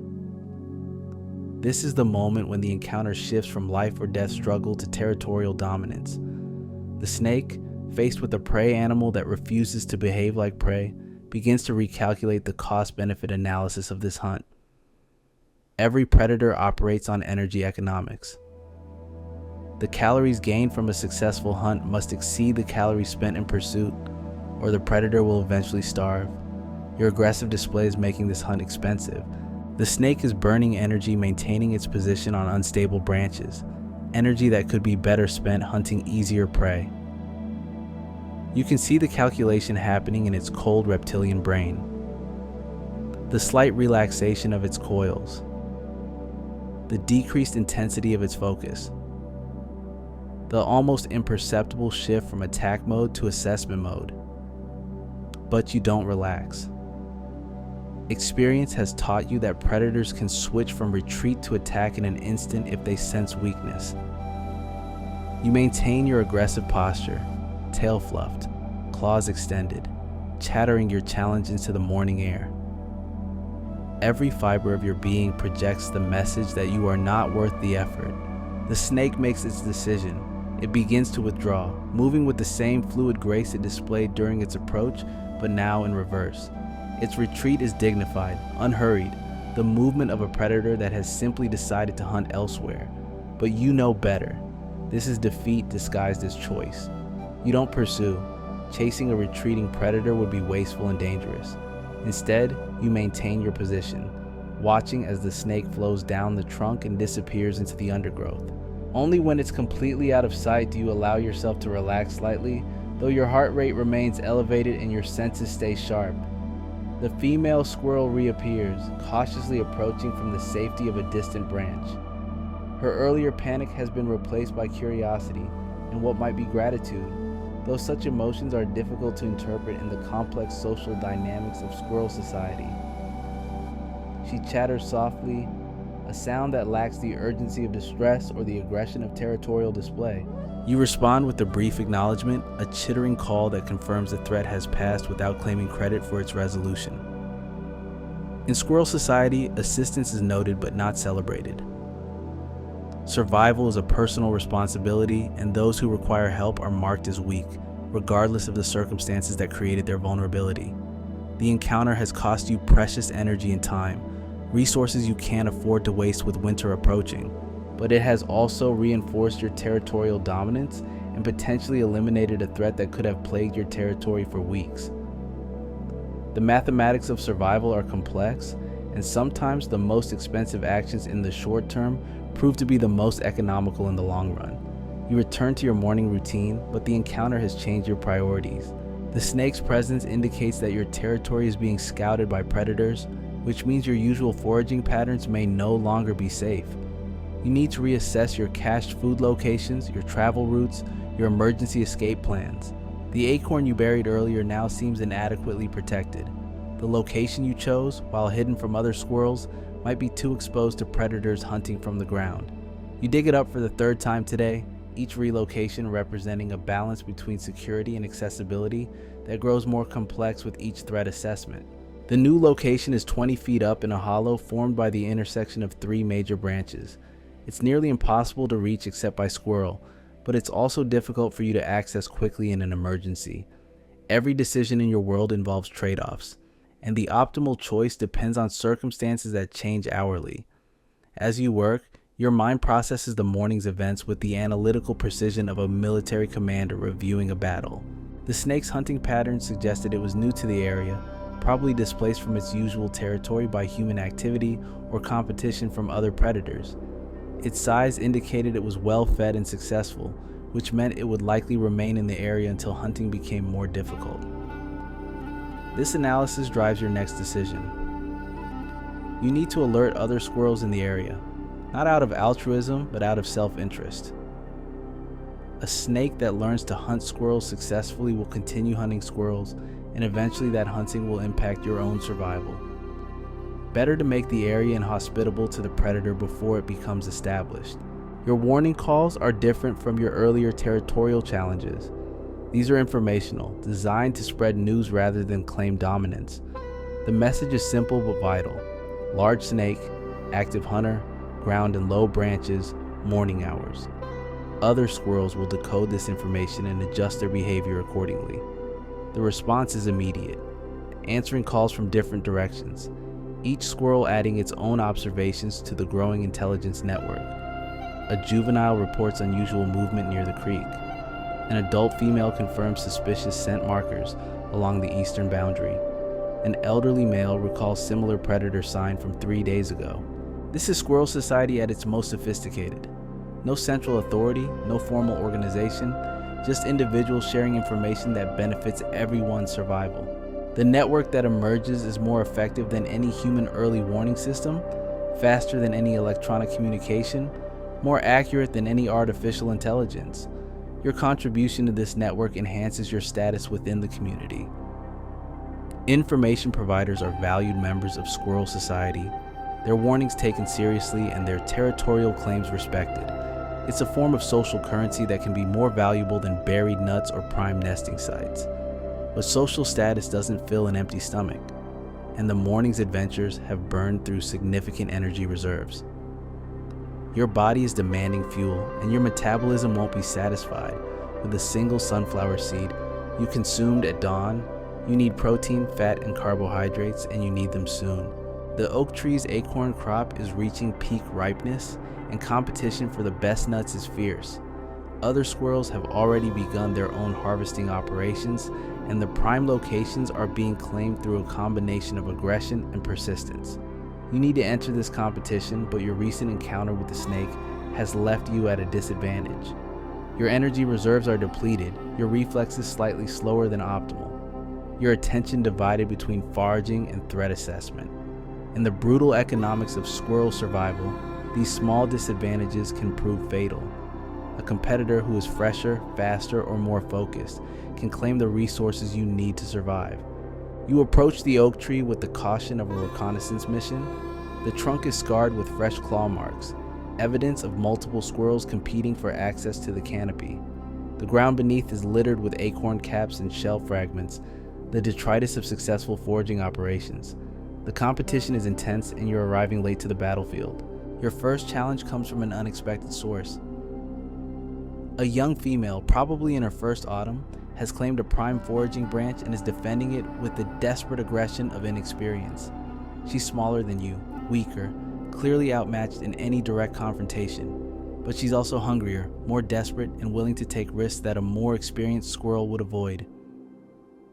The standoff develops quickly. She chatters her challenge from the security of her branch, tail fluffed to maximum size, claws extended, every inch of her body projecting defiance. You respond with your own display, but your heart isn't entirely in it. The morning's encounter with the snake has reminded you that there are worse things than sharing territory with a desperate juvenile. The resolution comes through compromise rather than combat. You demonstrate your dominance by approaching her branch, but you don't force a direct confrontation. Instead, you select a parallel branch, close enough to assert your presence, but far enough to avoid triggering her defensive response. It's a solution that allows both of you to forage without the energy expenditure of actual combat. The acorns on your chosen branch are smaller than those she's claimed, but they're perfectly adequate for your needs. You work efficiently, testing each nut for ripeness, discarding those that show signs of insect damage or premature aging. Your selection process is based on energy content, storage potential, and digestibility. Each acorn you choose represents a calculated investment in your survival. The work is methodical but not mindless. Your attention remains divided between foraging and surveillance, constantly monitoring for threats and opportunities. The hawk that's been circling the area for the past hour. The domestic cat that's learned to hunt along the forest edge. The human with the camera who's been photographing squirrels all morning. Each potential threat requires a different response strategy. The hawk demands constant vigilance and immediate access to cover. The cat requires knowledge of its hunting patterns and preferred ambush sites. The human needs to be monitored for sudden movements or behavioral changes that might indicate a shift from passive observation to active interference. Your multitasking abilities would impress any human observer, but for you, it's simply the price of survival. A squirrel that can't simultaneously forage, monitor threats, defend territory, and process social information is a squirrel that won't survive to see winter. Evolution has equipped you with the neural architecture to handle this complexity, but it comes at a cost. The cognitive load of constant threat assessment is exhausting. Your brain, proportionally large for your body size, consumes a significant percentage of your total energy budget. The more complex your environment, the more energy you must dedicate to information processing. It's another cruel equation in the mathematics of survival. By mid-morning, you've cached 6 acorns in various locations throughout your territory. Each hiding spot was chosen using criteria that would challenge a professional security consultant. Distance from regular travel routes. Concealment from casual observation. Accessibility under different weather conditions. Protection from other squirrels and ground foraging competitors. The mental map in your head now includes dozens of cache locations, each tagged with information about contents, security level, and seasonal accessibility. This spatial memory system is one of your species' most remarkable adaptations, allowing you to create a distributed food storage network that can sustain you through months of scarcity. But memory, like everything else in your world, comes with risks. A cache location that's too memorable might also be discoverable by competitors. A hiding spot that's too secure might become inaccessible under winter conditions. A food store that's too concentrated might attract predators or represent a single point of failure. The optimization problem is complex enough to challenge supercomputers, but you solve it instinctively, using cognitive algorithms refined by millions of years of evolutionary pressure. Every decision is informed by probability calculations that would impress professional statisticians, yet you make them without conscious mathematical analysis. The sun reaches its zenith, and with it comes a shift in the rhythm of your day. The morning's frantic energy gives way to a more measured pace, though your alertness never diminishes. Midday brings different challenges, different opportunities, different threats. Your body begins to prepare for the afternoon's activities, but first, you need to address a growing concern. The snake encounter has left you with a problem that goes beyond immediate survival. Your territorial boundaries have been tested, your dominance challenged, your resources threatened. In the complex social dynamics of squirrel society, these challenges must be addressed or they will multiply. Other squirrels have noticed your morning's activities. Some have interpreted your assistance to the trapped female as a sign of strength, evidence that you're secure enough in your territory to help others. But others have read it as weakness, proof that you're willing to waste energy on concerns that don't directly benefit your survival.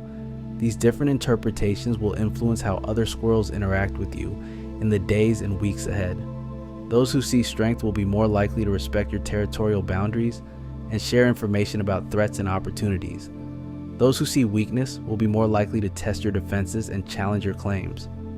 The afternoon will bring new tests, new challenges, new opportunities to demonstrate your fitness for survival. But for now, in the brief calm of midday, you allow yourself a moment of something that might be satisfaction. You've survived the morning's challenges, secured additional resources, and maintained your territorial integrity. In the simple mathematics of squirrel existence, survival is the only victory that matters. Everything else is just preparation for the next challenge, the next threat, the next opportunity to prove that you deserve to see another day. The afternoon sun filters through the canopy, casting shifting patterns of light and shadow across your territory. The day is far from over, and with it will come new tests of your ability to navigate the complex, dangerous, exhilarating world of life as a squirrel. But for this moment, you are alive, alert, and ready for whatever comes next. The afternoon heat brings a different kind of challenge to your world. As temperatures climb, your fur becomes less of an asset and more of a burden. Unlike humans who can remove layers, you're trapped in a coat designed for winter survival. Your body begins the delicate process of thermoregulation, panting lightly through your open mouth, seeking shade when possible, flattening your fur against your skin to reduce insulation. Your tail, that magnificent communication device, now serves as a portable umbrella. You angle it carefully to cast shadow over your back, a technique that provides crucial cooling during the hottest part of the day. The blood vessels in your ears dilate, turning them into radiators that help dissipate excess heat. Every adaptation in your body has multiple purposes, each serving survival in ways that would fascinate human engineers. The forest sounds different in afternoon heat.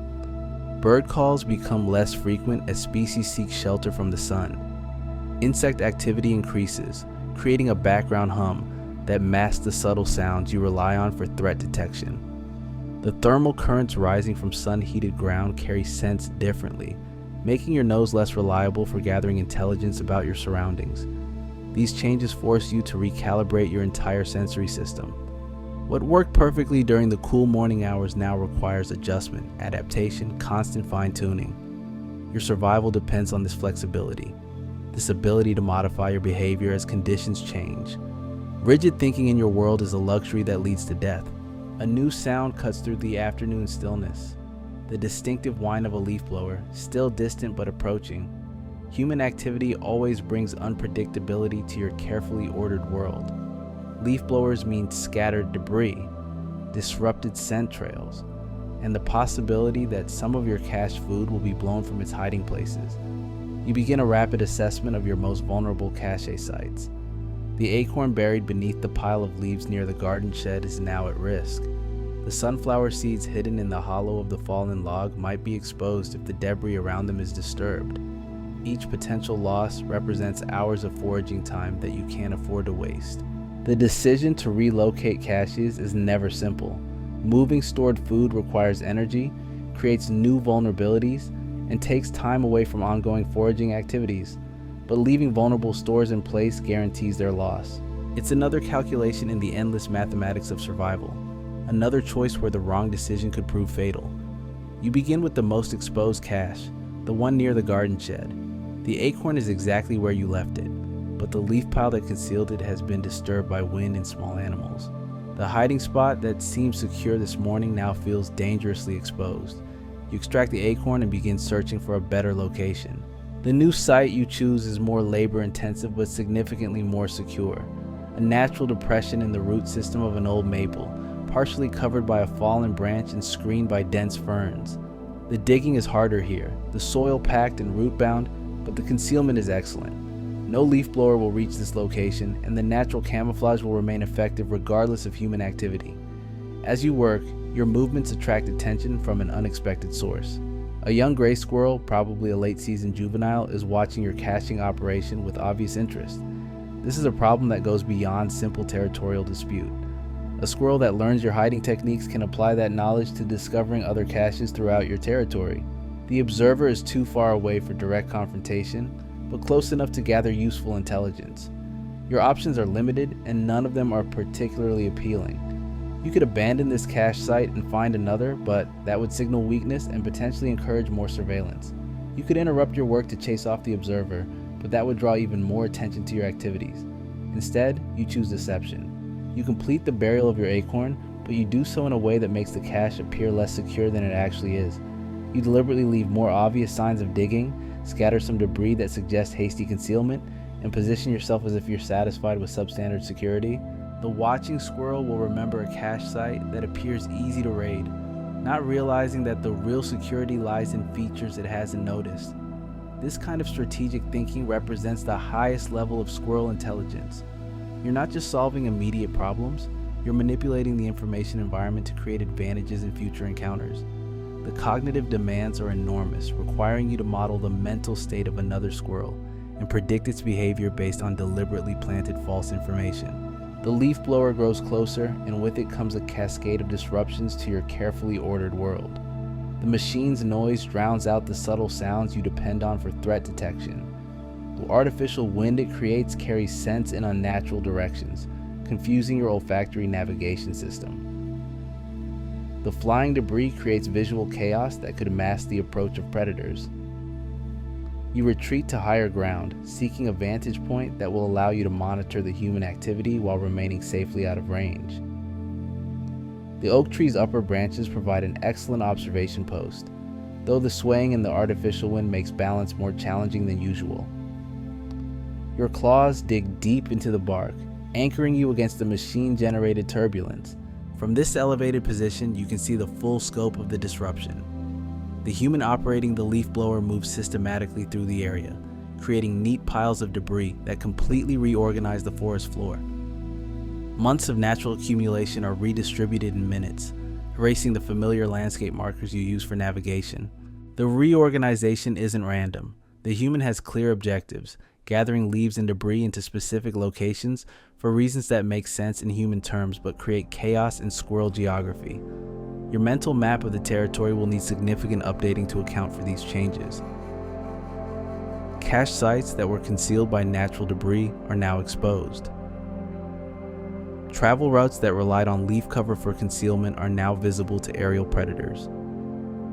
But disruption also creates opportunity. The leaf blower's activity disturbs insects, driving them into the open where they become easy prey. Small seeds and nuts that were buried in the debris are now visible on the surface, available for quick collection. The human systematic approach means you can predict where disturbances will occur and position yourself to take advantage of the opportunities they create. You descend from your observation post and begin following the leaf blower's path, staying well behind the noise and chaos, but close enough to exploit the resources it exposes. This is opportunistic foraging at its finest, turning environmental disruption into survival advantage. Your ancestors who couldn't adapt to human activity didn't survive to reproduce. You exist because flexibility and adaptability are encoded in your genes. The first discovery is a cluster of maple seeds, exposed when their leaf cover was blown away. They're past prime condition but still nutritious, and their location makes them easy to collect without competition from other squirrels. You gather them quickly, stuffing some into your cheek pouches for immediate consumption and burying others in hastily chosen cache sites. The second opportunity is more complex. The leaf blower has exposed a colony of ground-dwelling insects, protein-rich grubs that normally remain hidden beneath the debris. Other animals have noticed this bonanza as well. A pair of blue jays circles overhead, and you can see movement in the underbrush that suggests ground foraging competitors are approaching. The window of opportunity is narrow. The insects won't remain exposed for long, and the arriving competitors will make the area too dangerous for extended foraging. You need to maximize your protein intake while minimizing your exposure to threats. It's a classic optimization problem, the kind that defines every foraging decision in your world. Your approach is methodical but rapid. You select the largest, most accessible grubs first, consuming them immediately to avoid the risk of losing them to competitors. The protein floods your system with essential amino acids, fuel for the muscle maintenance and growth that your hyperactive lifestyle demands. Each grub represents a significant nutritional investment, worth the risk of exposure. The blue jays arrive first, their harsh calls adding to the chaos of the leaf blower's noise.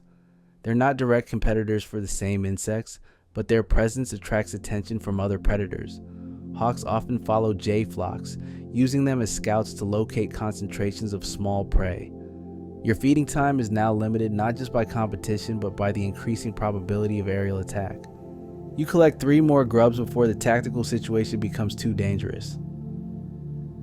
The approaching ground competitors, a pair of chipmunks, are small enough to avoid direct confrontation, but numerous enough to monopolize the resource. The jay's calls have attracted the attention of a crow, whose presence significantly increases the predation risk for any small mammal in the area. The retreat is strategic rather than panicked. You move to a position that maintains visual contact with the feeding site while providing multiple escape routes. If the competitors move on quickly, you might be able to return for a second round of foraging. If predators arrive, you'll have advance warning and multiple options for escape. The leaf blower moves on, leaving behind a transformed landscape. The neat piles of debris represent a complete reorganization of your territory's geography. Some of your cached food is now more exposed, some is more concealed. Some travel routes are now more dangerous, others are safer. The net effect is neither purely positive nor purely negative, just different. Different in your world means dangerous until proven otherwise. Change disrupts the carefully learned patterns that keep you alive.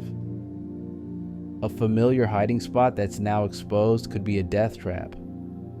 A travel route that's now more concealed could hide new ambush sites. Every alteration to your environment must be thoroughly investigated, mapped, and integrated into your survival strategy. This investigation process will consume significant time and energy over the next several days. You'll need to test each modified area, assess its new risk profile, and update your mental map accordingly. Some changes will prove beneficial, others will require workarounds or complete avoidance. The cognitive load of this adaptation is enormous, but it's the price of survival in a world where humans regularly reshape the environment. The afternoon light begins to shift, signaling the approach of evening. Your body responds to this change with subtle adjustments to hormone levels, preparing for the different challenges that come with dusk. Night brings different predators, different opportunities, different survival requirements. Your day is far from over, but it's entering a new phase. The protein from the grubs has stabilized your energy levels, but your carbohydrate reserves need replenishment. The morning's acorn consumption was hours ago, and your hyperactive metabolism has burned through most of those calories. You need to locate and consume more stored food, but the leaf blower's disruption has made some cache sites inaccessible and others questionable. Your first choice is a cache located in the hollow of an old birch tree, well above the ground and unaffected by the debris redistribution. The site is secure, the access route is familiar, and the stored food should be in perfect condition. It represents the kind of reliable resource that makes survival possible in an unpredictable world. The climb to the cache is routine. Your claws finding purchase on bark patterns you've memorized through countless repetitions. The hollow is exactly as you left it, containing 3 acorns and a small collection of sunflower seeds. The food is fresh, undamaged, perfectly preserved by the dry conditions inside the tree cavity. You consume 1 acorn immediately, your powerful jaw muscles cracking the tough shell with practiced efficiency. The rich, starchy interior provides exactly the kind of sustained energy your body needs for the evening's activities. The other acorns you leave in place, insurance against future hunger. The sunflower seeds you relocate to a different cache, part of your ongoing strategy to diversify storage locations. This cache management represents one of your most sophisticated survival skills. You're not just storing food, you're managing a complex inventory system that spans multiple locations and food types. Each cache site has different security characteristics, different environmental conditions, different accessibility requirements. Optimizing this system requires planning abilities that would challenge human logistics experts. The work is interrupted by a sound that makes your blood freeze. The distinctive scream of a red-tailed hawk, close enough to be an immediate threat. Your head snaps up, eyes scanning the sky for the source of the call. Hawks are visual hunters, relying on movement to detect prey, but they're also intelligent enough to associate certain locations with feeding opportunities. The hawk's call came from the direction of the oak tree where you've been caching acorns. If it's learned to associate that area with squirrel activity, your carefully chosen storage sites could become death traps. The mathematics of survival suddenly shift, forcing you to recalculate the risk-benefit analysis of every cached resource in that area. You freeze in place, using the birch tree's trunk as concealment while you assess the threat. Movement at this point would be suicide. Hawks have vision that's 8 times sharper than human sight, capable of detecting the twitch of a tail from hundreds of yards away. Your survival depends on becoming invisible, on turning your body into just another piece of bark and shadow. The hawk's call comes again, closer this time. Through the canopy, you catch a glimpse of movement, the distinctive silhouette of a raptor circling overhead. It's hunting, not just passing through, which means it's detected prey somewhere in the area. That prey could be you, or it could be another squirrel, or it could be any of the dozens of small mammals that share your territory. The waiting game begins. Hawks are patient hunters, willing to circle for hours if necessary to secure a kill. Your patience must match theirs, even though every minute spent motionless is a minute not spent foraging, caching, or defending your territory. It's another cruel equation in the mathematics of survival. Another situation where the safe choice is also the expensive choice. Your body begins to cramp from the enforced stillness, but you don't dare adjust your position. The hawk's vision is motion sensitive, capable of detecting the slightest movement against the static background of leaves and bark. A single twitch could transform you from invisible refugee to visible target in an instant. The psychological pressure of enforced immobility is enormous. Every instinct screams at you to move, to flee, to take some kind of action. But experience has taught you that patience is often the difference between life and death. The squirrels who survive are not necessarily the fastest or the strongest, but the ones who know when to move and when to wait. 20 minutes pass before the hawk's calls begin to fade. The raptor is moving away, either having found prey elsewhere or having given up on this particular hunting ground. But you don't move immediately. Hawks are intelligent enough to use false retreats, appearing to leave an area only to return when prey animals emerge from hiding. You wait another 10 minutes before allowing yourself to shift position slightly. The cramped muscles in your legs and back protest, but the relief of movement is worth the discomfort. Your tail, which has been held motionless for over half an hour, flicks once to restore circulation. The small movement feels like a celebration of survival. The hawk encounter has consumed significant time and energy, but it's also provided valuable intelligence about predator activity in your territory. The raptor's hunting pattern suggests it's familiar with the area, possibly a resident rather than a passing migrant. This information will influence your movement patterns and foraging decisions for days to come. The afternoon is advancing toward evening, and your body is beginning to prepare for the transition to night. Your circadian rhythms, synchronized to the changing light levels, trigger subtle shifts in hormone production and neural activity. Night brings different challenges, different opportunities, different survival requirements. But before night falls, you have one more critical task to complete. The day's disruptions have created vulnerabilities in your territorial defenses that must be addressed. Cache sites need to be secured, boundaries need to be reinforced, and potential threats need to be assessed. The work of survival never ends. It just changes form as conditions change. The sun continues its descent toward the horizon, painting the forest in shades of gold and amber. Your territory, disrupted by human activity and threatened by predators, still represents the foundation of your survival. Every tree, every hiding spot, every escape route has been earned through vigilance and defended through courage. As the light fades, you prepare for the next phase of your existence. Night in the forest brings new challenges, new opportunities, new tests of your ability to survive in a world where every decision could be your last. But you've survived this day, and that survival has made you stronger, smarter, more prepared for whatever comes next. The complex dance of predator and prey, territory and survival continues as it has for millions of years. You are part of that dance, a small but vital participant in the endless story of life in the forest. The night is coming, and with it will come new chapters in your ongoing struggle to exist as a squirrel in a world that offers no guarantees except the certainty of challenge. The transition from day to night doesn't happen gradually in your world. It arrives like a switch being flipped, transforming your entire reality in the space of minutes. The familiar sounds of daytime fade into silence, replaced by the whispers and rustlings that define the nocturnal forest. Your eyes, already adapted for low light conditions, dilate further as the last traces of sunlight disappear behind the canopy. This is when your territory becomes truly dangerous. The predators that hunt in darkness are different from those that stalk in daylight. Owls move with silent wings, their approach masked by the very air currents that carry their scent. Raccoons emerge from their dens, intelligent and opportunistic, capable of raiding your caches with methodical precision.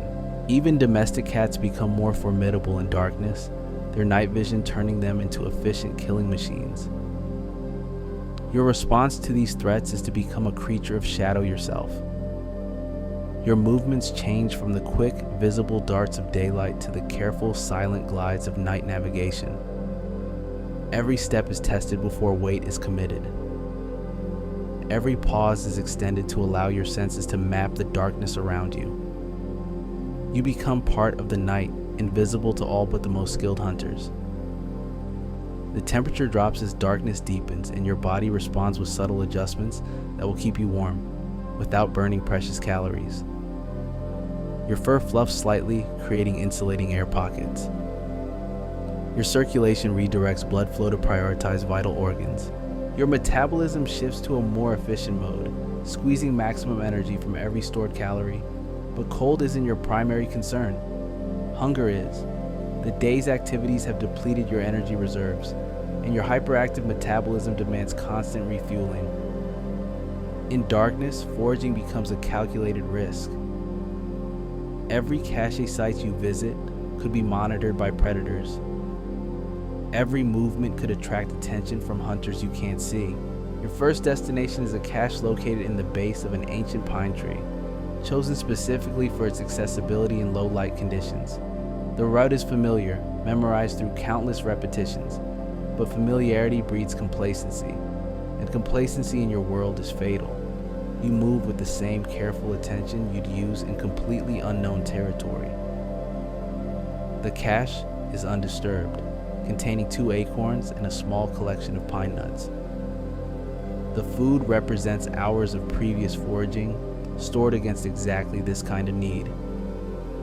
You consume 1 acorn immediately, the calories flooding your system with warmth and energy. The other foods you leave in place, insurance against deeper hunger later in the night. A sound freezes you mid-chew. The soft woof of air through feathers, almost inaudible but unmistakable to ears trained for survival. An owl is hunting nearby, its silent flight carrying it through the darkness with deadly precision. Your heart rate spikes as adrenaline floods your system, preparing your body for the explosive movement that might be necessary in the next few seconds. The owl's call comes from above and to your left, a low hoot that serves as both territorial marker and hunting announcement. Owls are patient predators, willing to wait for prey to reveal itself through movement or sound. Your survival depends on becoming part of the landscape, on turning your body into just another shadow among shadows. Though waiting is agony, every muscle in your body screams for action, for movement, for the release of pent-up energy, but you remain motionless, your breathing shallow and controlled, your heart hammering against your ribs with enough force to shake your entire body. The owl's presence has transformed your territory into a hunting ground, where you are the prey. Minutes pass like hours. The owl calls again, farther away this time, but distance in the darkness is deceptive.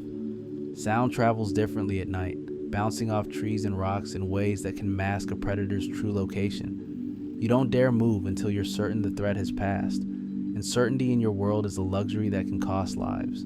When you finally allow yourself to shift position, the relief is overwhelming. Your cramped muscles protest as circulation returns, but the discomfort is a small price to pay for survival. The owl's calls continue to fade, suggesting it has moved on to hunt in a different part of the forest. But you know it will return, and next time you might not be so fortunate. The encounter has changed your night's priorities. The territory that felt secure in daylight now feels exposed and dangerous. Your carefully planned foraging routes must be reconsidered, your cache sites reevaluated, your entire survival strategy adjusted for the new threat profile that darkness brings. You decide to return to your dray, the carefully constructed nest that represents your only truly safe space in a world full of dangers. The journey home is a masterclass in stealth navigation, every movement calculated to avoid detection. You use the darkest shadows, the quietest surfaces, the most concealed routes available. The dray welcomes you with its familiar warmth and security. The walls of woven twigs and leaves provide both physical protection and psychological comfort. Here, surrounded by your own scent and the materials you've chosen, you can finally allow your guard to drop slightly, but only slightly. Even in your nest, you remain alert to the sounds of the night. Your body begins to shut down for sleep, but squirrel sleep is different from human rest. You don't lose consciousness completely. Part of your mind remains alert, processing the sounds and vibrations that filter through the dray's walls. A footstep that doesn't belong to any known animal. A branch movement that suggests something large is climbing. A scent that carries the signature of a predator. This partial awareness is exhausting, but it's also essential. The squirrels who sleep too deeply don't wake up at all. Your ancestors who couldn't maintain vigilance during rest didn't survive to reproduce. You exist because millions of years of evolution have equipped you with the ability to rest without becoming completely vulnerable. The night passes in cycles of light sleep and sharp alertness. Each unusual sound brings you to full wakefulness. every sense straining to identify potential threats. The owl calls periodically, reminding you that death hunts in the darkness. A raccoon passes beneath your tree, its chittering calls marking its passage through your territory. Somewhere in the distance, a fox barks, the sound carrying across the forest like a wild proclamation. But you survive the night, as you've survived countless nights before. When the first gray light of dawn begins to filter through the canopy, you're still alive, still alert, still ready to face whatever challenges the new day will bring. The simple fact of survival is its own victory, proof that you've successfully navigated another cycle in the endless dance of predator and prey. The morning light reveals a world transformed by darkness. Dew covers everything in a sparkling film that will make movement noisy and visibility poor. The scent trails you rely on for navigation have been washed clean by moisture. The familiar landmarks of your territory are obscured by mist and shadow. You must begin each day by relearning your world, updating your mental maps, recalibrating your survival strategies. Your body emerges from the dray with the careful movements of a creature that knows danger is always present. Every muscle is tested before being trusted. Every sense is calibrated before being relied upon. You are a living weapon, honed by evolution and sharpened by experience, ready to face whatever challenges await. The hunger that drove you to your caches the night before has returned with the dawn. Your metabolism, slowed during the night's rest, is now demanding fuel for the day's activities. But morning foraging brings its own risks. The dew-covered ground will muffle your footsteps, but also those of your predators. The misty air will carry scents differently, making your nose less reliable for threat detection. You begin your descent from the dray with the methodical precision of a military operation. Every handhold is tested, every branch examined for stability. The tree that provides your security also represents your greatest vulnerability. If predators learn to associate this tree with your presence, your sanctuary becomes a trap. The ground feels different beneath your feet this morning. The dew has made surfaces slippery, requiring adjustments to your movement patterns.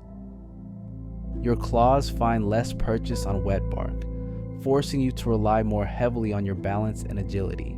These small changes in environmental conditions can mean the difference between successful foraging and becoming someone else's breakfast. Your first cache site of the day is located beneath a cluster of ferns, chosen for its concealment and protection from weather. The site is undisturbed, containing 3 acorns and a small collection of hickory nuts. The food represents security, calories stored against uncertainty, proof that your survival strategy is working. But as you approach the cache, something feels wrong. The ferns are positioned differently, their fronds bent in ways that suggest recent disturbance. The soil around the hiding spot shows subtle signs of excavation, too systematic to be natural, but too careful to be the work of most animals. Another squirrel has been here, investigating your storage site. The discovery sends a chill through your system that has nothing to do with the morning temperature. A competitor who can locate your caches represents a threat to your very survival. The food you've worked so hard to store, the insurance policies you've created against future hunger, are all at risk if another squirrel has learned to read your hiding patterns. You examine the site with the intensity of a detective investigating a crime scene. The disturbance is recent, probably from the night before. The intruder was careful, professional, suggesting an experienced adult rather than a bumbling juvenile. Most disturbing of all, the cache itself hasn't been raided. The other squirrel was gathering intelligence, not stealing food. This represents a level of strategic thinking that transforms the threat from simple competition to something approaching warfare. An opponent who scouts your resources without immediately exploiting them is an opponent who's planning a coordinated assault on your territory. The implications are staggering and terrifying. Your response must be immediate and decisive. You cannot allow this intelligence gathering to continue unchallenged, but direct confrontation carries its own risks. A territorial dispute could attract predators, waste precious energy, and result in injuries that would compromise your survival. The solution requires subtlety, misdirection, and careful planning. You begin by altering your caching patterns, moving stored food to new locations, and abandoning sites that might have been compromised. Each relocation is time-consuming and energy-intensive, but the alternative is losing your entire food security network. The work is methodical, urgent, and exhausting. The sun climbs higher, burning away the morning mist and revealing the full scope of your territory. The familiar landscape looks different now, colored by the knowledge that you're being watched, studied, prepared for assault. Every tree could hide an observer, every shadow could conceal a threat. Your world has become a battlefield where intelligence is as important as physical prowess. But you've survived challenges before, and you'll survive this one. Your ancestors faced predators, competitors, environmental disasters, and human interference. They endured because they were adaptable, intelligent, and utterly committed to survival. Those same qualities flow through your veins, encoded in your DNA, expressed in every decision you make. The morning advances, and with it comes the endless cycle of foraging, catching, defending, and surviving that defines your existence. You are a squirrel, a creature perfectly adapted to this life of constant challenge and perpetual vigilance. Your world offers no guarantees except the certainty that each day will test your will to live, and you will meet that test as you've met every test before. Because in the end, survival is not about being the strongest or the fastest or the most aggressive. It's about being the most adaptable, the most intelligent, the most determined to see another dawn. You are all of these things, and you are alive, and that is enough. The forest watches and waits, indifferent to your struggles but shaped by your presence. You are part of its story, a small but vital thread in the vast tapestry of life that has been weaving itself for millions of years. Your survival matters, not because you are special, but because you are life itself, persistent and precious and utterly irreplaceable. Tomorrow will bring new challenges, new threats, new opportunities to prove your worth. But today, you are here, alive and alert and ready for whatever comes next. In the simple mathematics of existence, that is the only equation that truly matters. You are, and therefore you will continue to be, until the day you cannot. And on that day, if it ever comes, you will have lived as fully as any creature ever has, in the intense, immediate, utterly authentic way that only a squirrel can understand.